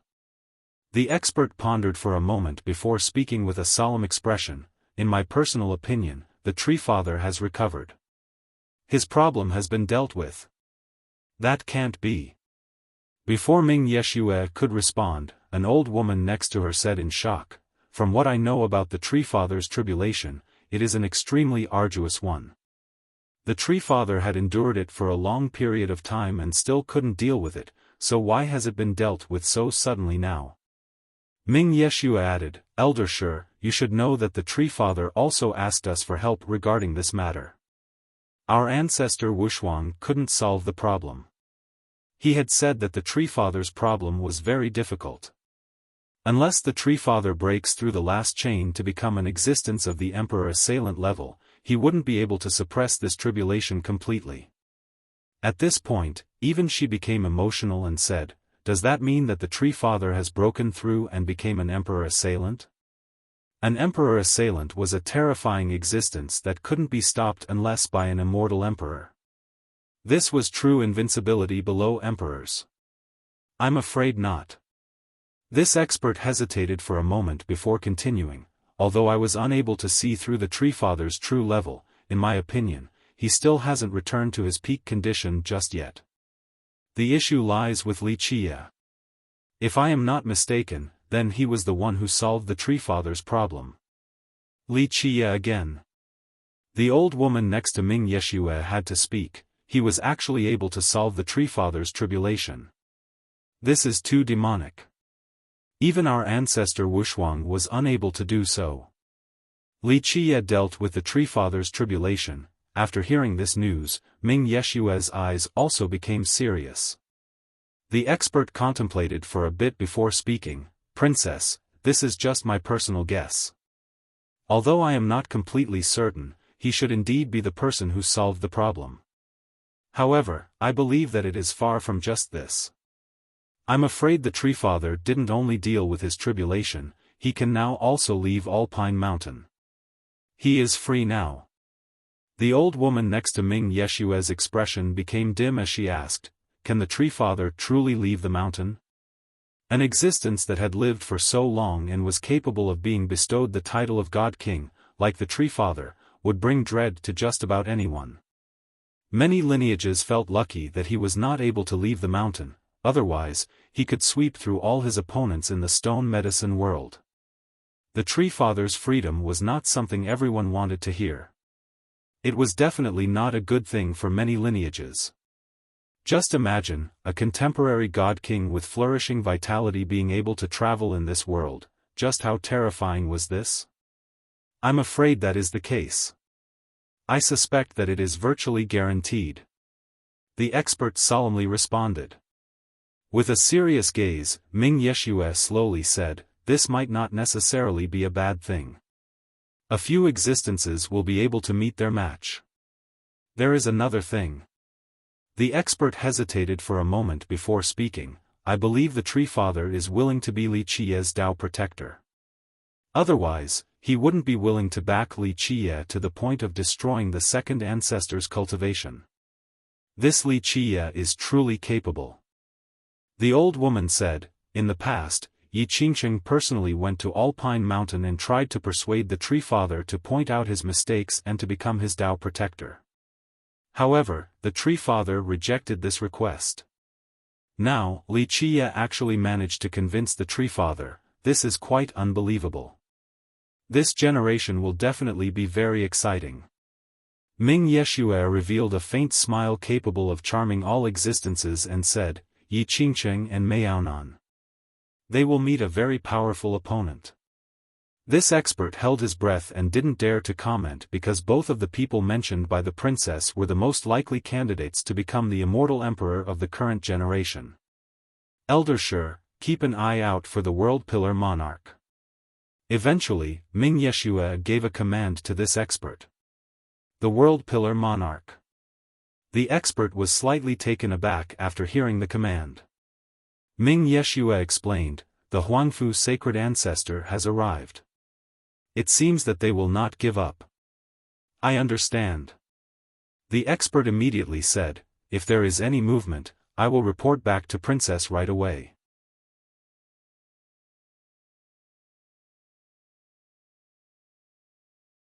Chapter 723, Black Fox. After the birthday banquet ended and they finalized the pact with the Tree Father, Li Qiye and Madame Ziyan left Alpine Mountain for the Alchemy Kingdom. Old Demon Tai Yi also accompanied them. Of course, he was anxious the whole time on this journey. If it wasn't for Li Qiye dragging him along, perhaps he would have fled long ago. After entering the kingdom's territory, Tai Yi became even more cowardly. He was willing to drill underground along the way instead of showing his face. Even the madam couldn't help but ask after seeing Tai Yi's demeanor, did you do something wrong? Why are you so scared? Don't tell me you stole the kingdom's defining treasures? No, absolutely not. Tai Yi immediately vowed, I am a good person, a law-abiding cultivator, how could I possibly commit an evil act like stealing? Li Qiye leisurely glanced at him and said, if you are a good person, then I am a saint. Ha, young noble's words are too hurtful. Tai Yi laughed drily. Perhaps he could fool others, but not Li Qiye. Okay, stop skulking. Properly lead the way for me since we will need to go to many places for the materials you require. Li Qiye told Tai Yi. Tai Yi didn't quip this time and immediately went to the front. This material gathering trip was extremely important to him, so he even put aside his fear of the Alchemy Kingdom. The group traveled and gathered herbs along the way. Tai Yi required a few extremely rare ingredients, so eventually, Li Qiye released the alchemy fowl in order to hasten the process. The alchemy fowl was a spiritual creature adept at finding medicines. It didn't matter if the medicines were tens of thousands of miles away, the fowl could still pick up the fragrance of the medicines and instinctively find where they grew. The Alchemy Kingdom was vast and situated above the Alchemy Vein, one of the three ancestral veins of the stone medicine world. With the help of the fowl, finding medicines became very easy. This gave the group ample time to make it to the Alchemy Conference. It was more appropriate to call the Alchemy Kingdom an ancient lineage than an old country. Although it was named a kingdom, it had not ruled over this vast land for a very long time. This was not to say that it lacked the ability to govern this territory, the kingdom simply didn't try. The core of the kingdom was essentially focused in its ancestral ground. Legend states that during the desolate expansion era, the Alchemy Kingdom had ruled over all of this land and created an unparalleled kingdom that greatly prospered. However, for some unknown reason, the Alchemy Kingdom gave up on governing this vast land during a particular generation of the Emperor's era. From then on, its imperial family became reclusive and rarely showed themselves. The outside world was not privy to the cause, and neither were future generations. To sum it all up, from that point on, the Alchemy Kingdom became very mysterious, and its disciples rarely left their ancestral ground. Though its direct branch, or the imperial family, gave up on ruling over this vast kingdom, the kingdom still belonged to them historically. No matter how many lineages and sects there were, they all pledged allegiance to the Alchemy Kingdom.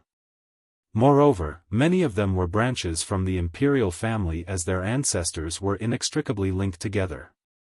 Despite the imperial family not ruling over the lands, the monarchs chosen by the Alchemy Kingdom still managed the various regions. After many years, no one had ever heard of a king daring to seize the land to form an independent country. This was the formidable aspect of the kingdom, as well as its charm. One sect with 3 immortal emperors and 4 alchemy emperors, who in this world actually knew their true strength. It was also built on the alchemy vein, one of 3 grand ancestral veins in this world. The legendary alchemy vein left behind many legends. One of them told that true immortal medicines were grown near it. Another told that there was a race with the bloodline of a true god living on it. One more told that there were secrets of true immortals in that area. Just this one grand vein was full of secrets. It spanned for millions of miles, so it was difficult to calculate all of its territories. After all, it spanned more than half of the alchemy realm. Thus, half of this realm belonged to the territory of the kingdom. On top of all of this, the kingdom's extremely vast ancestral ground was built in a mountain pass that could reach the source of the grand vein. Keep in mind that the alchemy vein was not just in name.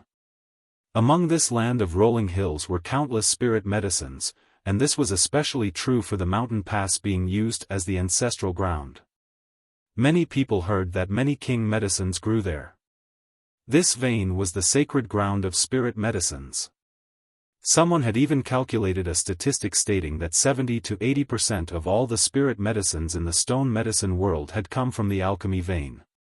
Just from this alone, one could easily understand just how many spirit medicines there were. Because of all of this, the Alchemy Kingdom had the most precious of resources in the form of the Grand Vein. Both the vein and its vast territory left countless lineages and cultivators salivating with greed.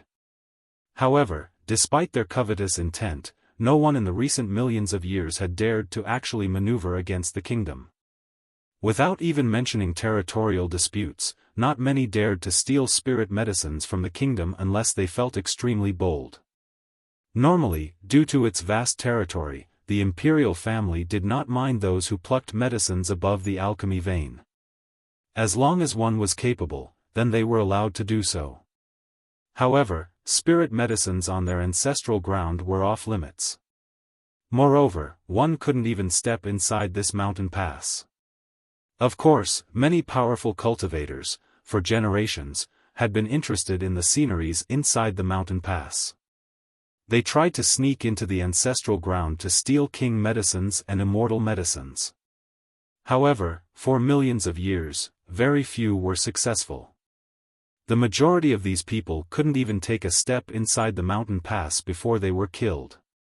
There was even a story about a god monarch dying miserably at the entrance. It was precisely because of the imperial family's strength that in later generations, fewer and fewer people dared to peep into this ancestral ground or had thoughts of stealing from it.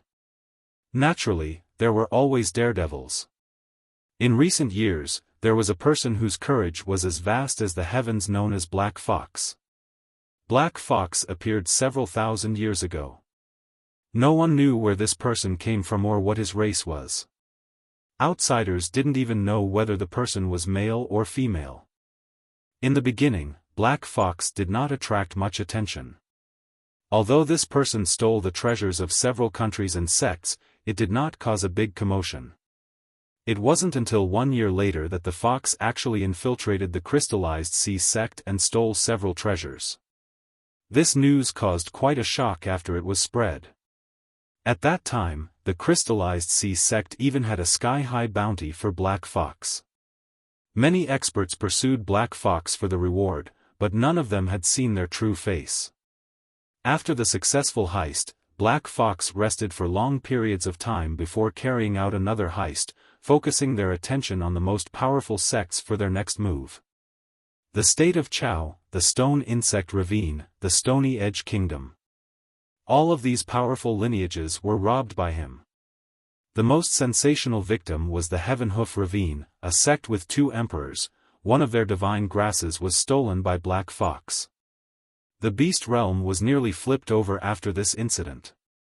The ravine released a heaven-shattering price for Black Fox's head. However, no one ever succeeded. Rumor has it that Black Fox tried to sneak into the Jianlong clan as well. However, then came news that although the infiltration was successful, the fox couldn't steal any treasures since they were found out by the clan. Nevertheless, the person still escaped unscathed. After this failure, on top of having made so many enemies, people thought that Black Fox would stop here. In fact, the fox did not appear before the world again for another long period of time. However, an earth-shattering event happened later on. Black Fox had snuck into the Alchemy Kingdom's ancestral ground and stole a supreme immortal treasure from the imperial family. However, the fox was detected and surrounded by many ancestors of the kingdom. The legend stated that Black Fox wanted to escape from the ancestral ground by using a peerless art, but this ended in failure. After being detained, the fox was eventually killed by the elders. Afterward, there was even a rumor stating that the elders ground the fox's bones to dust and spread it around the Alchemy Kingdom as a warning to those who had malicious intentions against them.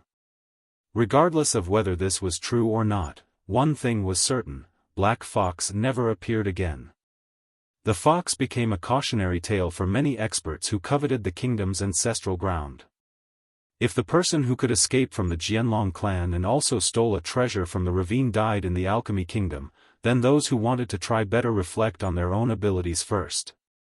After the birthday banquet ended and they finalized the pact with the Tree Father, Li Qia and Madame Zi Yen left Alpine Mountain for the Alchemy Kingdom.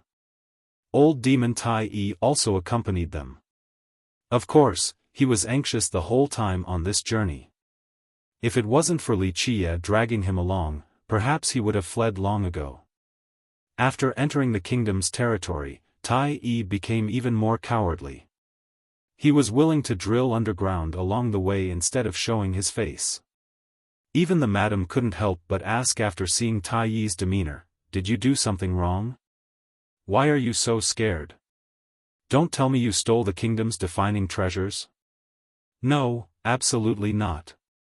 Tai Yi immediately vowed, "I am a good person, a law-abiding cultivator. How could I possibly commit an evil act like stealing?"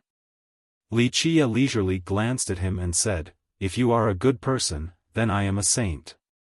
"Ha, young noble's words are too hurtful."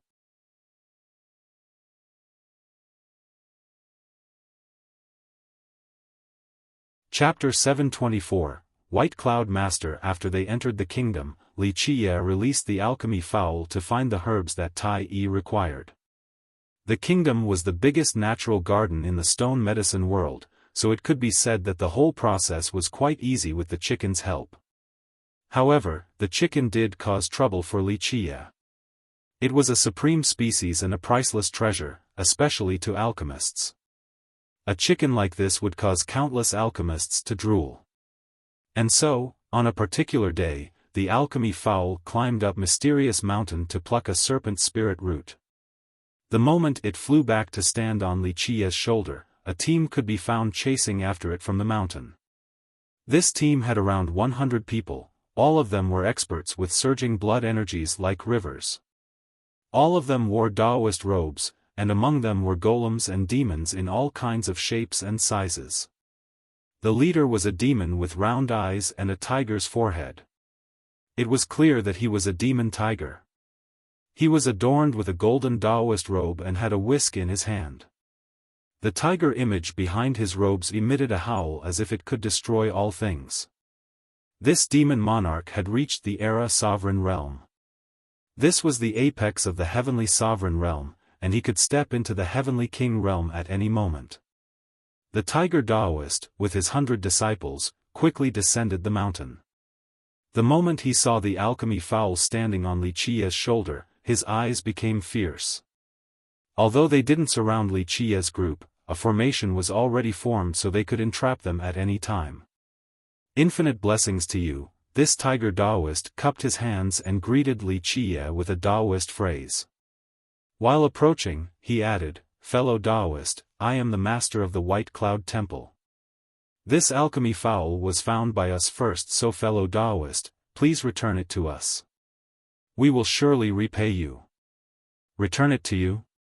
Wuxia smiled and said, "This chicken is my pet. Me not bickering with you all for chasing my chicken is already considered a blessing. What proof do you have that it is your pet? This chicken was first tamed by us, but due to our carelessness, it managed to escape. As a result, you happened to pick it up just now." An expert behind the White Cloud Master sneered. Without a doubt, the experts from this temple wanted to take the chicken. This was not strange at all. Anyone would salivate over a supreme bird like the alchemy fowl. The master looked at Wuxia. In his eyes, Wuxia was ordinary without anything special. He then looked at the madam and noticed that she was hiding her blood energy. He predicted that this woman ahead was not necessarily stronger than him. Next was the carriage that Wuxia was on, it couldn't be any more shabby.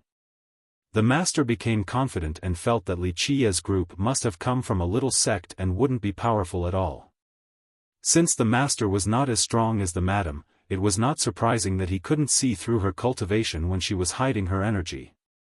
"Fellow Taoist, whether this chicken is your pet or not, our White Cloud Temple will not take advantage of others.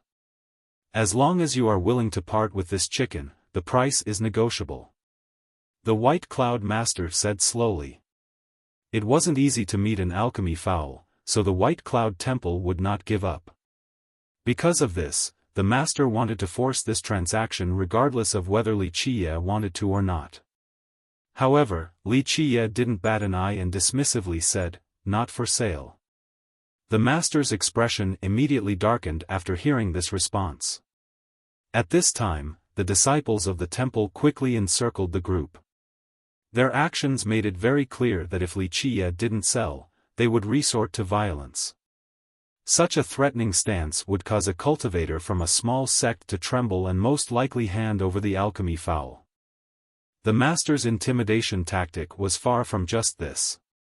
He deepened his tone, "Fellow Taoist, you should know that the alchemy fowl is a spirit bird and should only be owned by a virtuous master. I am not trying to benefit from buying the chicken, I am simply obeying the orders of celestial being Yi Qingcheng. Under his orders, our temple is here to pick herbs from the alchemy kingdom. Today, we saw your alchemy fowl and remembered young noble Ye's orders. He had once told all the heroes in this world to help find him one. This old Taoist is buying it as a tribute for young noble Yi, so please let it go. When you visit the stone realm in the future, young noble Yi will surely repay you." The master finished in an aggressive tone. The message was very clear. One could afford to not give him face, but not Yi Qingcheng. Even the most uninformed person in the stone medicine world knew that Yi Qingcheng could become the future immortal emperor. Many people in this world held him in high regard, and countless powerful cultivators and lineages pledged allegiance to him. Just bringing up the name Yi Qingcheng was enough to scare others into giving face. Someone described Yi Qingcheng as having 100 great generals under his banner. Although this type of claim was a bit exaggerated, from it, one could see just how irresistible Yi Qingcheng was to have so many big shots from the previous generation working for him. The White Cloud Temple was also a first-rate sect in the stone realm, yet it was still willing to work for Yi Qingcheng and travel the world to find him medicines.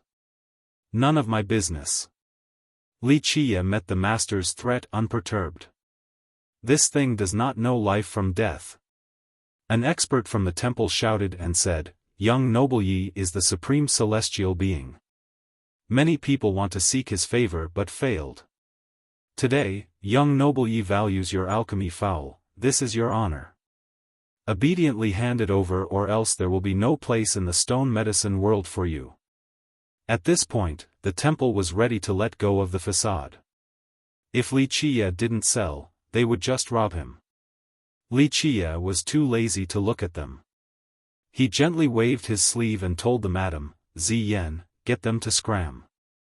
If not, slay them all. He didn't have the patience to tangle with the White Cloud Temple. The madam got off from the carriage, focused her gaze on the group, and told them, Do you all want to leave on your own volition, or do you want to be carried away? With an ethereal bamboo image behind her, she caused others to feel as if they were lost in a bamboo forest. Heavenly King, the experts of the temple were shocked after the madam's aura erupted. All of them took several thumping steps back, especially the White Cloud Master. His face paled and knew that he was mistaken, a frog at the bottom of a well.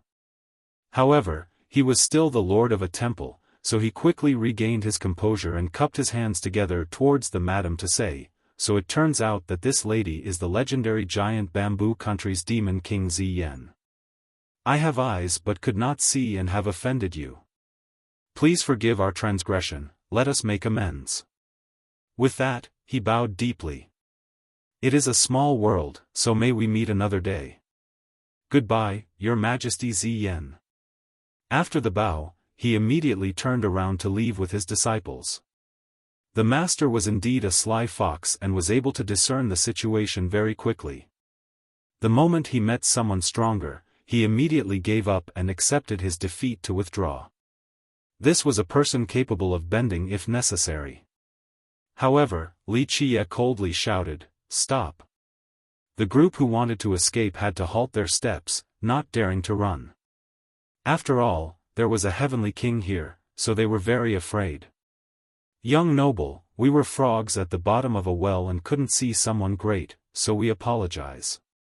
I hope that even if young noble doesn't care for the monk, please show consideration for Buddha, consideration for young noble Yi, the master said apologetically. Li Qie waved his sleeve and dismissively said, I don't know this Yi Qingcheng. However, since you all want to bring him up, shut up and I will spare your lives so that you can send a message to him. Tell him that wherever I, Li Qie, am located, scram as far away as possible. If he or his hounds dare to provoke me, sooner or later, I will personally visit the Stony Edge Kingdom and trample it. Li Qie's words caused the master's expression to greatly change. However, he was an adaptive sly fox, so he cupped his hands and said, I will remember young noble's words and personally inform young noble Yi. Having said that, he didn't dare to linger any longer and left with his disciples. What an old fox. He fled so quickly after seeing the situation taking a turn for the worse. With no need for face or honor, such thick skin really puts others to shame. At this time, Tai Yi crawled out from the ground and commented. Knowing when to advance and when to retreat is not necessarily a bad thing. At the very least, he will be able to preserve his life. Li Qie responded with a smirk. Tai Yi asked Li Qie, Does young noble really want to oppose Yi Qingcheng? Li Qie looked at him and responded, Why not? Those who block my path shall be killed without mercy, regardless of who they may be.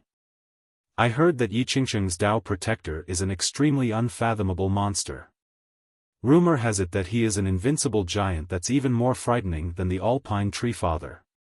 Tai Yi contemplated for a moment before telling this very important news to Li Qie.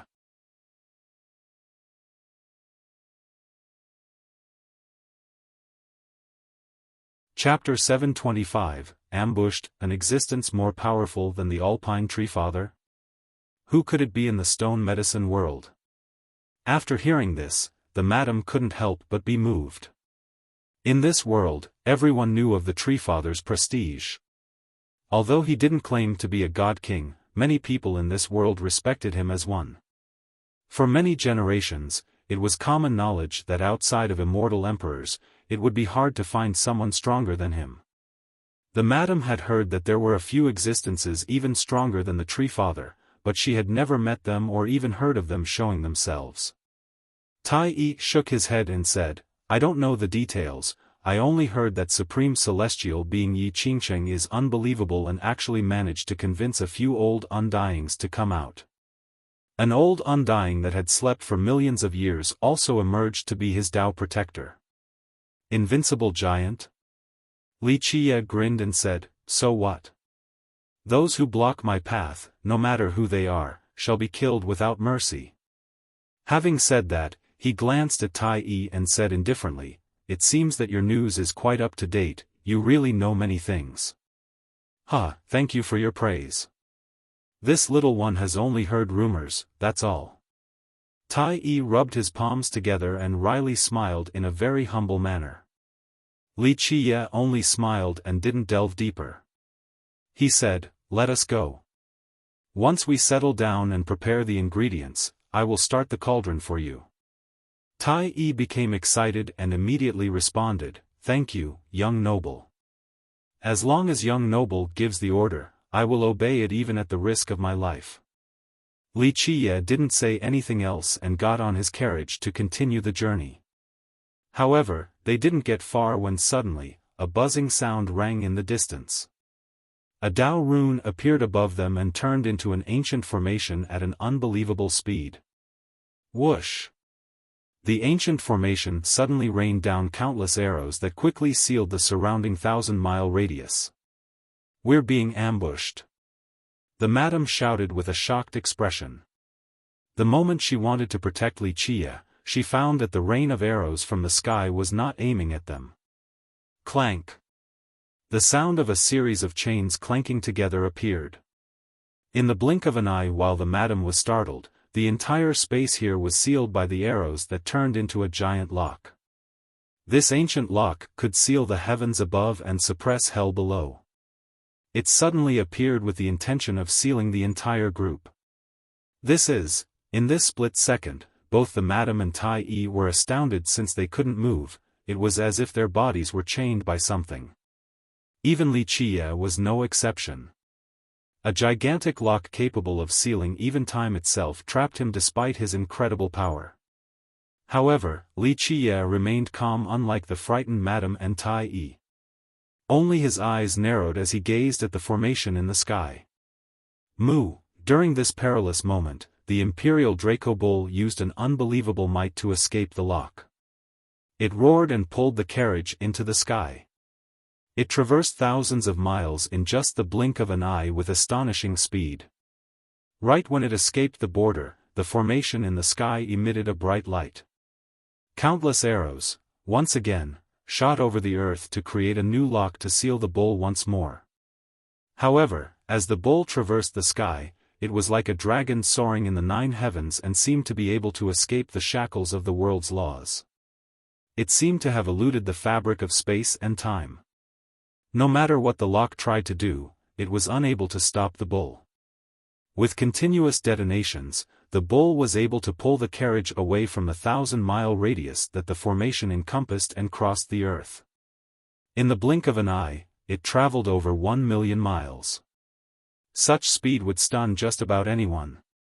Of course, its great name was not just for show. By the time the bull stopped, it had thoroughly escaped from the formation. The locks around Madame Ziyan and company all disappeared. The madam finally calmed down, but she was still quite shaken despite being a heavenly king. She took a deep breath and said, "Who ambushed us? I'm afraid that formation was either of the emperor or god-king level." She was quite powerful, but the seal from the lock in the sky had rendered her immobile without any opportunity to resist. Such a powerful suppression astounded her. "Is it that group from the White Cloud Temple?" the madam asked with doubt. Earlier, they had a fight with the temple, and now, someone suddenly ambushed them. This was quite a coincidence. Tai Yi shuddered and exclaimed while aghast, the person who ambushed us must be a legendary master at the very least. Even if they aren't a god monarch, they would still be an incredible virtuous paragon. Li Qie glanced at Tai Yi before speaking nonchalantly, "We'll find out right away if we go back and take a look." "Go back?" The madam shuddered and said, "The enemy might still be there. If we go back now, isn't it the same as walking back into their trap?" "Into their trap?" Li Qie smiled and said, "If they have left already, then it is their fortune. After all, there would be no leaving otherwise." His eyes became fierce after finishing these words. In this instant, both the madam and Tai Yi couldn't help but feel a chill. Li Qie's fierce eyes made them think that he was an awakened beast from prehistoric eras, capable of devouring the heaven and earth. The madam had an illusion that Li Qie was grinding his white fangs, ready to sink his teeth in. He emitted an aura that would instill chills in just about anyone. He let the bull pull the carriage back. The madam and Tai Yi didn't dare to underestimate their opponents, so they acted cautiously with frayed nerves, paying attention to every single detail. The moment they made it back to where they used to be, the ancient arrows locking the area had disappeared. The formation was gone as well, let alone the lock that could suppress the world. In its place was another ordinary-looking carriage. It seemed that this carriage had just got here as well. The driver was an old woman. At this time, she jumped down from the carriage and was looking around. "Who are you?" After seeing this old woman, the madam immediately stood up and went to the front as if she was about to face a great enemy. The old woman looked at the madam and said, "Madam Ziyan, I am not your enemy." Having said that, her eyes fell upon Li Qie sitting in the carriage. The old woman was able to reveal the madam's identity, yet she herself knew nothing about the old woman's origin, leaving her anxious. She didn't know whether the old woman was friend or foe. She couldn't help but look back at her young master, wanting to leave it up to him. Li Qie took a look at the old woman, then at the carriage stopped at the side. Li Qie couldn't be more familiar with this carriage. Back when he was traveling toward Celestial Peak Mountain, it had appeared before. At that time, this old woman was the driver as well. Li Qie dismissively said, "I don't know whether we are enemies or not, but first, come out of your carriage to talk, stop hiding inside."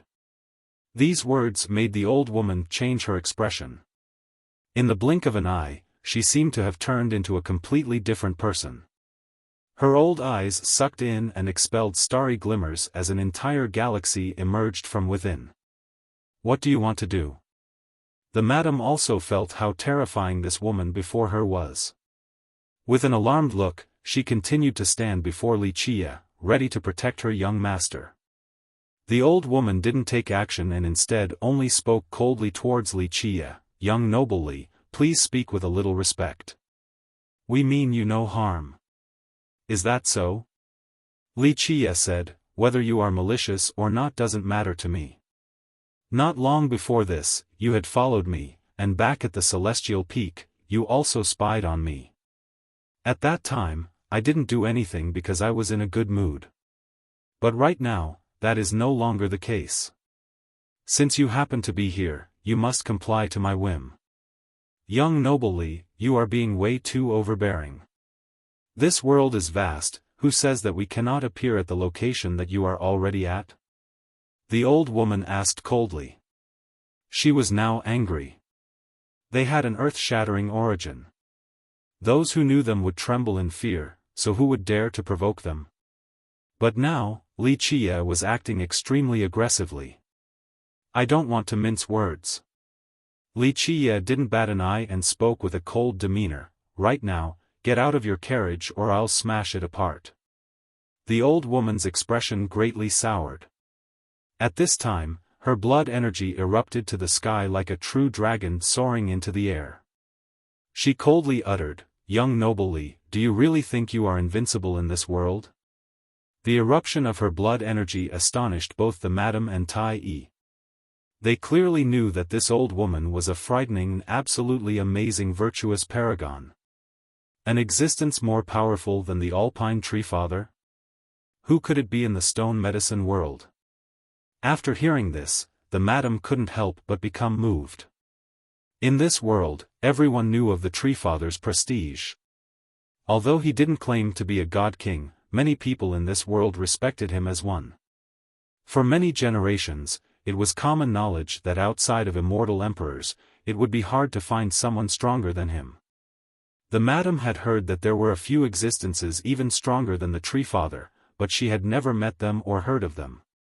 Tai Yi shook his head and said, "I don't know the details. I only heard that Supreme Celestial Being Yi Qingsheng is unbelievable and actually managed to convince a few old undyings to come out. An old undying that had been sleeping for millions of years had also come out to be his Tao protector."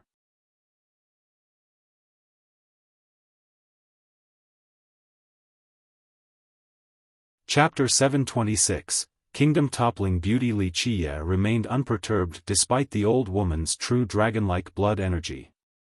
He said dismissively, "I don't know whether I am invincible in this world or not, I only know that I will smash this carriage apart if the person inside does not come out. My patience is limited, I do not wish to repeat myself a second time." "You!" The old woman was shaking with anger.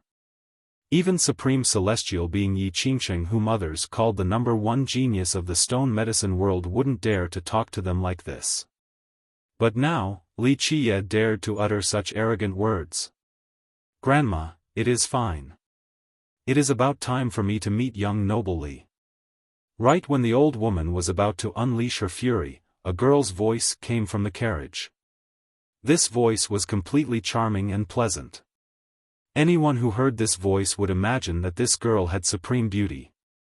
After hearing her young miss, the old woman had to swallow her anger. However, she still angrily glared at Li Qiye since she was especially annoyed at him. The old woman opened the carriage's door, letting out a girl. The moment she appeared, the sun and moon were eclipsed and myriad existences were shamed. Even the words, supreme beauty, were not enough to describe her. With a willowy and pretty figure, her perfect features couldn't be described with the pen. Calling such a peerless girl the #1 beauty in the stone medicine world was still not enough. She wore a light yellow dress that accentuated her kingdom-toppling beauty. She was so stunning that anyone who met her would immediately think that she was a celestial with an air of calmness. Her pretty eyes with spirited glimmers were even more radiant than the stars. A celestial with great intelligence and confidence that was prepared to face anything. She didn't have an oppressive and arrogant aura either, but humility was not the right way to put it. Her temperament gave the sensation of perfection, like ink coming together with paper. It was too difficult to describe. Madame Ziyan's beauty could also be described as kingdom-toppling. Although her beauty was not the reason why she was renowned around the world, many people would agree that she was absolutely gorgeous. However, before this girl, even the madam's beauty dimmed. She simply couldn't compare. "She is." Tai Yi was shocked after seeing this girl ahead and immediately drilled into the ground, no longer daring to show his face. Li Qiye was as calm as ever as he gauged the girl from top to bottom without missing any details. In the eyes of others, his current appearance was one of a womanizer, causing the old woman to snort in great disapproval. However, the peerless beauty ahead was very graceful and free. Despite Li Qiye's enjoyment, she was neither angry nor embarrassed. Prior to this, Li Qiye had also met stunning beauties, such as Jian Wushuang.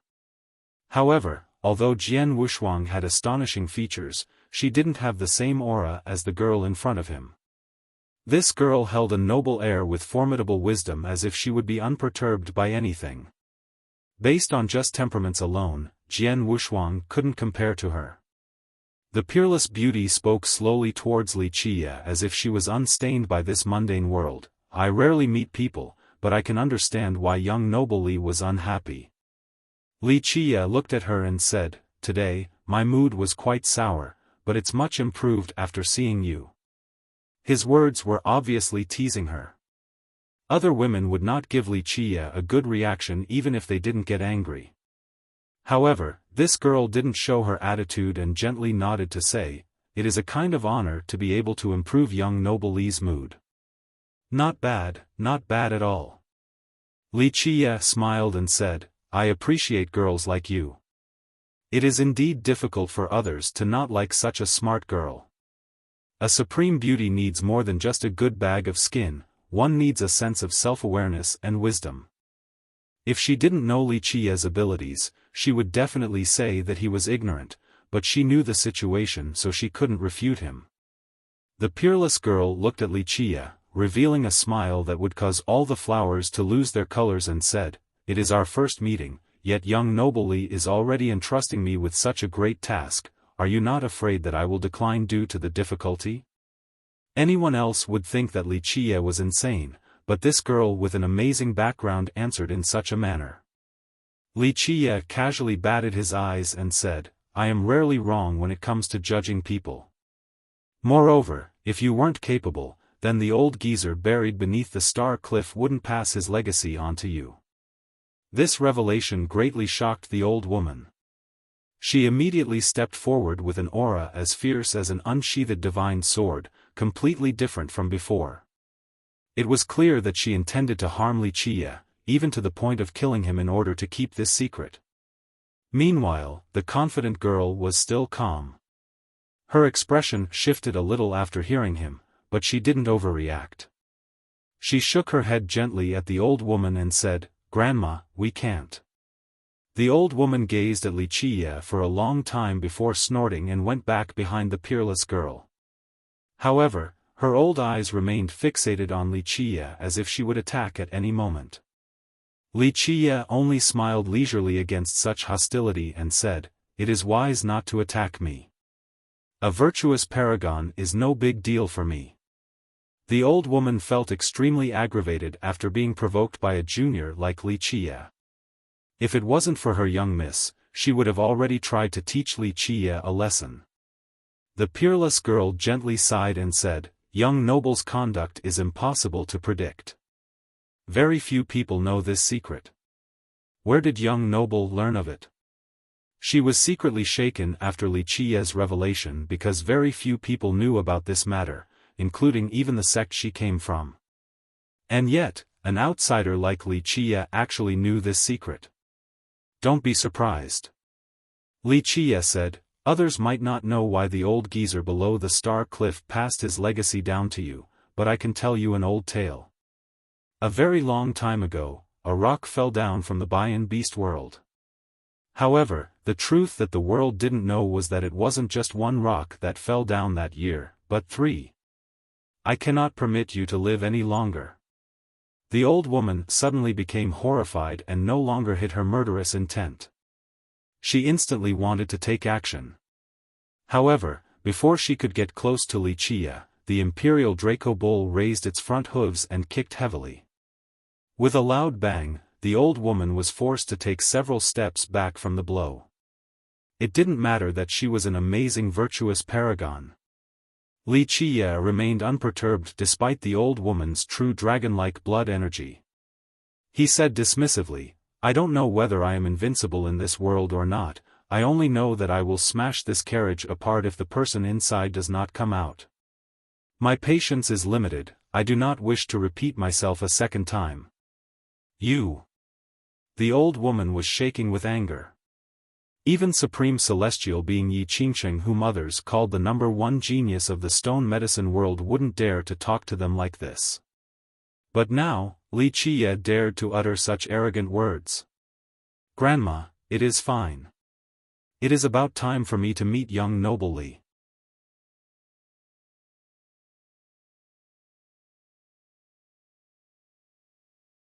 Chapter 727, Ming Yeshua. The old woman was astounded after being kicked back by the beast. She was a paragon yet was still blown back like this. One could easily imagine just how heaven-defying this seemingly inconspicuous buffalo was. "Out of consideration for this little girl, I won't kill you. However, don't try to provoke me. Even a lineage like yours is not worthy to be in my sight," Li Qiye slowly uttered. The old woman's expression became a bit unsightly. No one had ever dared to speak in such a bold manner or look down on their lineage, but these words came out from Wuxia's mouth today. "Grandma, it's fine." The peerless girl gently waved her sleeve and shook her head again after seeing the old woman wanting to give them another shot. The old woman finally stopped after receiving the command from her young Mississippi. However, she was still cautious towards Wuxia because he knew too much. If necessary, their lineage would use absolutely any means necessary to silence him. Wuxia stared at the girl ahead, then he walked from his carriage to her. The two of them stood face to face. It could even be said that they could feel each other's breaths. They peered into each other's eyes as if they wanted to read something within that they didn't want outsiders to know. After a while, Wuxia began to gently caress the peerless girl's beautiful face. Such an action was completely out of line and would be intolerable to any other girl. The old woman's murderous intent rose once again. Her young miss was not for anyone to shame. The peerless girl gently waved her sleeve again to stop the old woman. Meanwhile, Madame Ziyan was in disbelief. She had guessed the girl's background, but her young master actually still dared to flirt with her like this on their first meeting. What was even more astonishing was that this peerless girl didn't reject his advance. One must know that countless men in this world immediately fell in love with her at first sight. Even the most incomparable genius would instantly fall for her. Wuxia continued to gently caress her face with a very delicate motion as if she was his lover. At the same time, the peerless girl closed her eyes to feel his tender touch. It seemed that at this second, she was sensing his stroke while he was able to feel her heartbeat. This scene became eternal, as if time had stopped. Both the madam and the old women were stunned while looking at the two. The old woman knew her young miss all too well. She had never been close to people, but today, she accepted this gesture of affection from a stranger during the first meeting. This is unbelievable. Tai Yi emerged from the ground to witness this scene unfold and was moved as well since he knew a thing or two. No one knew how long this affectionate scene lasted, but Wuxia eventually withdrew his hand. He gazed at the peerless girl inches away from him and gently shook his head to say, "You are not a descendant of the Ming clan." "Nonsense." The old woman cried out in shock after hearing this. "Young nobly, one can eat carelessly but cannot speak without thinking." This had something to do with a great secret that their lineage would absolutely not want outsiders to find out. The peerless girl gestured and said, "Grandma, it's fine. Young nobly is not an outsider." "Young miss," the old woman was dumbstruck after hearing this because that word had many implications and secrets within. The peerless girl stopped there and looked at Wuxia to introduce herself. "I am Ming Yeshua of the Alchemy Kingdom, it is my pleasure to meet young nobly." Ming Yeshua. The main descendant of the Alchemy Kingdom, the #1 beauty of the stone medicine world, a mysterious person who had always kept a low profile. For example, her young miss was said to be the descendant of the Ming clan, however, very few people in the kingdom knew that this was not the truth. Tai Yi looked at Ming Yeshua following Wuxia and couldn't help but wet his dry lips and murmur, "Damn, so amazing, is this actually happening?" He knew a particular secret, but he was still in disbelief after seeing this scene since it was just too shocking for him. Ming Yeshua's eyes fell upon Tai Yi who still had half of his body underground. She revealed a faint, charming smile and asked, "This fellow Taoist. Have we met before?" Tai Yi's expression greatly changed after hearing this. It was as if he had seen a ghost. He immediately waved his palms in denial and said, "No, no, no, Fairy Ming is thinking too highly of this lowly one. This lowly one is only a small, insignificant ant demon that has only heard of Fairy's great name. This lowly one has never seen Fairy's face before. Our meeting today is this lowly one's blessing that had been accumulated for 3 lifetimes." With that, he immediately drilled into the ground and escaped without a trace as if he was very afraid. Wuxia understood Tai Yi's action very clearly, but he didn't point it out. He simply stroked Ming Yeshua's jade-like hand while closing his eyes, seemingly caught in old memories. I have some questions. After a while, Ming Yeshua softly spoke to him. She was so calm and elegant that it would cause others to become intoxicated. Even a beauty like Madame Ziyan had to admit that calling her the #1 beauty in the stone medicine world was not enough. I know, but none of that matters. Li Qie said with a smile, you will understand later. However, I have something to remind you of right now. Your alchemy kingdom has someone using the heaven suppression formation, aiming to capture me. Out of consideration for you, I will not pursue this matter. However, if there is ever a second time, I will overturn the alchemy kingdom. Overturn the alchemy kingdom. The old woman was upset at such words.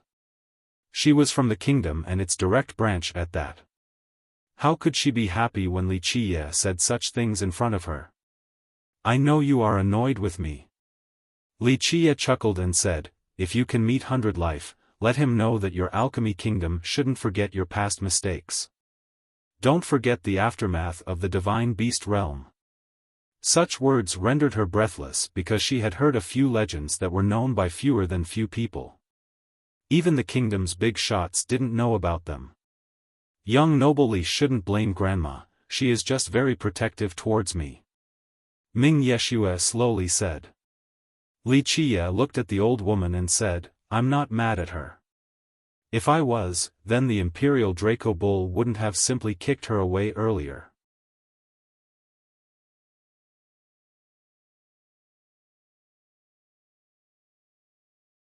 For generations, the wise sages of the kingdom preached Tao scriptures to this stone and used their blood energy to cultivate it. A few decades ago, this stone suddenly felt the heaven and earth and obtained life. It was completely unbelievable. At the moment of its inception, it immediately had flesh and blood and could be considered supreme. Tai Yi couldn't help but lick his lips at this moment after reciting this long passage. The madam also nodded and said, Yi Qingcheng is indeed incredible. After experiencing so many wise sages expounding on the Tao along with long years of cultivation, some even said that he will be the second immortal emperor by sure. Any sect or lineage, even ones with 2 emperors like the Heaven Hoof Ravine, hold him in high esteem and believe that he can become an emperor. The madam was shocked after thinking through what she just said. She recalled what her young master said earlier, as did Tai Yi. If Yi Qingcheng's origin was unmatched but Ming Yeshua's origin was even more monstrous, then just what was her origin? The madam was able to connect some dots at this moment.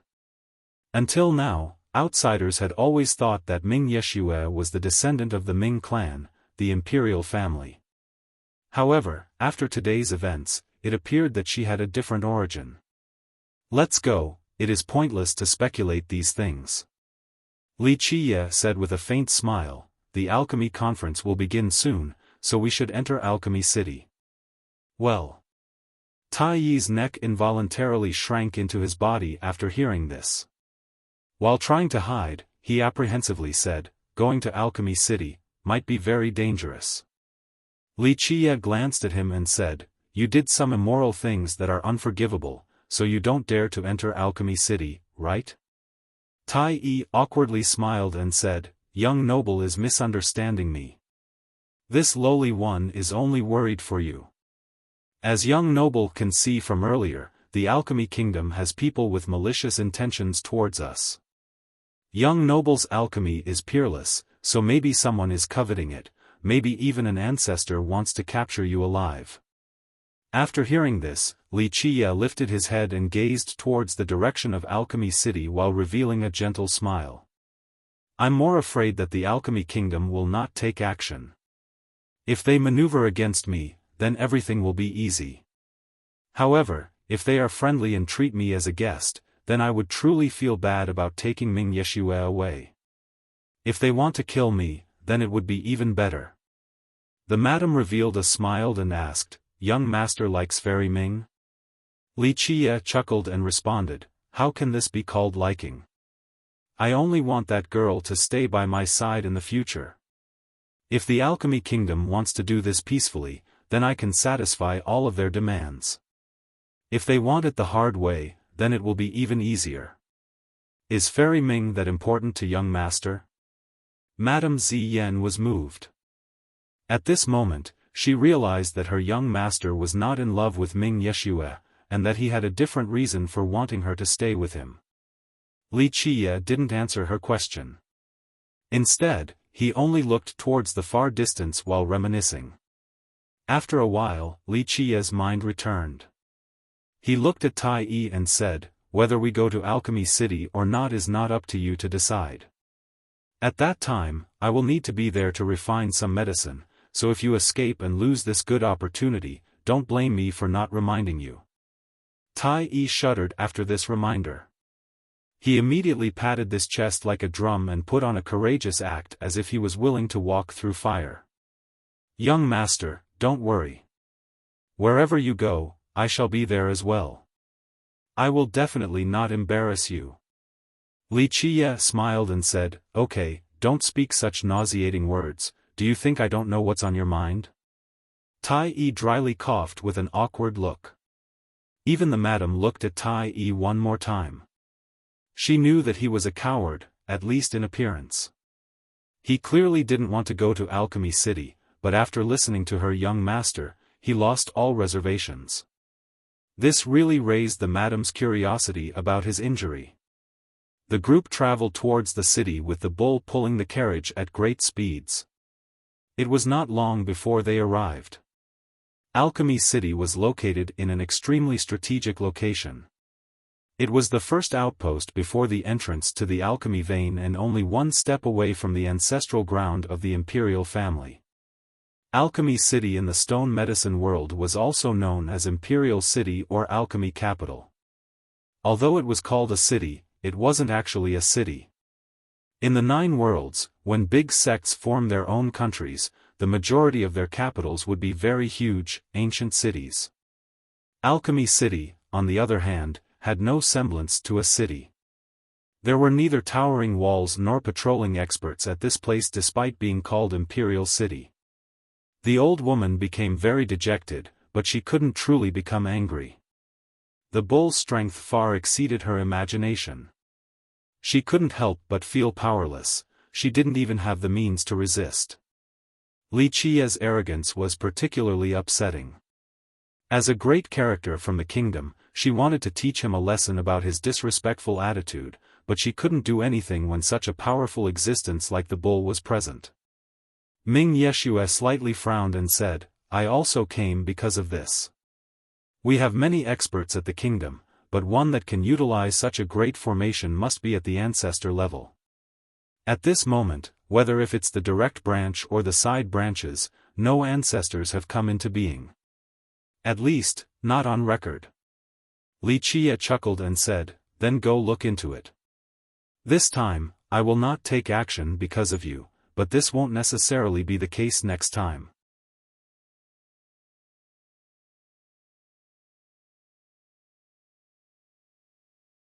Chapter 729, Alchemy City. When one's gaze is set upon the Alchemy City, they would see endless rolling hills and majestic mountains. There were large rivers that resembled silver serpents. Everything here was full of life, and the worldly energy even permeated the air. Spirit grasses and shining alchemy materials could be seen as far as the eye could see. The entire Alchemy City was just a huge landscape with no walls or boundaries. Inside the mountains were huge pavilions that reached into the sky. Among the straight precipices were suspended temples. Inside the valleys were floating ancient shrines. Hidden buildings were everywhere in this place, and divine bridges spanned across thousands of miles. Rainbows connected one mountain to another, making spectators think that this was a land of the immortals. An older legend said that this city was not named Alchemy City in the past, others referred to it as Phoenix City. As for the reason, very few people, later on, could say why. Even the imperial family didn't know the exact details. There were many speculations regarding the name, Phoenix City. However, these speculations themselves were just hearsay and were without concrete evidence. However, one of them was more reliable. In ancient times, there were no human inhabitants in this place. There were no golems or demons either, since they couldn't take half a step into this location. This was because a divine tree took root and protected this great landscape. Later on, a phoenix came to this area and chose the divine tree as its nest. From then on, the phoenix lived on top of this divine tree, looking down on the 9 heavens. Not a single cultivator could come close to this amazing land. However, both the phoenix and the divine tree, despite their invincible and mystical strength, would still have their lifespans wither until the eventual day of their demise. The legend went on to say that during that period, both of these creatures were unwilling to die and wanted to be reborn. Thus, the phoenix burned the divine tree and used its supreme divine flame to bathe itself, hoping to obtain the nirvana of rebirth. Unfortunately, both of them were unsuccessful in the end. This supreme divine flame burned for 10,000 years before leaving only ashes behind. Of course, these were still divine creatures, especially the tree. Although they were burned to ashes, they still left behind an extremely fertile land. From then on, in just a short 1,000 years, countless spirit medicines and treasure trees appeared in this land. Countless auspicious beasts came to this place. There was even a rumor stating that in the deepest areas, the phoenix bones and the tree root were still burning. After so many years, very few people in this world could remember that Alchemy City was once Phoenix City. However, this land remained full of life and energy. Li Qiye's group didn't directly go to the reception of the kingdom. He chose a remote mountain within the city and stayed there. There were many buildings and temples in the city, but there were even more mountains and peaks, many of them were unoccupied. It could even be said that anyone who came to this place could pick a mountain to stay at. However, it would only be for a short period of time and not something permanent. Those who could erect a foundation and create their own sects here had to earn the approval of the imperial family. Moreover, this crowd consisted of either subjects of the kingdom or were part of the side branches of the imperial family. Such a good opportunity was not available to outsiders. Outsiders only came and stayed at these mountains and valleys for a short amount of time. No one dared to stay long since it would be akin to challenging the kingdom's autonomy. Li Qiye picked a great mountain that reached all the way into the clouds. This mountain seemed to be quite old and tattered, as if someone had crushed it or it had been scorched by flames. No vegetation grew at this place since it was very dry. Standing on this mountain, a dry heat assaulted their faces. Anyone, at this time, would feel very annoyed. Despite its towering size, this desolate mountain was out of place among these rich lands. The madam couldn't help but say while standing on top of this place, the worldly energy of this mountain seems to have been drained. Li Qiye stood on the highest point to look at the 4 directions, but he didn't say anything. Tai Yi also looked around to the distant lands. He noticed that the vegetation around here was not flourishing and the worldly energy was quite lacking. He immediately said, "It's not just the mountain's energy, it seems that all the locations around it are affected as well." Li Qiye withdrew his gaze and revealed a faint smile to say, "We'll stay here for the time being." The madam was confused and asked, "Young master, the Alchemy Kingdom prepared a main hall to receive all the alchemists from their respective sects for this conference. Why are we not going there? It is more convenient to kill while outside." Li Qiye responded with a grin. The madam couldn't help but chuckle at this reasoning. Compared to this reasoning, nothing else could be more silence-inducing. She said, "If young master wants to kill people, you should pick a prettier location. This place only agitates people. Perhaps this is an ominous place and would cause people to be flustered." "You're right." Li Qiye commented, "This is not a good location, but it is a very decent place to kill. We'll stay here, there will be a good show later on." The madam stopped talking and immediately summoned a treasure pavilion. In the blink of an eye, a square courtyard fell down to the mountain. The sound of flowing water could be heard from the garden. Otherwise, this dry mountain would drive people crazy. While the madam was preparing the rooms, Li Qiye ordered Tai Yi, take a stroll around the city to see if there is any good news or not. Tai Yi quickly became spirited and asked, "What kind of news does young noble require?" Li Qiye gave him a glance and said, "Aren't you really good at guessing people's thoughts? What kind of news do you think I want to hear?" Tai Yi answered, "Okay, you can rest assured. With my service, you'll hear exactly what you want." Having said that, he immediately took his leave. Li Qiye smirked and asked the ant, "Wait, are you not drilling into the ground?" Until now, Tai Yi had always been traveling underground. "Young master, you must be joking." Tai Yi coughed and said, "The lands beneath the alchemy kingdom are very dangerous, this is known to all past dwellers. Moreover, young master picked a location like this, so how could I easily just dive underground? At best, I can only dive a couple meters below the surface and not any deeper. What if there is something down there that will devour me? I would be finished."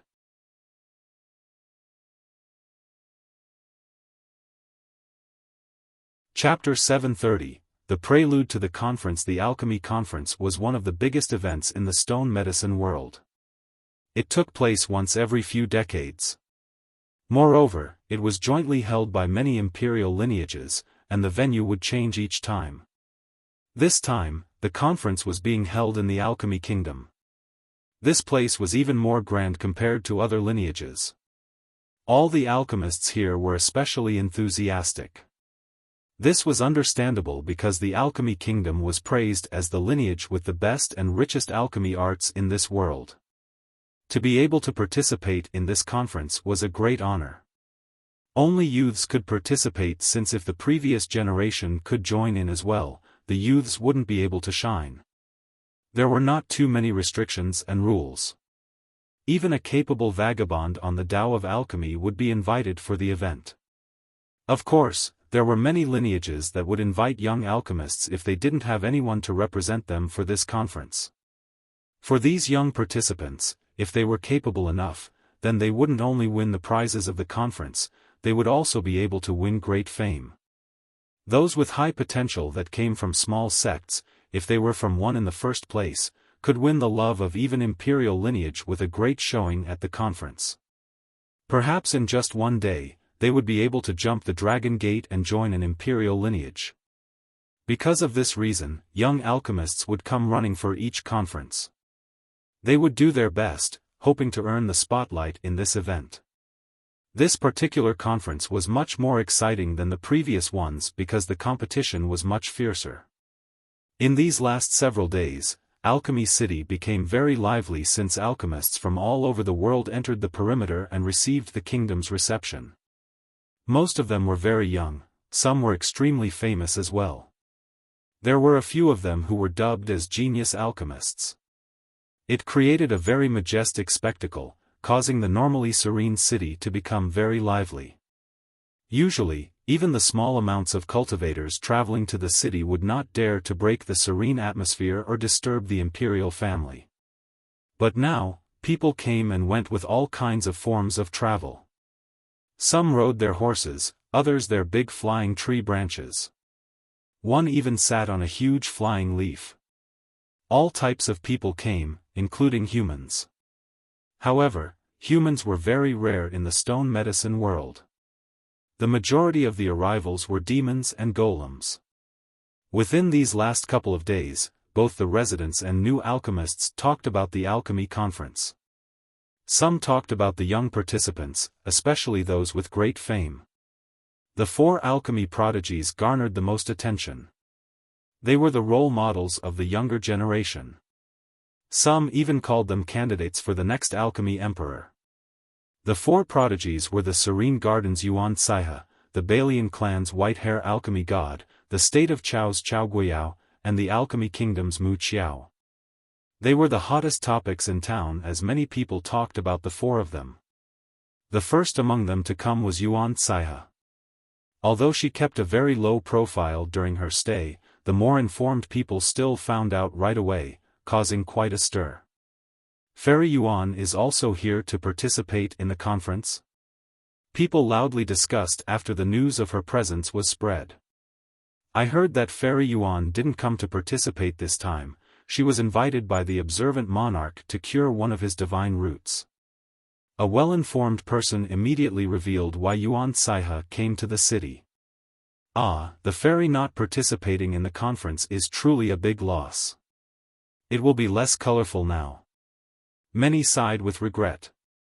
Yuan Saihe's Tao of alchemy was well known in this world. Her cultivation of grasses was peerless in this world. Some even said that she had surpassed the current master of the Serene Garden.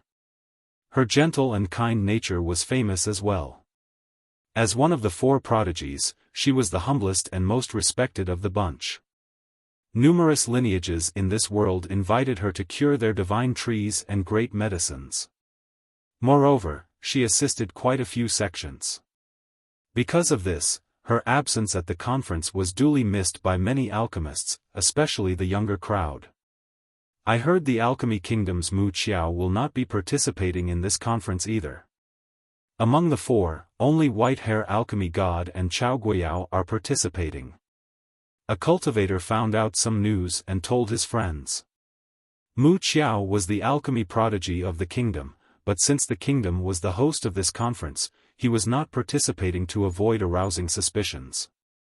In fact, since the kingdom's prestige regarding the Tao of alchemy was already renowned, the honor of winning this conference didn't really matter to them. Since Fairy Yuan and Mu Qian are not participating this time, it seems that our alchemy realm has no hopes of winning the title. Maybe even entering the top 3 will be difficult. A cultivator from the alchemy realm couldn't help but lament.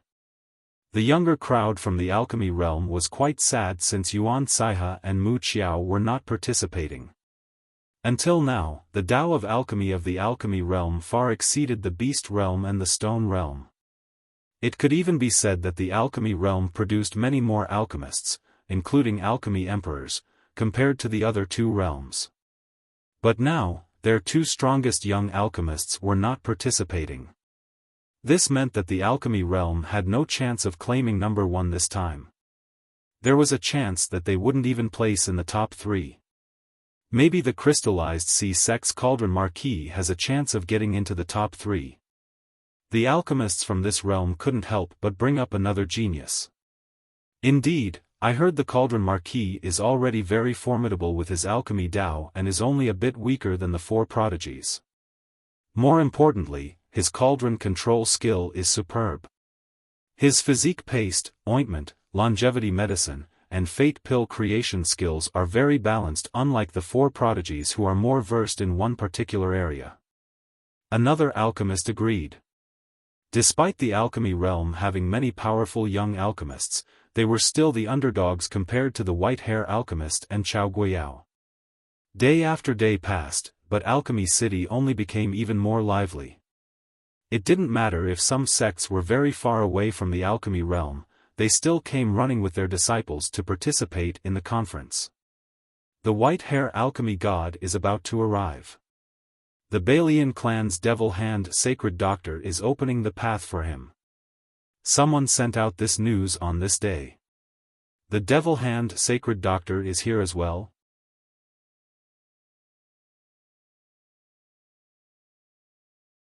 Chapter 731, Li Qiye's preparations. On the 2nd day of staying at the mountain, the madam went to the garden early in the morning and was jolted by the thing she saw. Because there were all kinds of poisonous insects in the garden. Even a demon king like her couldn't help but gasp at such a sight. Li Qiye had sprinkled powder over the little pond in the garden. Inside was a 3-meter-long centipede drinking the water. Within a big basin was a poisonous snake with its entire flaming body playing around in the mud. Inside a large bowl was a scorpion king spewing and sucking in poisonous air as if it was refining poisonous pills. The madam was quite creeped out by this as chills continuously ran down her spine. It was as if their garden had become a poisonous nest overnight. She couldn't help but take the long path around after seeing these terrifying and powerful poisonous creatures. Luckily, these creatures seemed to be very content and didn't try to attack her. On the other end of the small courtyard, she finally found her young master. At this time, he was lying there while emitting a faint grey death energy. Although she didn't know what he was doing, she didn't disturb him and only quietly waited by his side. After a long period of silence, Wuxia recovered his death energy and casually planted a spirit medicine at that location. Why is young master planting medicines here? The madam found that there were many spirit plants around. Moreover, she had never seen these types of plants before and didn't know what they were. Wuxia smiled happily and said, "This alchemy kingdom is not only abundant in spirit medicines. Those who understand the Tao of alchemy know that this is a place that also contains many terrifying poisonous creatures. They used to hide inside this alchemy city. Normal cultivators wouldn't be able to see them. Young master wants to tame these creatures?" the madam curiously asked. She had heard that taming poisonous creatures and beasts was also a part of the Tao of alchemy. Although the stone medicine world of the 9 worlds was known as the place of alchemists, the lineage well versed in this regard was only one, the Insect Swarm Valley established by Insect Swarm Alchemy Emperor. Taming poisonous creatures is only a little path to me. Wuxia said with a smile, "It's just for fun, that's all." The alchemy kingdom still has some really powerful legendary alchemists lurking around. It wouldn't be very fun killing these legendary alchemists without a few tricks. The madam shuddered after hearing this. Using alchemy to kill was something she had heard of before but had yet to witness in person. It was told that only legendary alchemists were able to use their Tao of alchemy for murder. However, legendary alchemists were just one level below alchemy emperors. Ordinary lineages wouldn't be able to have such powerful alchemists. The alchemy kingdom doesn't only have an untouchable Tao of alchemy. The madam was worried and reminded her young master. In the stone medicine world, very few people or lineages were willing to oppose the alchemy kingdom, especially on their home turf at Alchemy City. This was the same as courting death. The kingdom's renowned alchemy was something the entire world knew. However, its strength and hidden cards were even stronger than its Tao of alchemy. 1 sect, 3 emperors, these were not mere words. There were even speculations that the kingdom had a god king at the moment, and possibly not just one. Fighting against the kingdom under such circumstances with only the Tao of alchemy was quite impossible. Nevertheless, Wuxia didn't seem to care at all. He smiled and said, "It's okay. These poisonous creatures are only for fun. It would still be fine if the kingdom dares to unleash their killing move. At that time, I'll let them see my hidden ace." With that, a light flashed across his eyes. After following Wuxia for some time, the madam immediately understood what Wuxia's expression meant. "Young master wants to steal Fairy Ming from them?" the madam asked. She was curious about Ming Yeshua's position in her young master's mind. "Steal?" Wuxia chuckled and replied, "Ziyan, how can you call it stealing? My peace-loving self would be more than happy to speak with the kingdom if they are willing. The decision of this matter is not in my hands, it is up to the kingdom. I have no qualms with a peaceful resolution." The madam felt a bit helpless inside. It was just like her young master said, how this matter would unravel was up to the kingdom's attitude. However, she also understood that her young master was well prepared in case of a grand battle. She wondered if the kingdom was ready for the oncoming storm or not. "Young noble, this lowly one is back." At this time, Tai Yi came out of nowhere and spoke to Wuxia. Wuxia glanced at him and said, "With such speed, you must be back with good news. The hard-working will be rewarded." This lowly one searched every inch of this alchemy city and finally found some useful information for young noble. Tai Yi smiled, eager to claim credit. Wuxia looked at him with one eye and said, "I know about your meritorious service already, so don't bother reminding me." Tai Yi coughed and didn't dare to put on airs. He quickly said, the first piece of news is related to this alchemy conference. Mu Qiao from the kingdom will not be in the conference, but the white-hair alchemy god and Chao Guiyao will participate, next. Li Qiya slightly waved his sleeves. It was clear that he had no interest in this. He already knew the outcome since victory would be in his grasp no matter what kind of alchemy genius participated. For him, not to mention the younger generation, even the legendary alchemists from the older generations were no problem. Tai Yi quickly changed the subject and said, "The Heavenhoof Ravine sent many people. I heard there are some incredible big shots coming. Outside of protecting Chao Guiyao, I'm afraid they have another goal. Moreover, Yi Qingqing's troops are also here. Maybe he himself will come to Alchemy City." Having said that, Tai Yi couldn't help but take a quick glance at Li Qiya. The enmity between Li Qiya and the Heavenhoof Ravine as well as Yi Qingqing was no secret. If the Ravine and Yi Qingqing didn't come for the alchemy conference, then they might be coming for Li Qiya. Li Qiya didn't bat an eye after hearing this. Either one was fine, it was no problem for him even if they dared to come for him. If God blocked his path, slay God, if devil blocked his path, slay devil. There is another thing relating to the alchemy kingdom. Tai Yi's expression slightly shifted at this point as he continued, the strongest ace card of the Huangfu clan, their most powerful ancestor, didn't mind coming out of his blood era stone. Moreover, this sacred ancestor went to the World Pillar Monarch's abode. This is from a very trustworthy source. Li Qiya had no reaction while the madam was startled into saying, even the sacred ancestor came into being. I heard that he is a legendary master, and a top one at that. Some people even consider him a god monarch. This is not the scariest part. Tai Yi added in a serious manner, the scariest part is that the World Pillar Monarch married the young miss of the Huangfu clan, but his ancestor came from the kingdom's direct branch.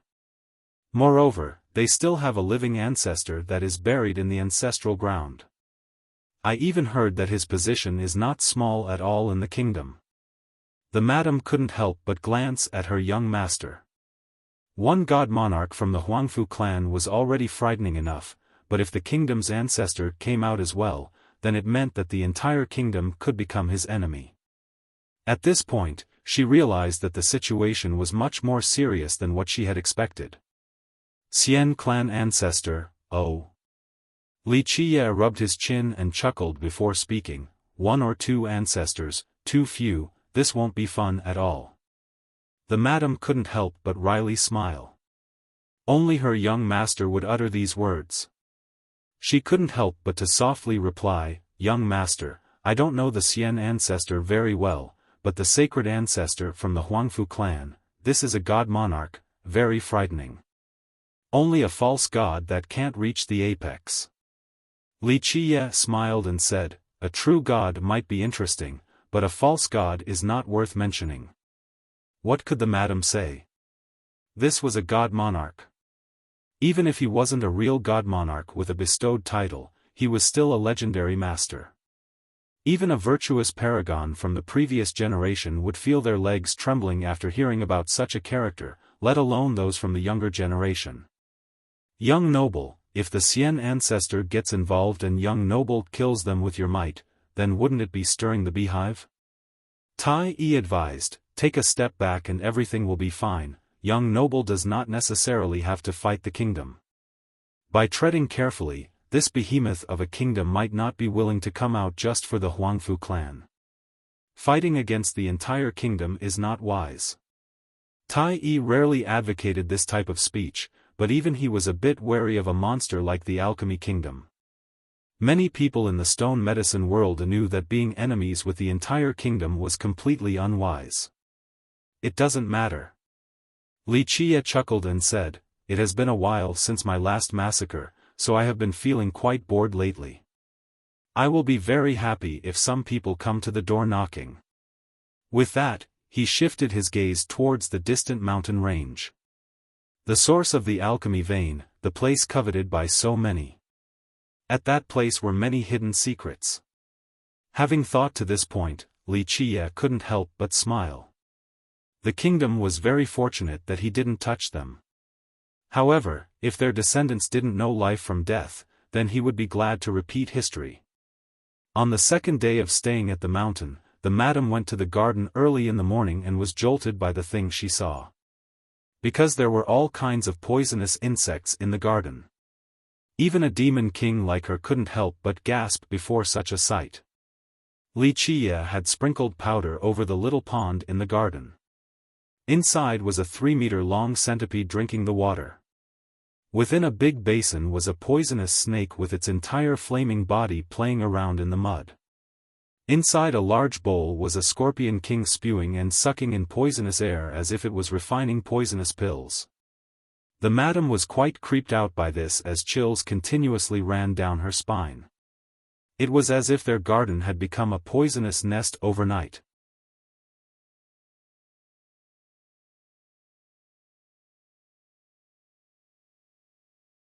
Chapter 732, Devil Hand. Sacred Dr. Wuxia had an air of calmness as he gazed towards the farthest location of the kingdom. However, the madam and Tai Yi could smell a stench of blood as they envisioned a scene where tides of blood covered the sky. Wuxia was a bloodthirsty beast, waiting for his prey to come to his door.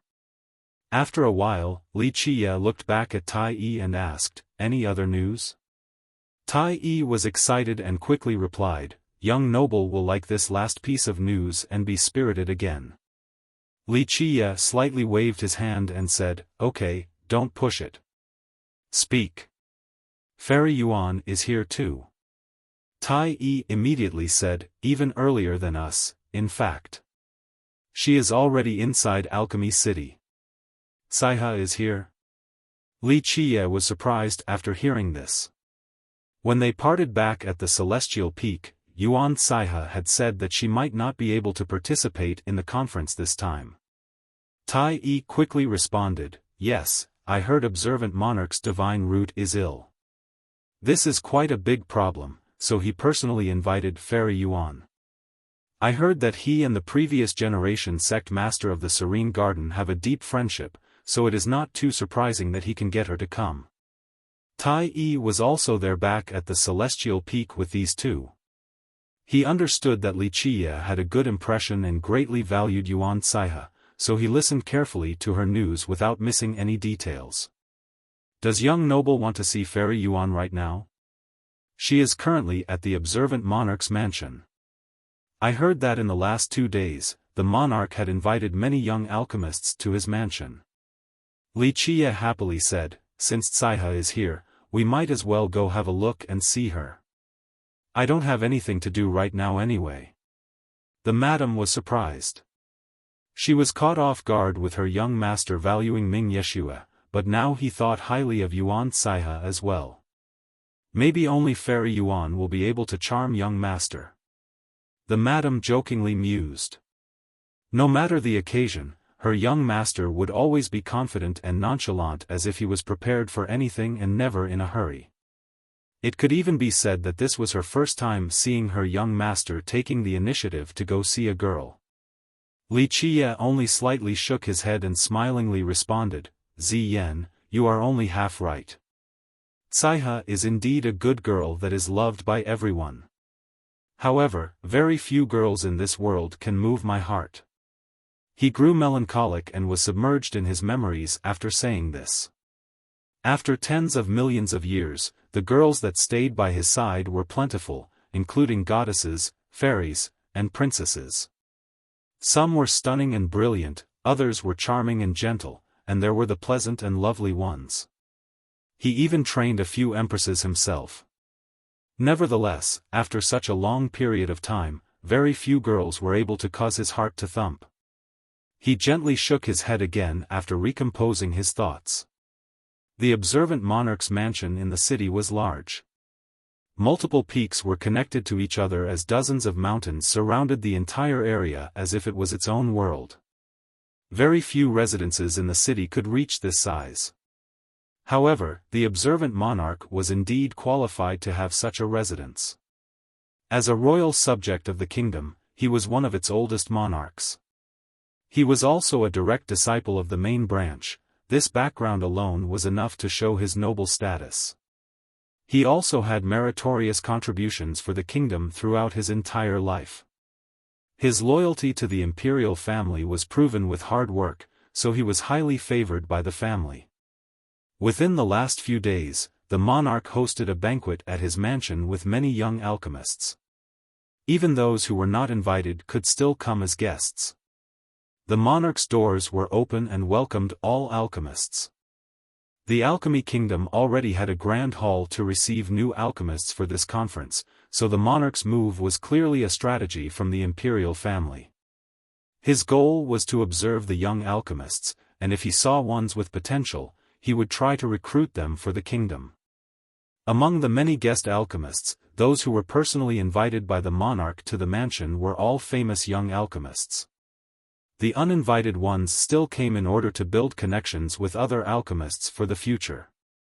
Within the mansion, the youths were separated into groups. Outside of talking about alchemy and spirit medicines, they were also gossiping about other events. The most notable guests at the mansion were the Cauldron Marquis and the Devil Hand Sacred Doctor. They were surrounded by many young alchemists who were more than willing to befriend them. The Sacred Doctor was a genius of the Balian clan, the junior brother of the white-hair alchemy god. Although he was a very arrogant person and was hard to get along with, many people were still willing to befriend him. As for the Cauldron Marquis, he was a genius alchemist of the crystallized sea sect. Although his fame was not as great as their descendant, young noble Peiyu, being a genius alchemist of an imperial family, still earned him quite a reputation in the alchemy realm. Today, both of them were invited by the monarch to this party. It could be said that they were moons surrounded by stars. They were very well received by the other youths. "Marquis, I heard that young noble Peiyu has returned. Will he come to Alchemy City?" A young alchemist was trying to make a conversation with the Cauldron Marquis. Although the Marquis was bestowed a royal title, he was still very young as a demon. After hearing this, he nodded and said, "After my first brother came out of his cultivation session, he took a trip to the beast realm. I believe he wants to spar against the Golden Crow Prince. Young noble Peiyu's heavens will radiant physique is peerless in this world. He definitely will not lose against the Golden Crow Prince." An alchemist wanted to curry favor with the Cauldron Marquis. "Fool, what do you know?" At this time, the Sacred Doctor interrupted and sneered, "The Golden Crow tribe's offense is unmatched in this generation. The prince not only came out from this tribe, he is also the inheritor of the Heaven Hoof Ravine. He has the arts of two legacies. Even if Peiyu had a stronger defense, he would not be able to stop the crow's sharp attacks." The Sacred Doctor was also very young. Although they were both geniuses, the Marquis was easier to get along with. Meanwhile, the doctor's eyes were up in the sky. He was very proud and never minced words for nobodies. His words caused many young alchemists to be unhappy, but they didn't dare to retort against him and could only bury their annoyance. The Marquis was also not willing to become enemies with the doctor.